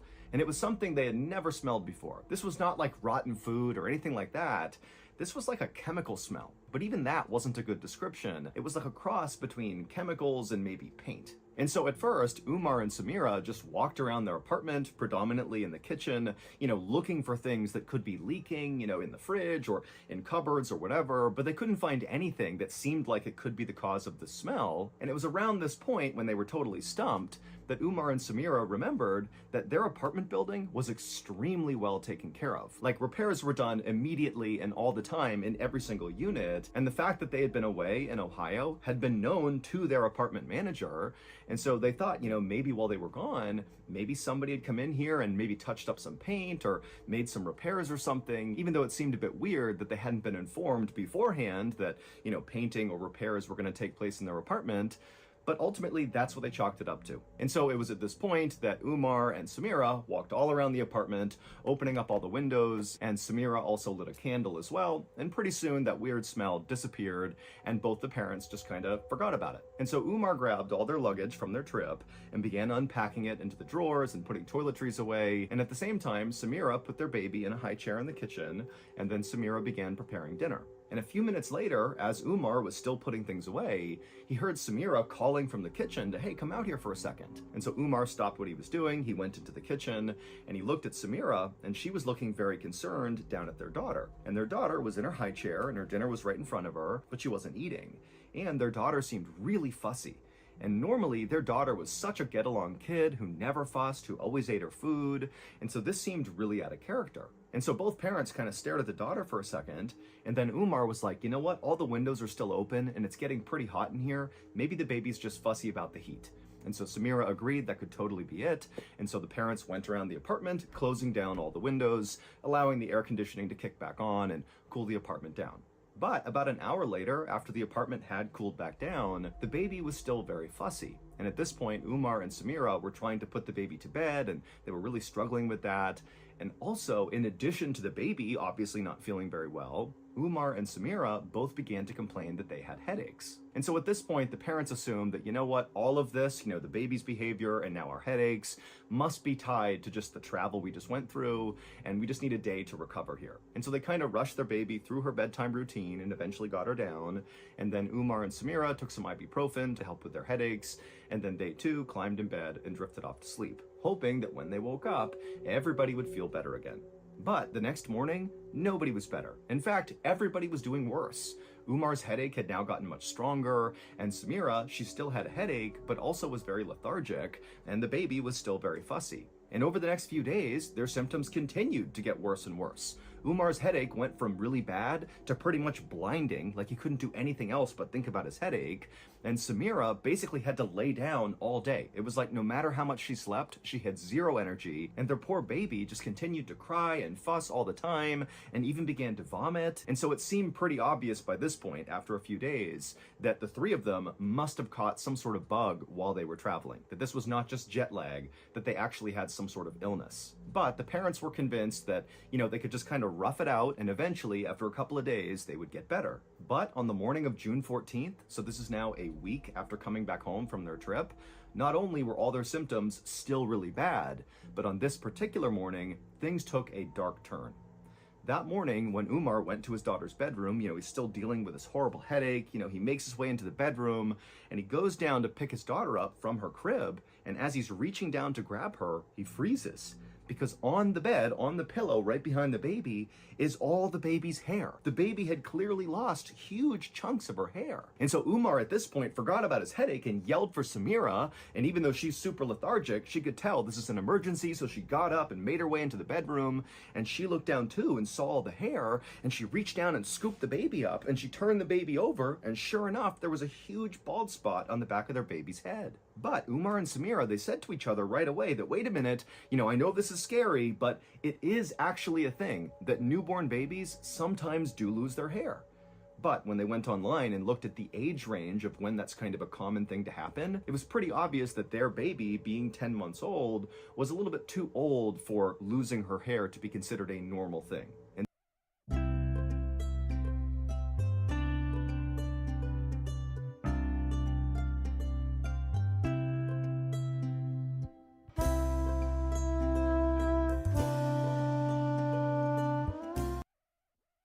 And so Umar and Samira sat there and continued Googling, what could this be? My 10-month-old baby is losing her hair. And there were lots of explanations ranging from, ringworm to some severe infection to some rare genetic disorder. And all of it was kind of terrifying. And also none of it really lined up with what they were seeing with their daughter. And so the parents were like, you know what? Clearly, we don't know what this is. We've all been sick for a week. We have to bring our baby to the doctor. And so as Samira got on the phone and called the baby's doctor, Umar hopped in the shower to get ready to go to the doctor. And as soon as he began shampooing his hair, he noticed clumps of his hair were falling out. And so all of a sudden it dawned on him that whatever's going on with his baby is going on with him, and very likely going on with his wife too. And it was at this point too that Umar remembered that strange smell when they first walked into their apartment after coming back from their trip. Now, they had opened up all the windows and lit candles, and, the smell had kind of dissipated, and then they had shut the windows again, and they hadn't smelled it again. And so Umar began thinking, wait a minute, maybe we've just gone nose blind to the smell, and maybe there's some sort of contamination in the air. Maybe there's a gas leak or something worse than that. And so as soon as Umar got out of the shower and told his wife about how he lost hair and kind of his theory that maybe there was some contamination in their apartment, Umar called his landlord and explained, the whole situation. And the landlord would tell Umar right off the top that, during the time they were in Ohio, nobody went inside their apartment. So there's no fresh paint in there, no maintenance was done. So whatever you smelled was not from us. And then the landlord said to Umar that, as scary as it sounds, it's possible that you might have like a gas leak inside of your apartment, or maybe you have a freon leak from your air conditioning system, or maybe there's toxic mold. But whatever it is, we're going to get people in there, we're going to find the issue and solve it. And so later that day, sure enough, a gas inspector showed up to Umar and Samira's apartment, and they checked the entire place, and they could not find any trace of a gas leak. They checked everywhere.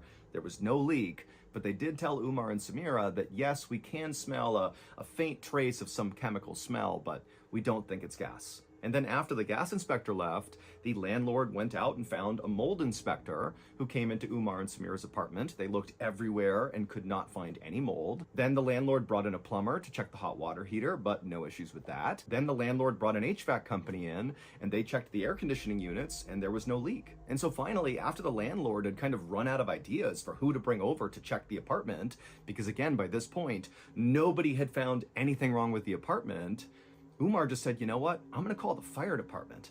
And so Umar, he calls the fire department, and the fire department, they send over their hazardous materials team or their hazmat team. And so they go into the apartment and they look everywhere, and there is nothing. They could not find any source that was causing the smell at all. It seemed very much like their apartment was totally safe and fine. But by this point, it's now been 2 weeks since Umar, Samira, and their baby had come back from that trip, and they still felt totally horrible. Umar still had his headaches, he was still losing his hair, Samira had begun losing her hair as well, she still had her headaches, she still felt lethargic, and their baby was still losing her hair, and she still was fussy and miserable. And all three of them now had developed this weird shortness of breath, where they'd just be walking through the apartment, and suddenly it was like they couldn't even breathe. And so now they've had all these people who can't find anything wrong with their apartment. They'd gone to their doctors, and the doctors had no idea what was wrong with them. And so it was kind of like they had no idea what to do, but clearly this crisis was only getting worse and worse and worse. And so Umar felt like he had no more options. He couldn't leave his apartment. He couldn't afford to do that. And so they were just stuck in this place that seemed toxic. But all that would change on June 25th, so 2.5 weeks after they came home from that trip, because on this day, Umar discovered something about that chemical smell they caught right when they came back in after the trip. You know, the smell that all the people that had come into the apartment had sort of noticed but couldn't identify. On June 25th, Umar figured something out about that smell.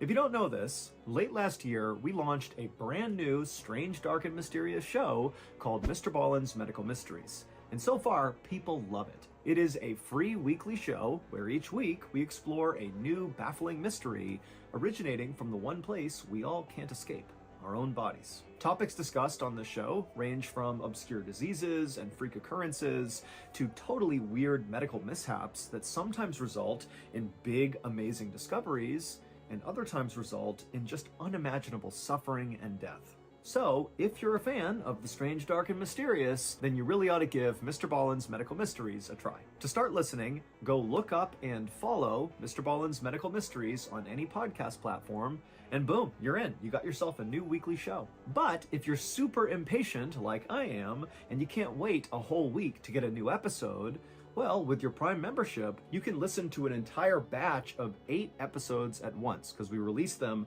8 at a time on Amazon Music. Also, on Amazon Music, there are no ads. And if all this was not enough to sell you on maybe giving the show a try, well, then stick around at the end of this video, and I'll play you a sneak peek from our newest episode of Mr. Ballen's Medical Mysteries.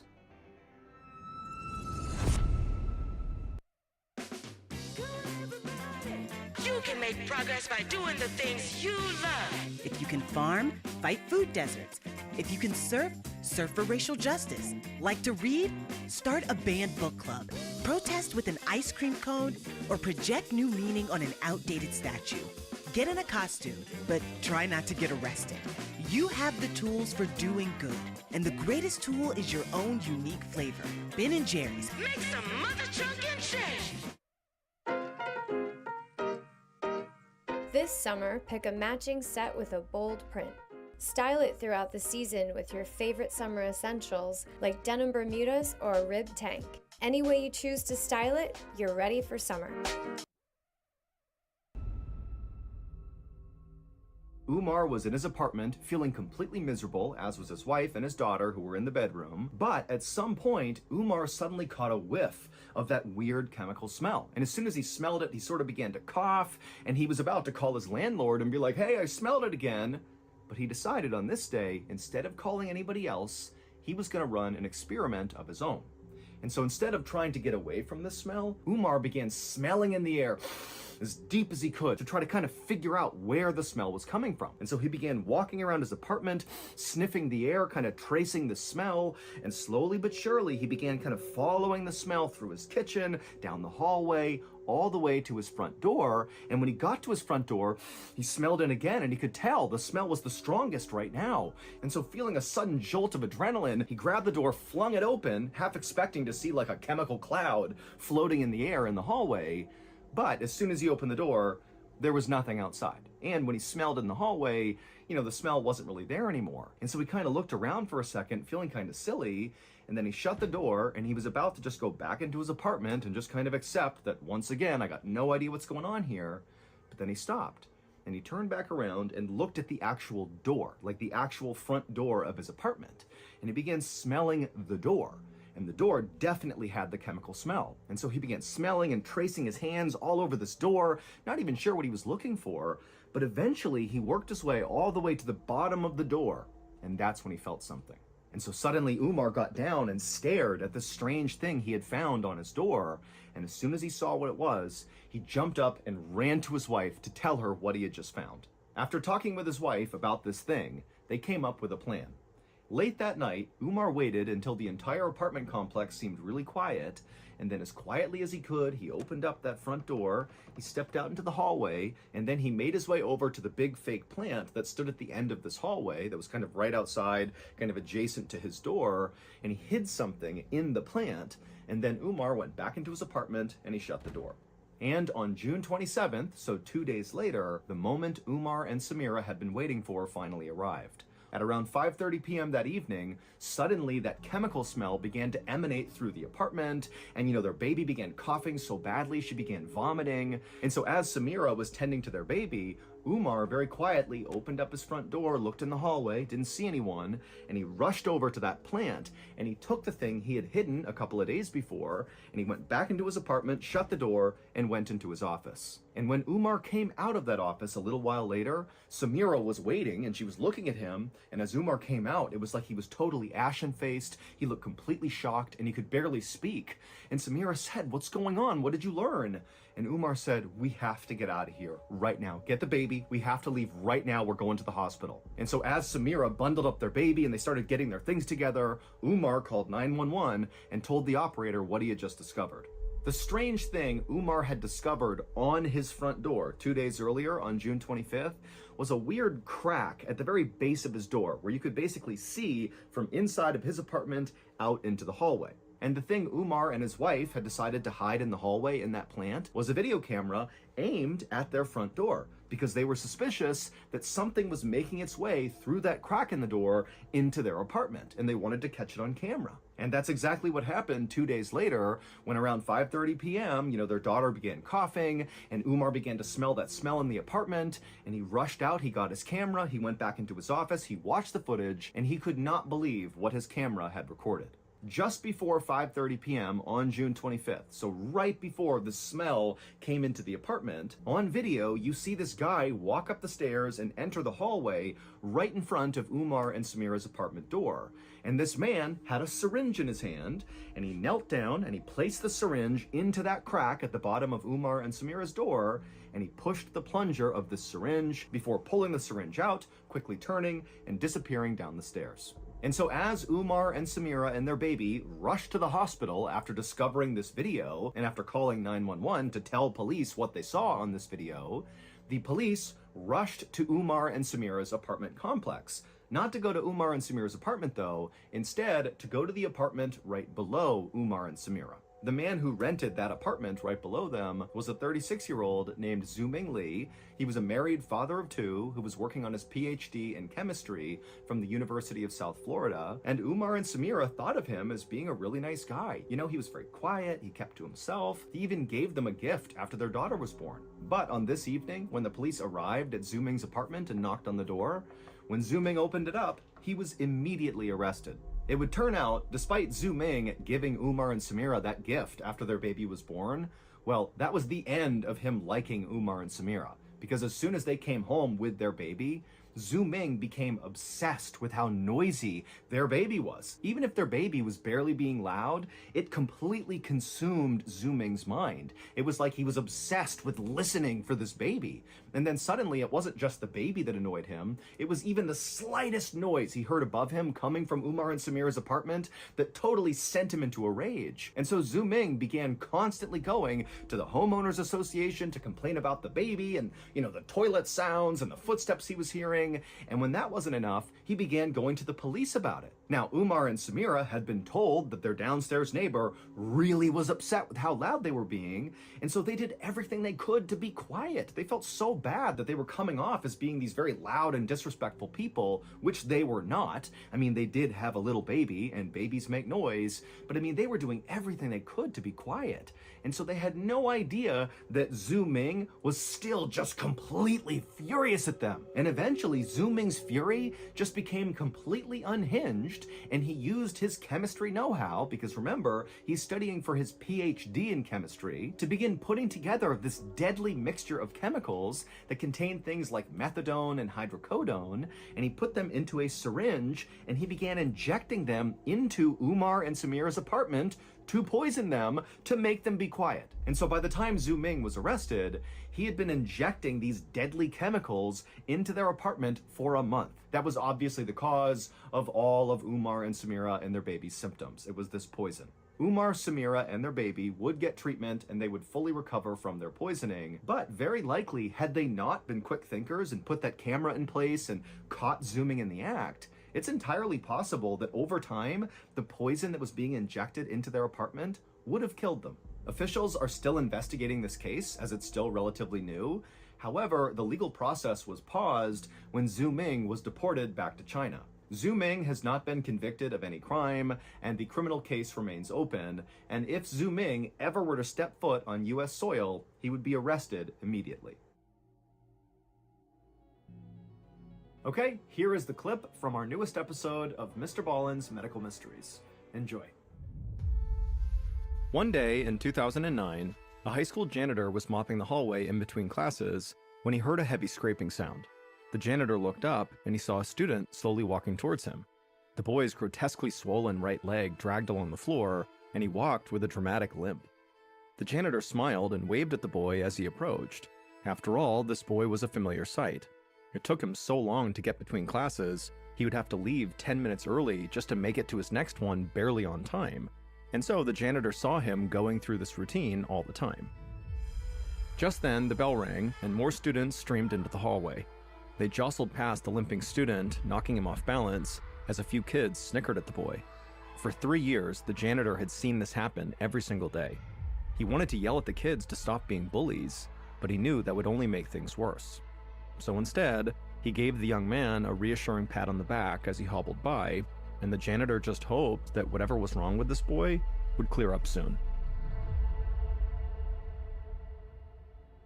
So that's the end of today's medical mystery story. If stories like this one appeal to you, remember we have an entire show dedicated to stories just like this one. It's called Mr. Ballen's Medical Mysteries, and it's available on all podcast platforms for free. But you can listen to episodes early and ad-free on Amazon Music. So that's gonna do it. Thank you so much for your support. Until next time, see ya. Wait, don't go anywhere. If you're looking for more strange, dark, and mysterious videos, click here. Activating beast mode. 3, 2, 1, go. Let's go. Beast mode. Are you ready? Are you ready? Let's go. Beast mode. Ready, set. It is a golden affair.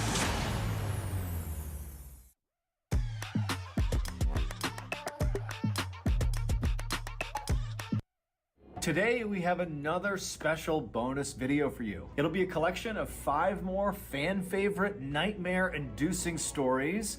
And don't worry if you've heard or seen these before, because we have totally re-edited all of them, so the viewing experience will be all new. But before we get into those stories, if you're a fan of the strange, dark, and mysterious delivered in story format, then you've come to the right place, because that's all we do, and we upload once a week. So if that's of interest to you, please sneak into the like button's house and reverse all their toilet paper rolls, so instead of feeding out from the top, they feed out from underneath like a serial killer. Also, please subscribe to our channel and turn on all notifications so you don't miss any of our weekly uploads. Okay, let's get into today's stories.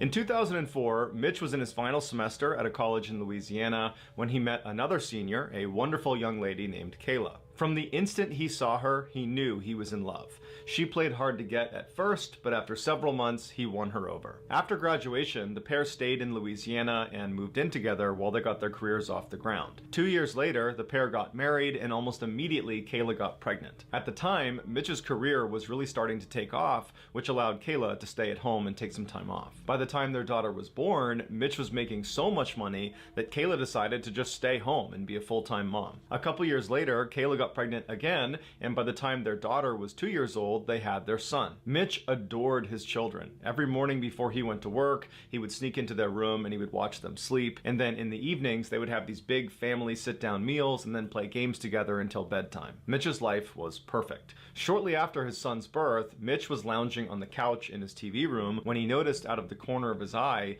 the red lamp in the corner of the room. It just looked funny. It was almost like the light itself was blurry, but when he looked a little bit closer at it, the entire lamp looked blurry. And so Mitch looked around the room and nothing else was blurry. He rubbed his eyes and looked back over at this lamp and it was still blurry. He turned the TV off and walked over to the lamp, and even though he was right in front of it, the lamp was still blurry. And Mitch didn't have bad eyesight, and so he's thinking, is there something wrong with me? Am I having a stroke? Do I have an aneurysm? Is there some sort of illness here that's making me see this lamp blurry when it's really not? But Mitch told himself he was healthy and that whatever this was, it was an anomaly and nothing to worry about. And so he went back over to the couch, turned the TV back on, and tried to ignore the lamp. But as he was watching TV, out of his peripheral vision, he couldn't help but notice this weird blurry lamp. And so finally, he turned the TV off again, and he turned to look at this lamp. And now, in addition to being blurry, it appeared to be upside down. Now Mitch was genuinely concerned that there was something wrong with him, because again, nothing else in the entire room was blurry or upside down. It was just this lamp. And so a few minutes later, his wife and his kids came home, and Mitch decided he would not tell them about this lamp. He didn't want to alarm them. He figures he will get to the bottom of this blurry lamp, and then he will tell his wife and kids. And so that night, the family has a sit-down meal, and then afterwards they play some games together, and then everybody goes upstairs and goes to sleep. But after everyone had gone to sleep, Mitch was just laying in bed thinking about this lamp. And so finally, he snuck out of his bed and went downstairs to the TV room, and he sat on the couch, and he just stared at this lamp. And for hours and hours, he just fixated himself on this lamp, watching it kind of morph around and turn upside down and get blurrier and blurrier by the second. The next day, Kayla found Mitch lying on the couch passed out, and she asked him if he was okay. And again, Mitch didn't tell her about this lamp that was still blurry. He just told her that he wasn't feeling well and he was not going to go to work that day. But Mitch didn't go to work for 3 more days. He just sat on the couch and stared at this lamp. And Kayla obviously picked up on this strange behavior and kept poking and prodding to get more information about what was going on, but Mitch never told her the truth about this lamp. He just kept telling her he felt sick. She urged him to go see a doctor, but Mitch told her it would be fine, he'd get better. And then over time, as this lamp continued to morph and get bigger and get stranger and stranger, Mitch suddenly was unable to respond to his wife. He became totally unresponsive. And so obviously his wife became desperate and called the doctor. And as she's on the phone with the doctor trying to get advice about what to do, Mitch realizes the lamp is now growing in leaps and bounds. And before long, the lamp is the entire size of the room, and all he can see is the red color of this lamp. And then Mitch starts to hear these voices, these screams coming from somewhere in the distance. And then he feels this blinding pain in his head.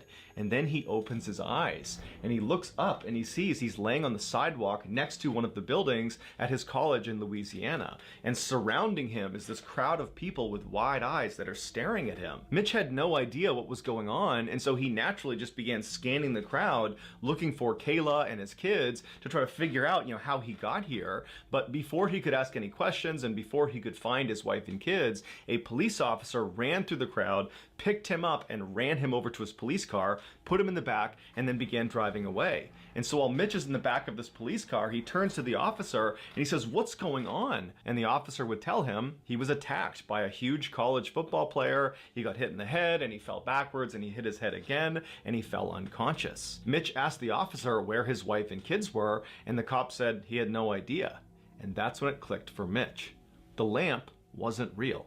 Neither was his wife, neither was his daughter, neither was his son, neither was his life. For the past 10 years, it was all a hallucination while he was unconscious after getting attacked. Mitch was brought to the hospital where he would make a full physical recovery, but after being released, he was horribly depressed, and he had to get intense therapy to basically grieve for the loss of his family that never existed. These days, Mitch says he can barely remember what his family even looked like, but periodically in his dreams, he will catch a glimpse of his son in his peripheral vision, and his son is perpetually 5 years old, and he's trying to talk to his father, but Mitch can never understand what he says.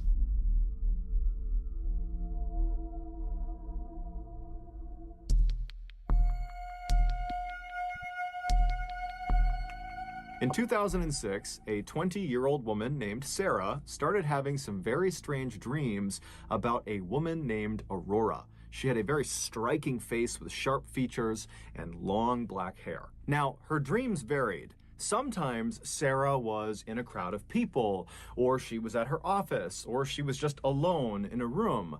But in all of her dreams, Aurora would always show up. Either she would interact with Aurora and they would speak, but Sarah could never remember what they actually spoke about, or Aurora would just be in the crowd or in the background just watching Sarah.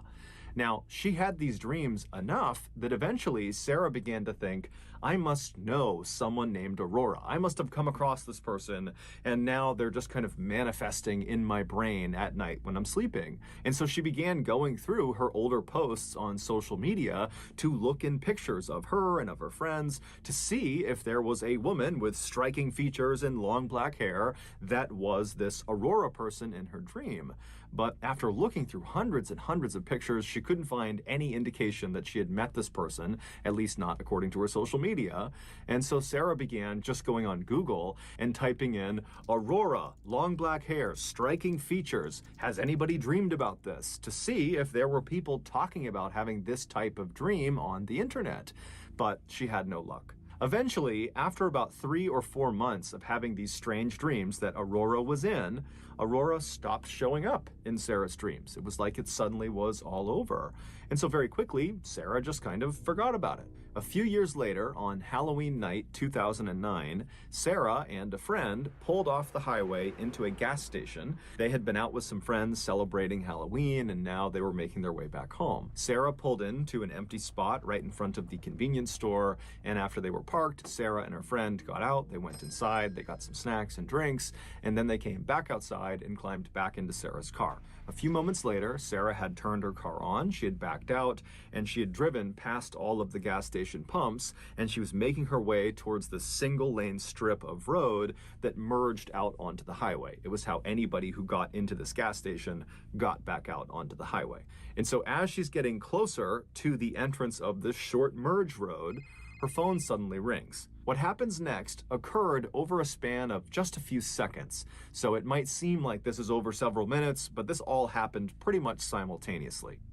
So she's pulling up to the entrance of this merge road, her cell phone rings, and because there was no one behind her, it was not a busy night, Sarah decides to just stop her car, put it in park so she can safely take this phone call. And so she stops her car pretty much right in front of the entrance to this merge road, and she picks up her phone, she looks at the number, and she doesn't recognize it, but she picks it up anyways, and she says, hello.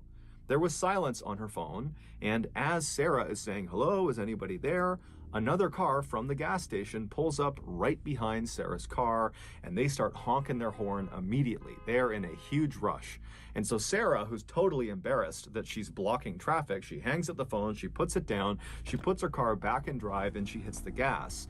But this driver behind her is apparently in such a rush, they're so impatient, that they actually swerved around her, driving on the dirt off to the side of the road just to get around her, and then they sped off down the merge road back onto the highway. And literally, seconds later, another car that was already on the highway, a silver Honda Civic, lost control and smashed into this car that had just passed Sarah's car. So there's this huge car accident literally right in front of Sarah Sarah and her friend, who have now stopped the car. They're right at the end of the merge road looking at this horrible accident that they narrowly escaped. Sarah put her car back in park, she picked up her phone, and she called the police. When the police showed up a few moments later, they took down Sarah and her friend's version of events, and then a little while later, after the ambulances had left and after the two cars had been pulled off of the highway, one of the police officers pulled Sarah aside and told her that the driver of the Honda Civic and the driver of the car that had swerved around her had both been killed in the accident. Shocked, the only thing Sarah could think to do was to call back that number she didn't recognize that had effectively stopped her from getting onto the highway and maybe even stopped her from being hit by that Honda Civic. And so she wanted to talk to this person and thank them for saving her life. But when she called the number back, the person did not pick up. However, it went to her voicemail, and it said, "Hi, you've reached Aurora. Leave your name and number after the beep." Sarah could not believe it. She said she had never felt goosebumps like that in her entire life. The next day, Sarah tried calling the number again, and this time the woman, Aurora, answered the phone. The two got to talking, and Sarah explained her crazy dreams and now this crazy car crash thing and how it's all connected. And Aurora would tell Sarah, like, "That's amazing. This is a crazy story you're telling me, except I didn't call you last night. I have no idea how you got my phone number." And so at the end of this phone call, the two women really had not reached any sort of explanation for how this came to be, how they came to be talking. But they ultimately just said, "Okay, hey, thanks and best of luck to you." And then they hung up. After the call was over, Sarah found herself just kind of sitting there, not really sure how to react to what had just happened. It was such a totally bizarre thing that she had just been through over the past 24 hours. And then if you include the dream, this has been a multi-year long thing. And so on a whim, Sarah just opens up her Facebook account and she plugs in Aurora's full name because Aurora had given her her full name on this phone call they had just had. And when she looked at her phone, when the results came in, Sarah nearly fainted. Right at the top of the results page was this woman, Aurora's Facebook account, and her profile picture showed her face. And when Sarah looked at her face, it was the exact same face she had seen so many times in her dreams. It was the same Aurora with the striking features and long black hair. The woman in her dreams was the woman who called her and saved her life.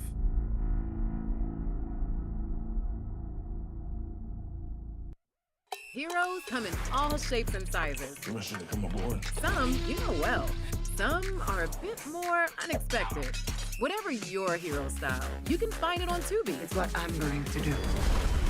See you in there. One reason to try Zaxby's new chicken finger tacos? We'll give you two. Chipotle ranch and avocado BLT.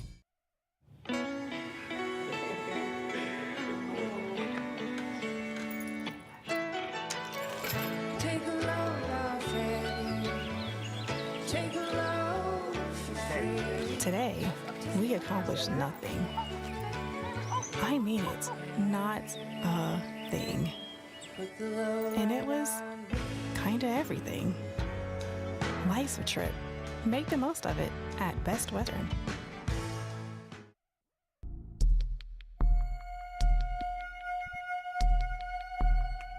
In 2006, 73-year-old Sherman Sizemore was the definition of a man's man. He had spent the bulk of his adult life doing one of the most dangerous jobs in the world, mining for coal in West Virginia. And while he was a coal miner, he apparently had lost track of the amount of times he had nearly been killed from mine shaft collapse and gas leaks. Later on in life, after his kids had all grown up, he had retired from coal mining and become an ordained Baptist minister. And despite his harrowing backstory and burly, intimidating appearance, he was known to be incredibly gentle and very calming to his parishioners. He was also known to be an incredibly devoted grandfather, to the point where if there was a chance to spend time with his grandkids, he would basically throw all of his responsibilities out the window to do that. But in January of that year, something changed in Sherman. He went from being this pillar in the community to being a deranged, paranoid lunatic. It all started on the afternoon of January February 19th. Sherman and his wife Ruby were sitting in their home alone on the couch,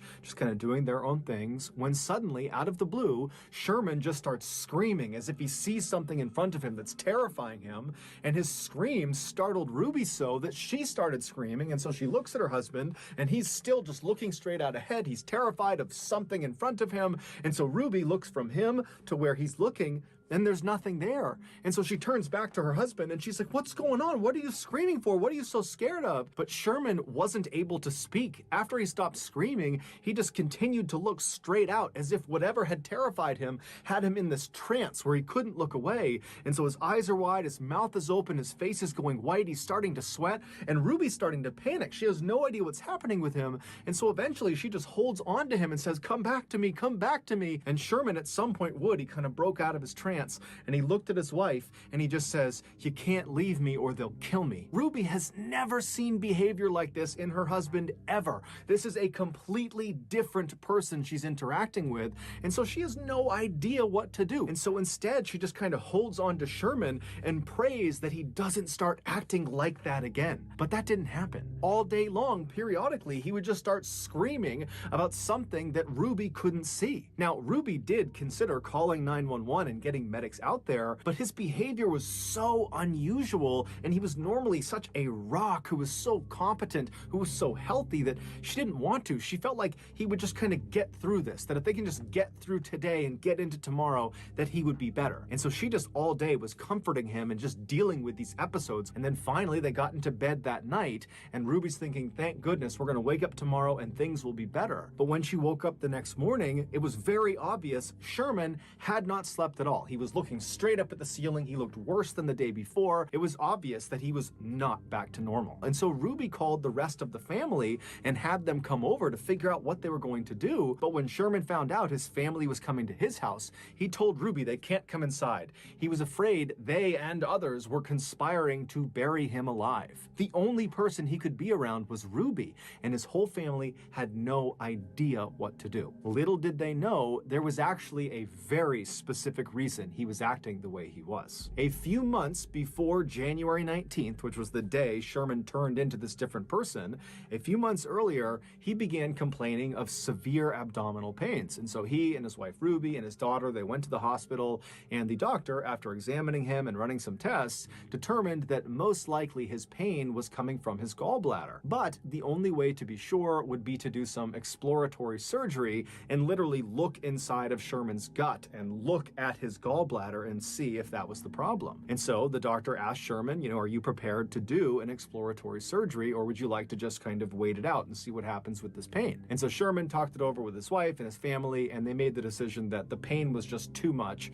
and so they would go forward with the surgery. And so on the morning of January 19th, so again, this is the day that Sherman basically loses his mind, he goes into the hospital completely normal. He goes in with his wife, he goes in with his daughter, and he makes his way over to the surgery wing of the hospital. He says bye to his family, and he's put on a stretcher bed, and he's wheeled in and prepped for surgery, and then brought into the operating room. And while he was in the operating room, laying on his stretcher bed, flat on his back, looking straight up at all these bright lights above him, he just struck up some chit-chat with the nurses and doctors who were in the room, prepping the room for surgery, and they were also putting the IV into his arm. Then at some point, one of the nurses lowered the oxygen mask onto Sherman's face so the anesthesiologist could administer the 2-drug cocktail that would knock him out for the surgery. Sherman was scheduled to get something known as general anesthesia for this operation, where basically he would be completely out, he wouldn't feel anything, they'd do the surgery, and then he would wake up in recovery. And so once this mask was on Sherman's face, the anesthesiologist began pumping him full of the drugs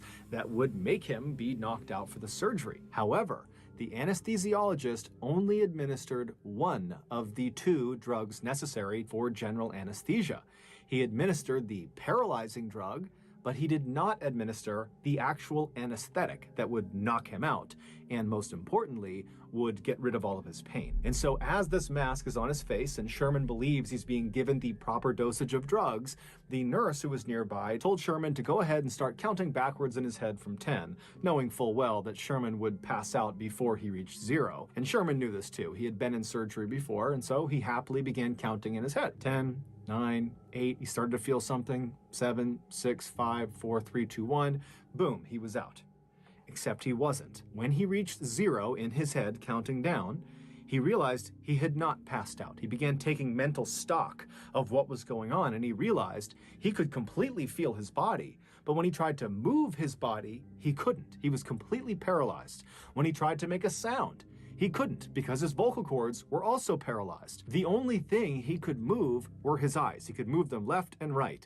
However, they had taped his eyes shut, so he can't see anything. And so Sherman is thinking to himself, okay, I've been given the drugs, maybe they're slow acting, any minute now I'm gonna drift off to sleep and this will just be a distant memory. But after a few seconds, he's hearing the doctors and nurses in the room. He can't see them, but he hears them. They seem to be moving towards doing this operation, and he's still awake. And so Sherman becomes frantic and starts flicking his eyes left and right as fast as he possibly can. And the rapid eye movement actually loosened the tape on both of his eyelids, and it created a tiny slit that he could actually look through. And what he saw terrified him. The surgeon was walking over next to him. He was getting his gloves on, and then the surgeon says, "Scalpel."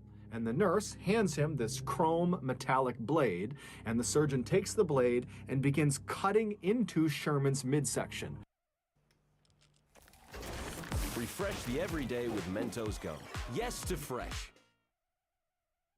Sherman felt everything, but Sherman couldn't do anything about it. All he could do was rapidly flick his eyes left and right in hopes one of them would see that he was awake, that he was feeling this. But no one was paying attention to his face, so they didn't see his eyes moving around. And so the surgeon continued to cut into his midsection until he had cut out a fairly significantly sized hole, at which point the surgeon hands the scalpel to the nurse and says, "Clamps," at which point the nurse hands him what looks like a torture device, and the surgeon proceeds to use these clamps to pin segments of Sherman's skin that has just been cut open to his body to basically keep the hole open. And then the surgeon began tugging on the outsides of this hole in Sherman's midsection, making sure it was big enough that he could actually get a good look into his body. And every little tug is sending lightning bolts of pain into Sherman's body. But again, all he can do is flick his eyes left and right, and no one's paying attention. Scope, the surgeon called out for, and the nurse handed him a camera that he jammed into Sherman's gut. And then the surgeon said, "Suction," and the nurse got what looked like a vacuum and pressed it inside of this open wound and began sucking out fluids from his body. The pain Sherman was experiencing is unimaginable. Every second felt like an eternity. Forceps, the surgeon called, and the nurse handed him these metal prongs that he put inside of this hole in Sherman's body, and he used them to dislodge his gallbladder so he could get a better look at it. By this point, Sherman wanted to die. He was no longer flicking his eyes left and right. He was just looking straight out, hoping someone would finally see him. And someone did. One of the nurses standing next to the surgeon looked up at Sherman's face and saw Sherman looking back, terrified at the nurse, at which point the nurse yelled out, "Stop, he's awake, he's awake!" And the surgeon practically faints, and he looks over at the anesthesiologist and he calls him, "Get over here and fix this." And so the anesthesiologist comes running over from the side of the room. He gets up next to Sherman and begins pumping him full of painkillers. And as he's doing this, he has this moment of clarity. He remembers he didn't give him the anesthetic. And so as these new painkillers that have just been introduced begin to take their effect, Sherman's eyes go from being terrified to glazed over, and he does pass off to sleep. And so now he's out and he can't feel anything. But now the anesthesiologist and the medical team realize they have a very big problem. This patient just experienced 16 minutes of surgery and felt all of it. And at the end of it, when he wakes up, he's going to remember it, and he's probably going to file a lawsuit against the hospital. And so a decision was made. It's unclear if the anesthesiologist acted alone or if the entire team was in on this, but regardless, the anesthesiologist administered an additional drug after giving all these painkillers. This additional drug was called midazolam, but it's better known as the amnesia drug. And like its nickname implies, anyone who gets it will forget what has just happened to them. And so the idea was, by giving him this amnesia drug, he won't remember the trauma he had suffered through during the surgery, and so wouldn't file a lawsuit. And so after he was given this drug, the medical team, they went back to doing the surgery, they completed it, and they got him back out to recovery. And then when Sherman woke up in recovery, He did not remember what had happened to him inside of the operating room, at least not consciously. Those horrible 16 minutes had been implanted on Sherman's subconscious. Basically, his body recognized that he had experienced extreme trauma. However, the amnesia drug wiped away the memory of how he received that trauma. So there's this big disconnect in his memory. And so when Sherman came to in the recovery room, he immediately sensed something was horribly, horribly wrong. He was scared, he was anxious, he had this incredible sense of dread, but he had no memory to tie these feelings to. And so as Sherman is sitting in recovery, he must have tried to kind of hide the way he was feeling because he didn't even remotely understand it. He had been completely happy and normal going into the surgery, and now a couple of hours later, he's a complete mess. And so he leaves the hospital that day on January 19th. He goes back to his house and he sits on the couch with his wife. And as he's sitting there, suddenly these horrible feelings he's having, they become too much. And he basically has a panic attack and he starts screaming out and he's terrified of something, but he doesn't know what it is. And then over the next couple of days, he began having these flashbacks where he would access the actual 16 minutes of torture he went through. But when he would see someone cutting into him and opening his chest up and sucking things out of it, he didn't think, that happened to me and that's why I feel this way. Instead, he thought it was just this horrible nightmare that he couldn't escape from. And so his family did eventually start getting doctors and psychologists and all these people involved to figure out what was wrong with him. But before they could figure it out, the whole situation had just become too terrible for Sherman. And so on February 2nd, just 2 weeks after he came out of that surgery, he would take his own life. His family was unbelievably heartbroken. It didn't seem real that this had happened. And so they would continue to dig and figure out what went wrong. And they would finally get their hands on the medical report from the gallbladder exploratory surgery on January 19th. And after giving it to another doctor to look over, this doctor discovered that Sherman had in fact experienced 16 minutes of something known as anesthesia awareness, where you are awake or feel a portion of your surgery. And shockingly, this happens to 20,000 people a year. However, Sherman's case, forgetting the amnesia drug, just literally what he went through, 16 full minutes of this really intensive surgery that he felt, that is an absolute rarity. That does not happen very often. Sherman's family would go on to sue the hospital, and they would be awarded an undisclosed amount of money from the hospital in 2008.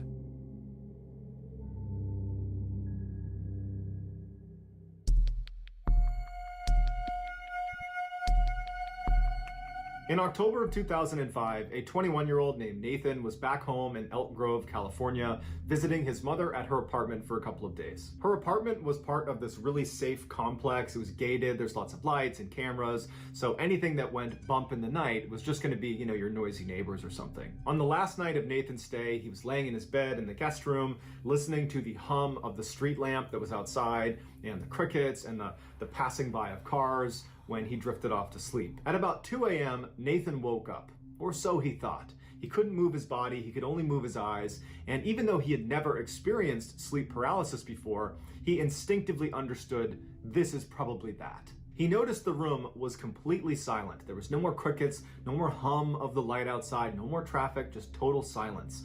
And then he started flashing his eyes around the room because he couldn't move his head or his body, and he started taking stock of the room. The bed he was in was positioned as far away from the door as he could in the back right corner. From where he was laying, if he looked to his right, in that corner was this big armoire, and then moving left from the armoire as he scanned the room, you'd come to the door, which is on the opposite side of where his bed was, and then if he kept scanning left, he would reach the foot of his bed, and just beyond the foot of his bed was a table and a chair. But because he was laying flat, he couldn't really look down and actually see the table and chair. And so with all of his strength, he managed to raise his head just enough that he had a line of sight to that section of his room, the only section he has not looked at yet. And he sees the table and chair, and he sees in the corner is this dark figure that's standing there looking at him. He's completely frozen with fear. His thought is, there's an intruder in the house. How did they get in here? What are they doing in here? And he managed to keep his head up just long enough to get a decent look at this dark figure, and he determined it was most likely a woman with a shawl covering her face. And before his head fell back to the pillow, he saw her suddenly crouch down on the ground out of view. And then Nathan's head fell back, and now he knows there's just some stranger in his room, and he can't can't lift his head up anymore, and he's looking around with his eyes. He sees the armoire, he sees the door, he can't see that table and chair, and then he hears the sound of someone slithering along the ground out of view, and he can hear her breathing as she's getting closer and closer to the edge of the bed. And he's laying there terrified. He's so scared he can't even make a sound, and he's telling himself, this has to be a dream. Wake up, wake up, wake up. And he's laying there, and this woman, she stands up and she leans out over his bed, and she looks at him, and her face is pale and her eyes are sunk way back in her head. And then she begins to slowly crawl on top of him, and Nathan's sitting here looking at this woman. He wants to close his eyes, but he can't. And he just feels his chest being pressed down. He can hear the sounds of the springs compressing all around him as this woman positions herself on his chest. And then he finally manages to let out a scream, and then suddenly he's awake. The woman's gone. And he sits up and he's looking around. There's nobody in his room. The familiar hum of the light and the crickets and the traffic outside, they all return. And his mom comes running in the room, and she's like, hey, are you okay? I heard screaming in here. And he said, oh, no, I had a bad dream. I'm fine now. I had a terrible dream, but I'm fine now. And his mom's like, okay, all right, you need anything?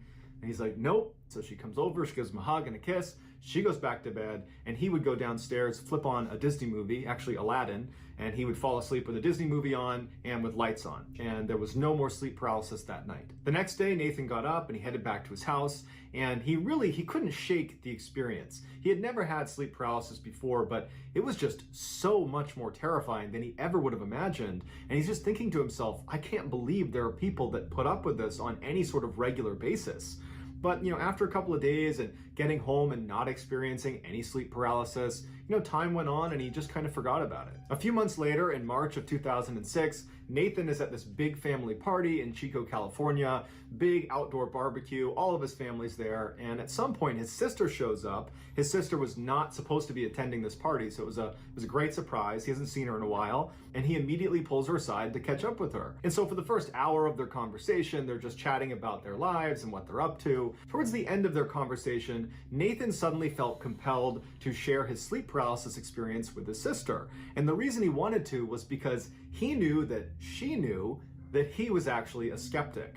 And so she would believe him. If he's telling her this is what happened, she would believe that that's what he saw. And so he starts by saying, I had the weirdest experience at Mom's apartment just a couple of months ago. I'm pretty sure it was sleep paralysis. And his sister immediately butts in and she goes, wait a minute. I had sleep paralysis for the first time in my life 2 weeks ago at Mom's apartment. It was horrible. I was in the guest room and then I saw this woman and she was like standing on me. I thought I was gonna die. It was horrible. That's exactly what happened to me. I was laying in the guest room and I couldn't move, and then I saw a woman in the corner and she stood on my chest. They proceeded to go over all the details of each of their stories, and they discovered that they had had almost the exact same experience. And at the end of it, they wanted to have a rational explanation for how they both could just somehow have their only sleep paralysis experience in the same room in roughly the same timeline and experience the exact same events. They were trying to, come up with a rational explanation for that, but it was just too much of a coincidence. But ultimately, neither of them were really prepared to start discussing what else it could be. So they decided to just kind of laugh it off and say, man, that's pretty weird, and they moved on. After the party was over, Nathan would go back to his house and he would tell his wife about this crazy coincidence he and his sister had, and his wife would say, yeah, that's wild. But after that, Nathan just did not want to think about it or talk about it, and so he kind of just, pushed it out of his mental space and did forget about it. He moved on. 5 months later, in August of 2006, Nathan's mom would move out of that apartment building and she would move into a 2-story house still in Elk Grove, California. Shortly after she moved in, she asked Nathan if he would come spend a couple nights with her, and Nathan said sure. In order to better understand what happens to Nathan over the course of his stay at his mother's new house, you need to understand a basic layout of her house. So when you walk through her double doors, to your left is going to be a formal living room. In the center of the house is a hallway that shoots straight back to the kitchen. And then to your right when you walk in, there's a wall, and on that wall is the stairs leading up to the second floor. If you take those stairs to the second floor, you reach a landing where there's a window that looks back into the backyard, and immediately to your right, there is a single door, and that's the master bedroom where Nathan's mom would sleep. From the landing, if you turned left, there'd be another door that's a mirror image of the master bedroom door, and this door is the guest room. That's where Nathan was going to stay. And then to the left of the guest room was a hall that went to the front of the house, but that's irrelevant to the story. If you went inside the guest room, the bed was located in the back right corner, so the same layout as the guest room in the apartment building, where the person laying in the bed, so Nathan, his feet would be closest to the door. And from Nathan's perspective in the bed, the only other piece of furniture in this new house guest room was a table that was, from his perspective, on the right-hand wall, centered on the wall, and on the table was a TV. So that's the only things in the room. The first night Nathan was at this new house was totally uneventful. The second night, not so much. He was up in the guest room, laying on the bed, watching TV. The lights are off, it's just the TV on, and at some point, he dozes off. He wakes up a short time later, and he can't move. It's the same sensation he had when he was staying with his mom at her apartment. And he begins to panic because the last time he felt this way, a strange veiled woman stood on his chest and made it feel like he was dying. And so immediately, he's trying to move his body, he can't, and so using his eyes, he starts looking around the room, praying this woman is not in the room with him. And so he looks to the right, to that corner, which he can see. There's no one there. From this corner, he starts scanning across the room. He sees the TV, it's still on. He keeps scanning and he sees the door and it's open. And he's able to just barely make out the space at the foot of the bed. He can actually see to the corner, and this woman, she's not in here. And so initially, he feels incredibly relieved that she's not in the room with him.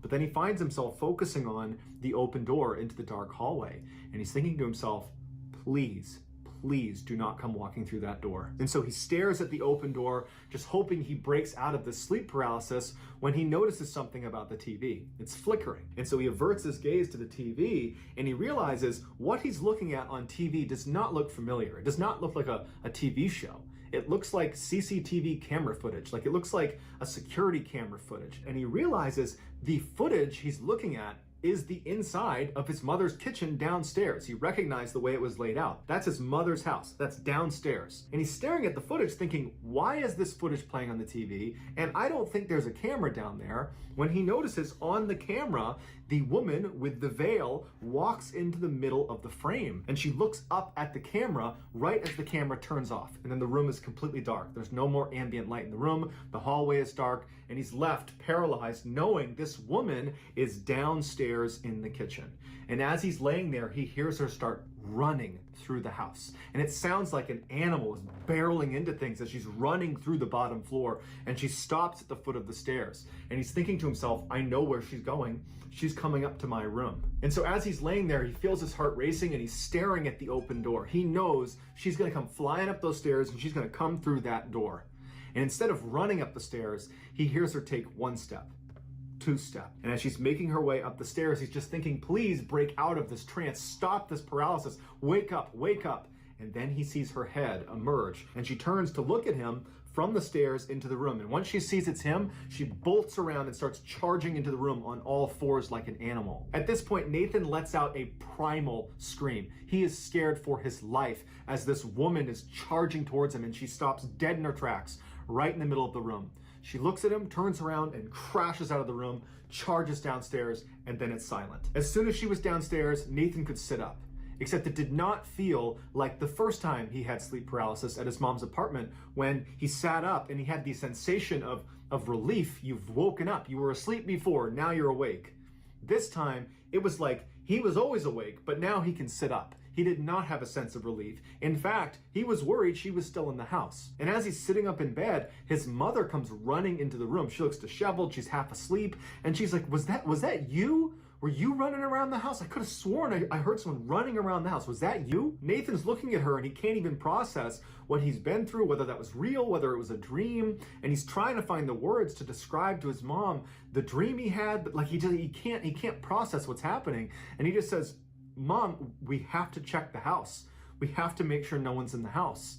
And so the two of them flip on every light upstairs. They're not even talking. At this point, it's survival mode. They turn on all the lights upstairs, and Nathan leads the way down, and they're flicking on all the lights, and they manage to search the whole house, and there's no sign of a break-in. There's no one in their house. After the coast was clear and they felt like they were not in immediate danger, they went into the kitchen to kind of talk about what just happened. And so Nathan's like, okay, Mom, I just gotta tell you everything that I'm thinking right now. I can't really process what just happened. I think it was a bad dream, but I'm starting to think that it could be something else, or I'm just losing my mind. So a few months ago, I was sleeping in your guest room in your apartment, and I had an experience that I'm almost positive was sleep paralysis. You know, I was laying there, I couldn't move, and this figure was in the room and they were standing on me. It was terrifying, but it sounded an awful lot like sleep paralysis. But then a couple months after that, I talked to my sister and I told her about it. And she told me that very recently, right before you moved into this house actually, she was in that room and she also had basically the exact same experience. She had never had sleep paralysis before. I had never had sleep paralysis before. So we've basically had the exact same horrifying experience in the same room around the same time. And then just now, tonight, I had another sleep paralysis experience with the same woman who's running around the house, and you just said you heard her running around the house. His mom looked really concerned, but she wasn't shocked. She says to Nathan, I have seen this woman. I saw her in my apartment way long time ago, but I remember what you're describing. That's the experience I had. This woman, you know, showed up in the room and she stood on me. And it scared the heck out of me, but I didn't tell anyone because I thought it was sleep paralysis. And so Nathan and his mom proceeded to spend the next several hours just talking through what this could be. How could they, all three of them, you know, him, his mom, and his sister, how could all of them have had the exact same experience? And how could tonight, when Nathan had this experience, how could his mom have heard those footsteps if that was indeed sleep paralysis? Because it wasn't Nathan, he was in the bedroom. And it wasn't his mom, she was in her bedroom. And she didn't have any pets, so who could it be? Nathan says he and his family are still totally rattled by this experience, and they don't have an answer. And this is a family of skeptics, so they're not looking for a reason to call this paranormal. They simply don't have the answers. Nathan has said that he, his mom, and his sister have not had any further experiences with the woman in black ever since that last experience Nathan had, and they're just hoping it stays that way. Hold on, we got one more very special story to cap off these 5 stories. It is special because this story is going to be included in our brand new graphic novel coming out October 1st. And I actually told this story live recently on a YouTube live stream. And so if you missed that live telling, don't worry, because we pulled that story out of the live stream, we completely edited it, and now you all get to listen to it right here, right now. Enjoy.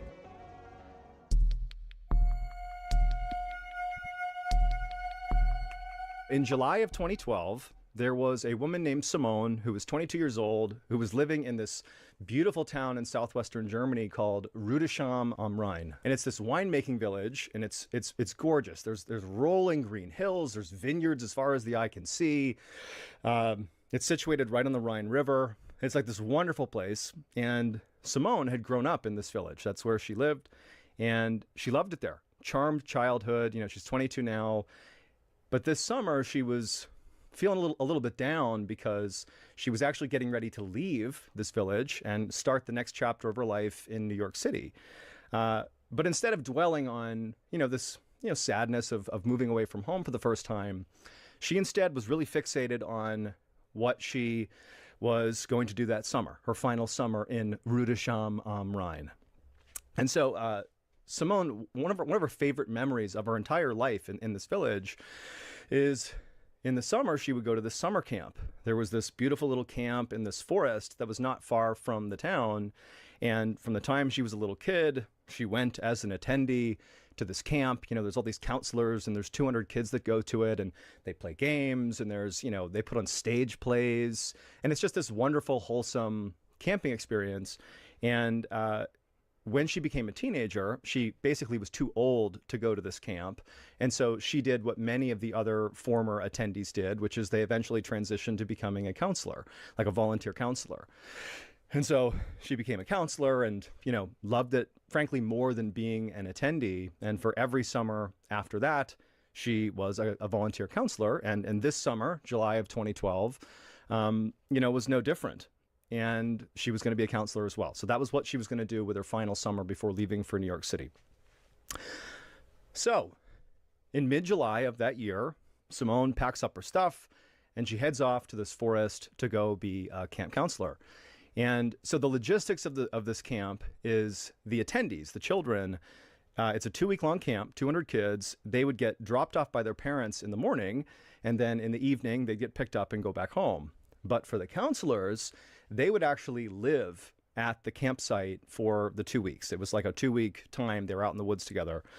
And, you know, the counselors had kind of created that tradition, if you will, and they told, you know, the staff, if you will, that the reason they were doing that is for efficiency's sake. You know, we got to, you know, we'll be there first thing in the morning because we're living there and we can set the camp up. And, you know, when the kids go home for the day, we're all going to be there anyways. So it's easier to clean up the camp. You know, there's all these reasons they had for it. But the truth was, the reason the counselors like to stay at this camp and live there is because after the kids would go home at night, all the counselors would retreat to their tents, which they stayed in for these 2 weeks. They put these tents out in the forest. So the camp is like in a clearing, and then basically just into the tree line, they would set up their tents, and the counselors would live out there for the 2 weeks. But once the kids were gone, they would just go out to their little campsite and put a little campfire together. And the drinking age was 16 years old, or it is 16 years old in Germany. And so they just like party, basically. Not like crazy, but they had like a good time out in the woods.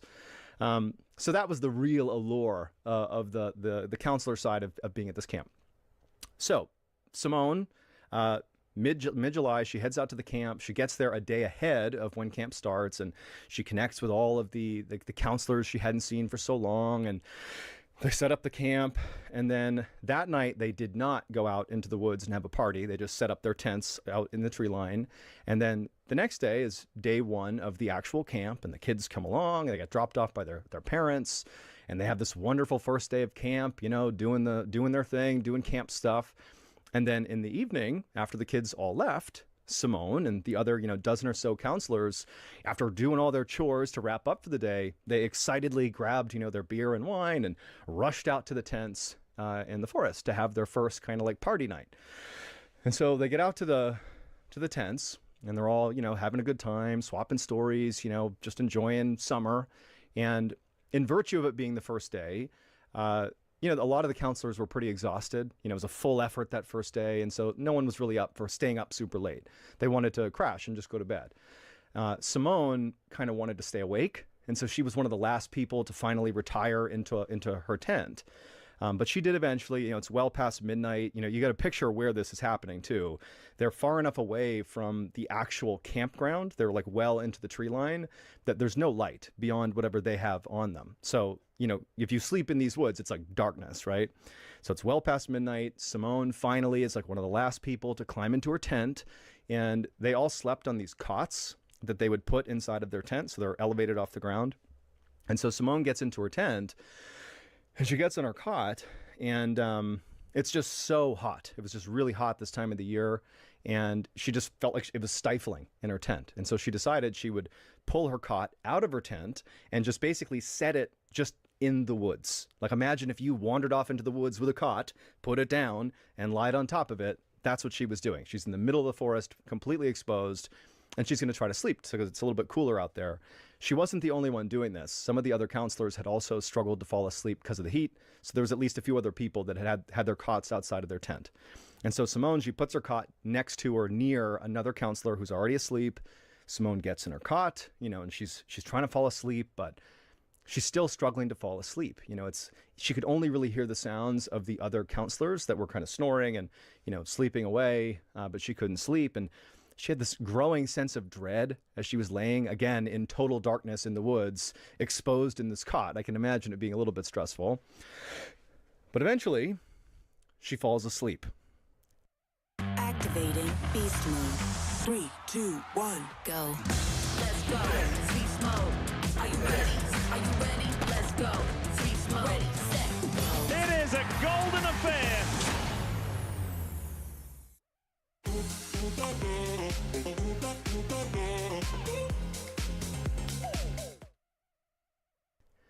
I'm going to show you an image that we were going to prep and put on the screen, but I'm going to show you literally in the book. Once she falls asleep, Simone is thrust into a visceral nightmare, one that she remembered every detail of this nightmare. So in her dream, okay, she comes to in her dream, and she looks out, and she sees this post-apocalyptic skyline. It's like a desert city with all these buildings that have now basically fallen into disrepair. They're crumbling over. It looks like, a nuclear bomb has gone off and we're in the nuclear holocaust, and humanity is being wiped out. And so she's looking off into the distance, and she sees this skyline of just broken down buildings, and it's just, sand everywhere.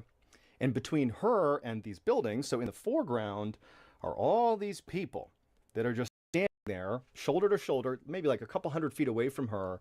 Their clothes are in tatters. They look like some of them are naked, but they're just like barely wearing any of these clothes. And they're standing there, shoulder to shoulder, just staring at Simone.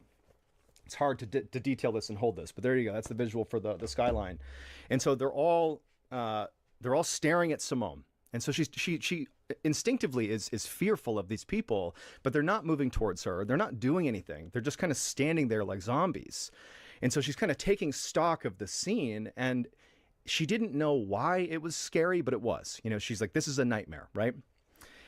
As she's looking at these people, and as she's taking in the skyline, she takes stock of the fact that on either side of her are these two huge men that she doesn't know how, or they're not physically laying hands on her, but she can tell they are the reason that she can't move from the spot she's in. She's kind of rooted to the spot. The guy on her left is not doing anything. He's just standing there. But the guy on her right is kind of turned to the side, like he's doing something with his hands, but you can't quite see what it is. And so, Simone, she's kind of looking over as best as she can at this guy, trying to figure out what he's doing. She's seeing these people and this horrible skyline. And then at some point, the guy on her right turns back around, and in his hand, he's holding what looks like a wreath, like a holiday wreath you would hang on your door, during Christmas time, let's say. And so Simone sees this wreath, doesn't really know what to make of it. It's this weird, nightmare she's having. But the guy, without saying anything, who's next to Simone, he raises the wreath over her head, right? He's holding it above her head. And at this point, the other guy on the left side of Simone, he grabs the other side of this wreath. So now there's 4 hands holding this wreath above Simone's head, okay? I don't know if I'm in frame, so I'm going to go straight on with the camera. So they're holding this wreath, and they begin to lower it towards Simone's head. And as they do, Simone can tell all these people, they're looking a little bit more intently in the direction of Simone, really taking into account what's going to happen here. And as soon as this wreath touches Simone's head, she feels this blinding pain, like an excruciating pain all around the crown of her head. And she realizes at this exact moment that this is not just some wreath, it's a crown of thorns. And the thorns are digging into her head, and these 2 huge men are pulling it down on her head as hard as they possibly can. And she wants to scream, but she can't make any noise. She wants to run, she can't. And so she's just stuck there feeling this excruciating pain, and blood is pouring down her face, and it's unreal. It feels real. It literally feels real to her. And so in the dream, this goes on for several seconds until finally it's so much that she wakes up. She's out of the dream. And so Simone, she takes stock of the fact that she's in this dark forest, which must have been, disconcerting at first, but she looks around, she's in her cot, she's surrounded by the counselors, she can't really see anything, but she's like, oh, okay, it was just a bad dream. But instinctively, like we all do when we sometimes have, maybe not dreams like this, I hope not, but similar horrible dreams, you kind of check just to make sure you really are not dreaming. And so she reached up and touched her head to make sure she was not, in fact, wearing a crown of thorns. And she touched her head, and there was no crown of thorns, and so she's relieved. But when she brought her hand back down, she can't see her hand, it's too dark, but she felt like there was something on it, something sticky. And at the same time, as she's noticing that there's something sticky on her head, she begins to feel this pain bubbling up around her head that was very similar to the pain she felt in her dream. And so as this pain is ratcheting up and up and up, she catches out of the corner of her eye, again, it's very dark, but maybe out of the moonlight or something, she could either hear something or barely see something running around in the tree line near her, kind of scurrying off away from her. She has no idea what it is, but she can't even focus on it because now the pain, the real pain, not the phantom pain in her dream, but the actual pain to her head is so blinding, she can only focus on that. And it finally gets to the point where she starts to panic. She doesn't know what's going on. She's realizing this is blood. That's what I touched my head. There's blood on my head. And so she begins to scream. So she's screaming, and the girl who's next to her, the other counselor, wakes up because the girl's screaming right next to her. The counselor sits up. She sees Simone screaming. She's like, what's going on? What's going on? She can't see Simone. It's too dark. And so this other counselor fumbles for a flashlight, grabs a flashlight, turns around, and shines it on Simone's face. And the second Simone is illuminated and this counselor can see her, the other counselor begins to scream at what she sees on Simone's head. And so for the next 15 minutes, it is absolute chaos in the forest as people are screaming. They're trying to figure out what's going on. The other counselors are waking up. Nobody knows what's going on. And in the course of those 15 minutes, the other counselors grab Simone. They put her into one of the vehicles they had at the camp. And by this point, Simone is vomiting. She's still bleeding from her head. And they rushed her to the hospital.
Wanted to come over and show some support. Hope your stream been going good. Keep killing it.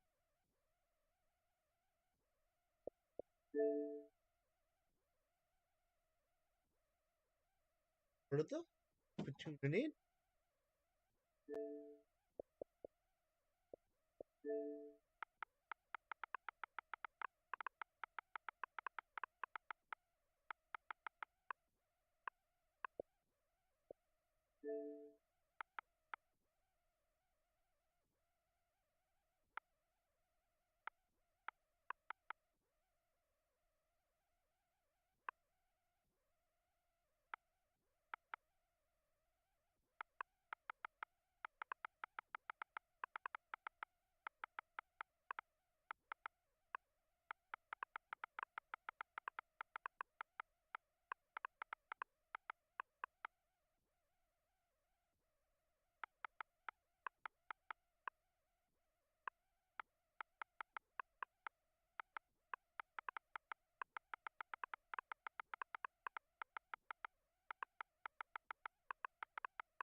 losing Charlie.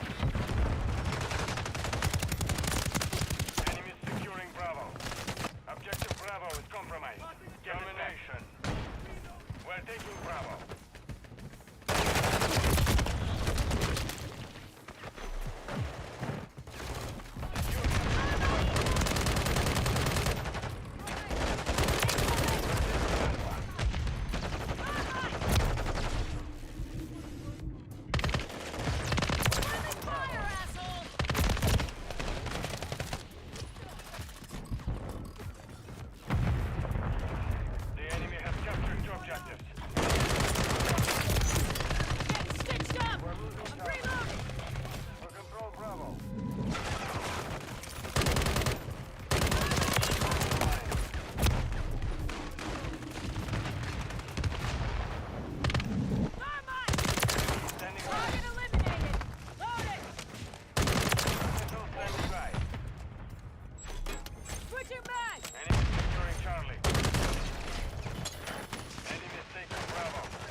Objective Alpha.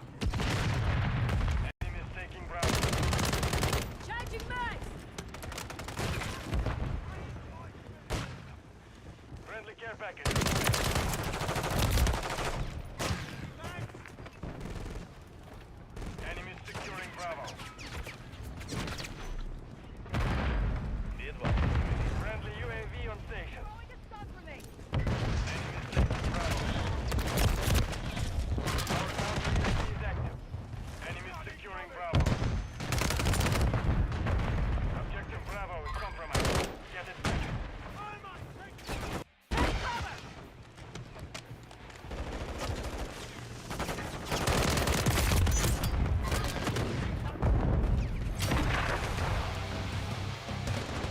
Care package in the AO.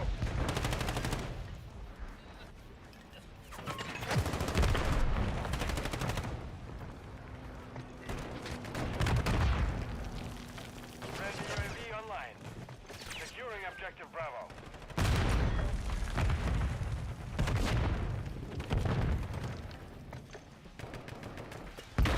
Hostile mortar strike near your position. We're losing Charlie.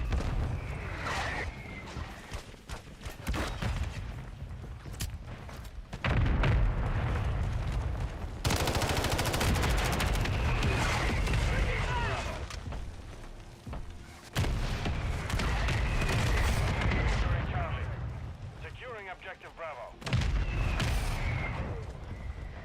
Hostile UAV in the area. Friendly UAV on station. Wasn't gonna We're let taking that Alpha. slide. We're losing Charlie.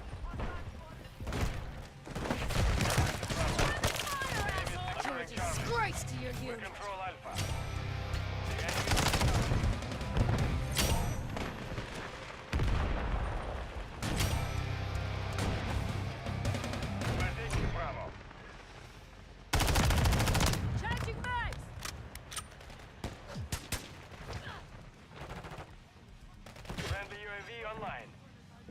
taking Charlie. Securing objective Bravo. Ready to deploy. The enemy holds 2 objectives. 6, we control Bravo. The enemy is taking Bravo. Changing bags! Friendly care package on the way. Friendly UAV. Enemy taking Bravo. Ready for launch. Objective Bravo is compromised. Get it back. Enemy active. We're taking Bravo. Target area marked! Cleared hot!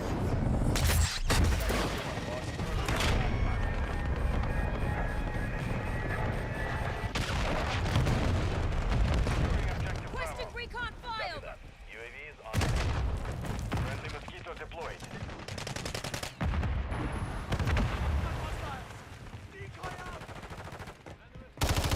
The enemy has captured. Get them secure. We're taking Bravo. Securing objective Charlie. Securing objective Bravo. Objective Bravo secure. Alpha. I'm reloading!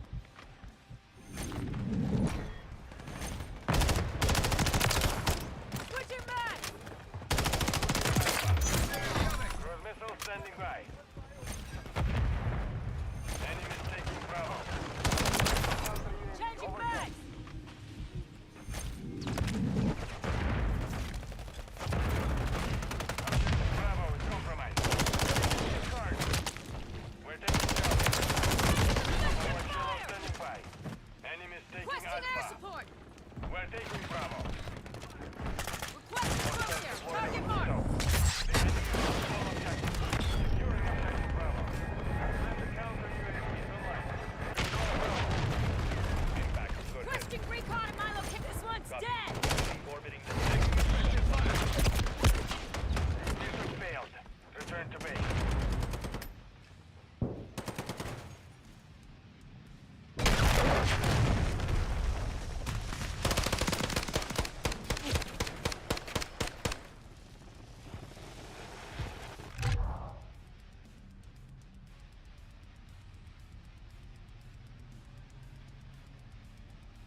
gotta know that this ain't living, but we could run.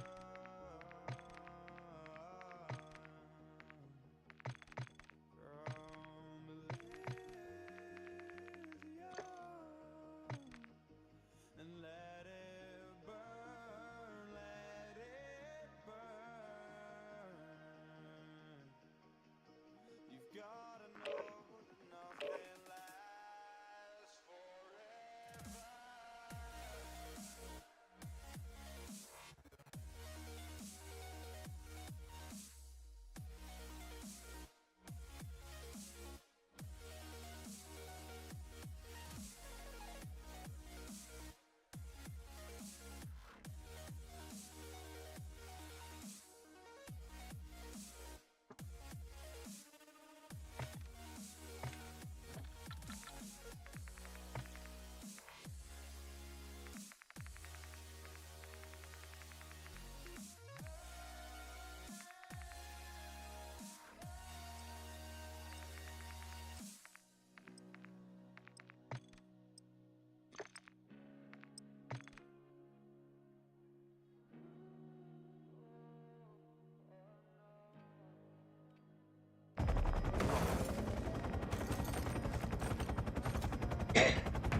Deathmatch.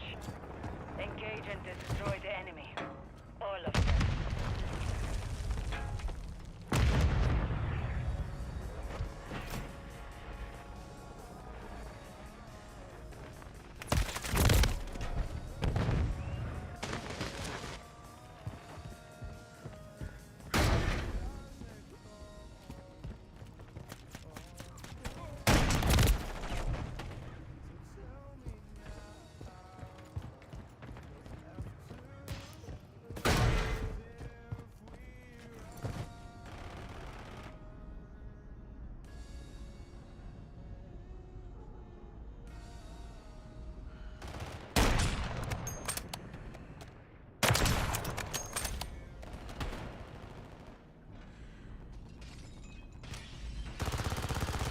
We have taken the lead.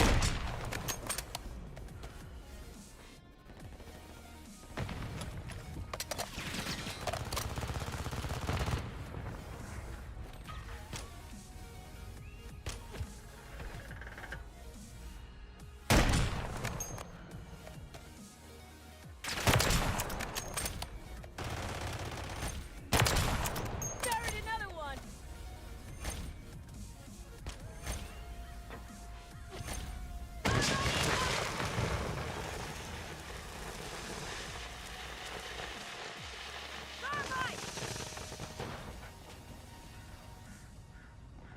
Friendly mosquito deployed. Ooh-ah! Right in the eye!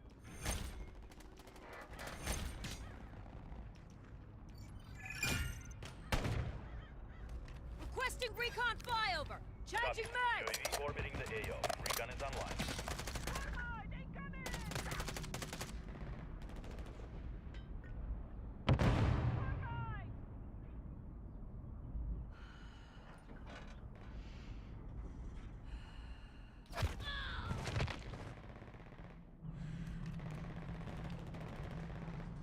UAV is being refueled. RTB at this time.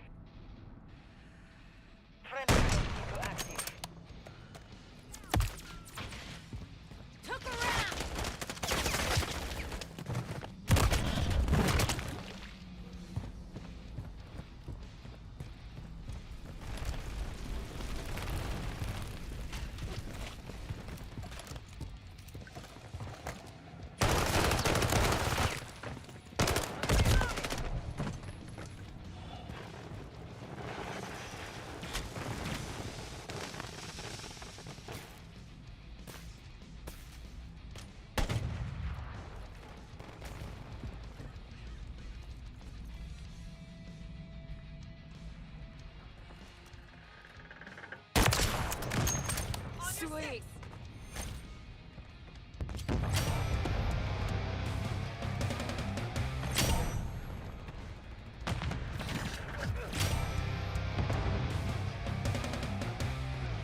online.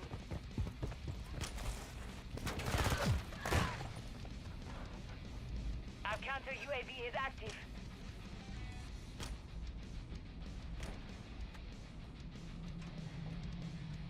Hostile Mosquito is online. Thermite!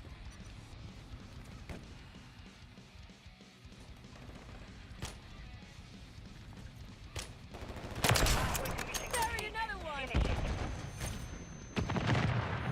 Don't ever count me out! Friendly cruise missile deployed.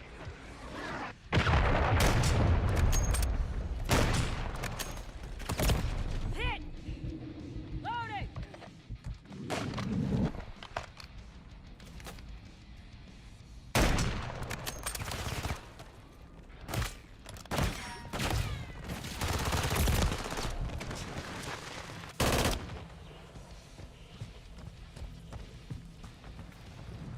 Mission time is half over. Maintain the lead.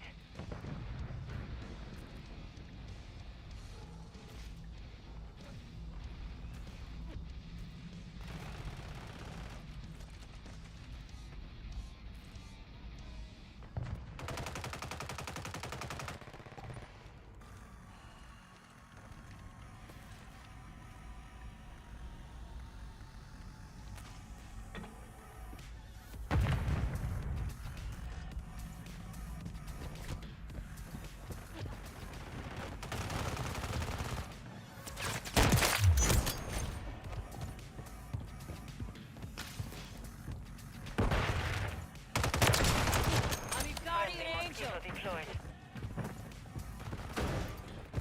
Hostile UAV in the area.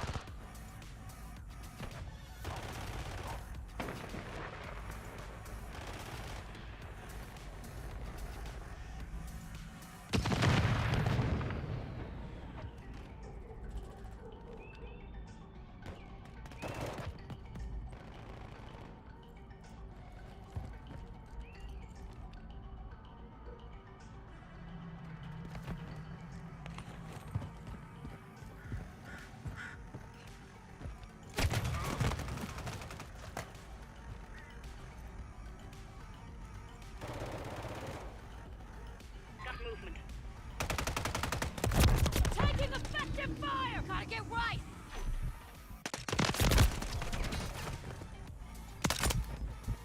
Enemy UAV active.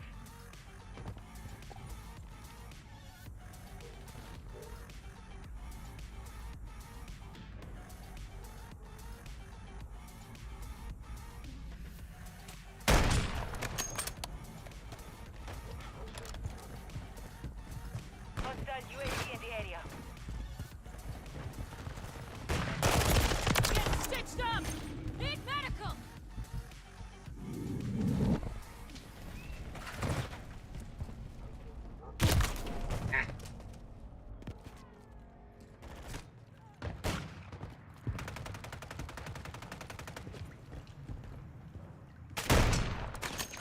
They tagged me!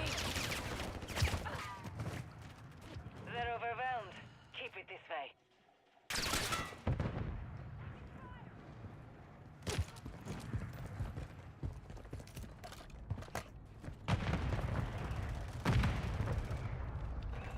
Hostile SAE near your position.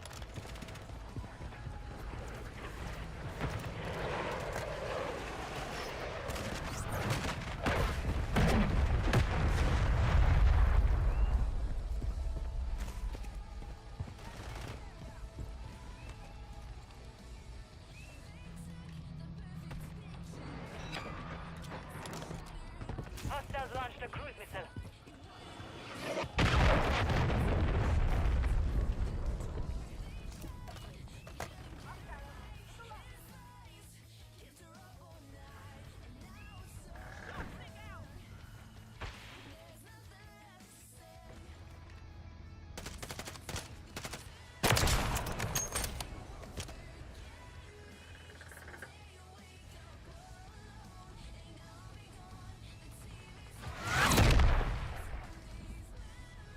The mission is complete. Good work.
Mosquito is online.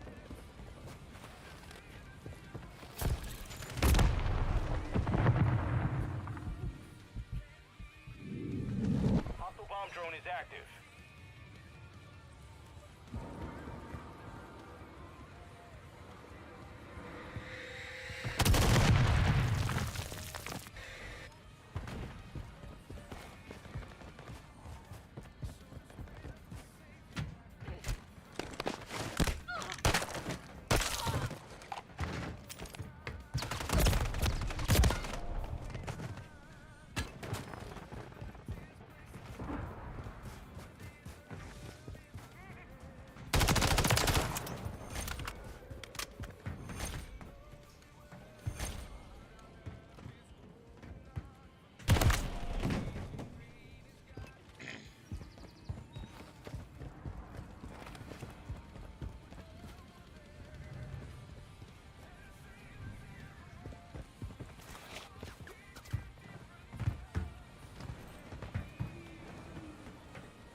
Hostile mortar strike near your position.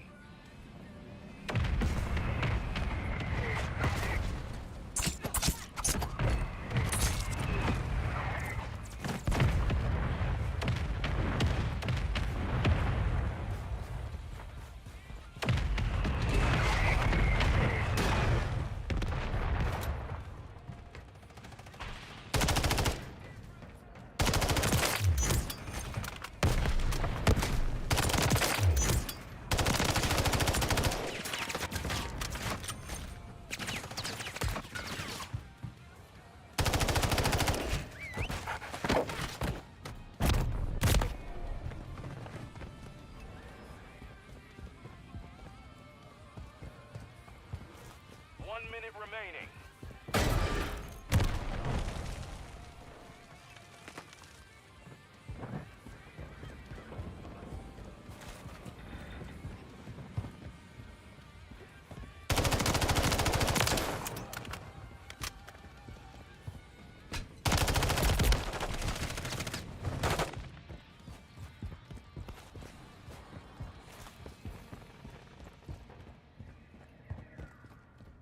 Seconds remain. Hostiles deployed a mosquito.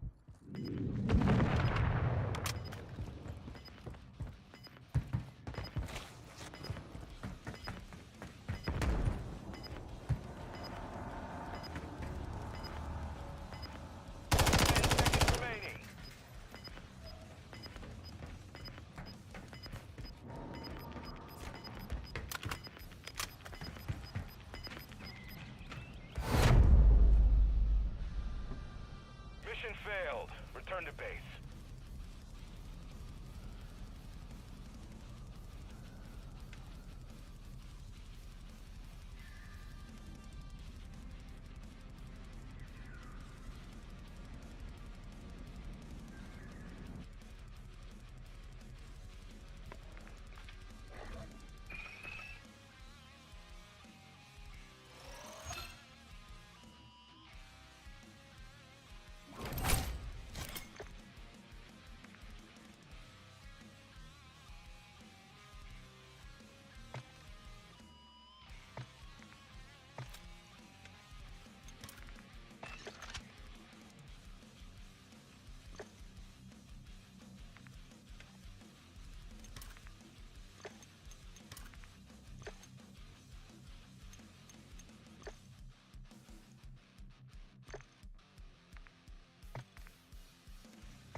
I just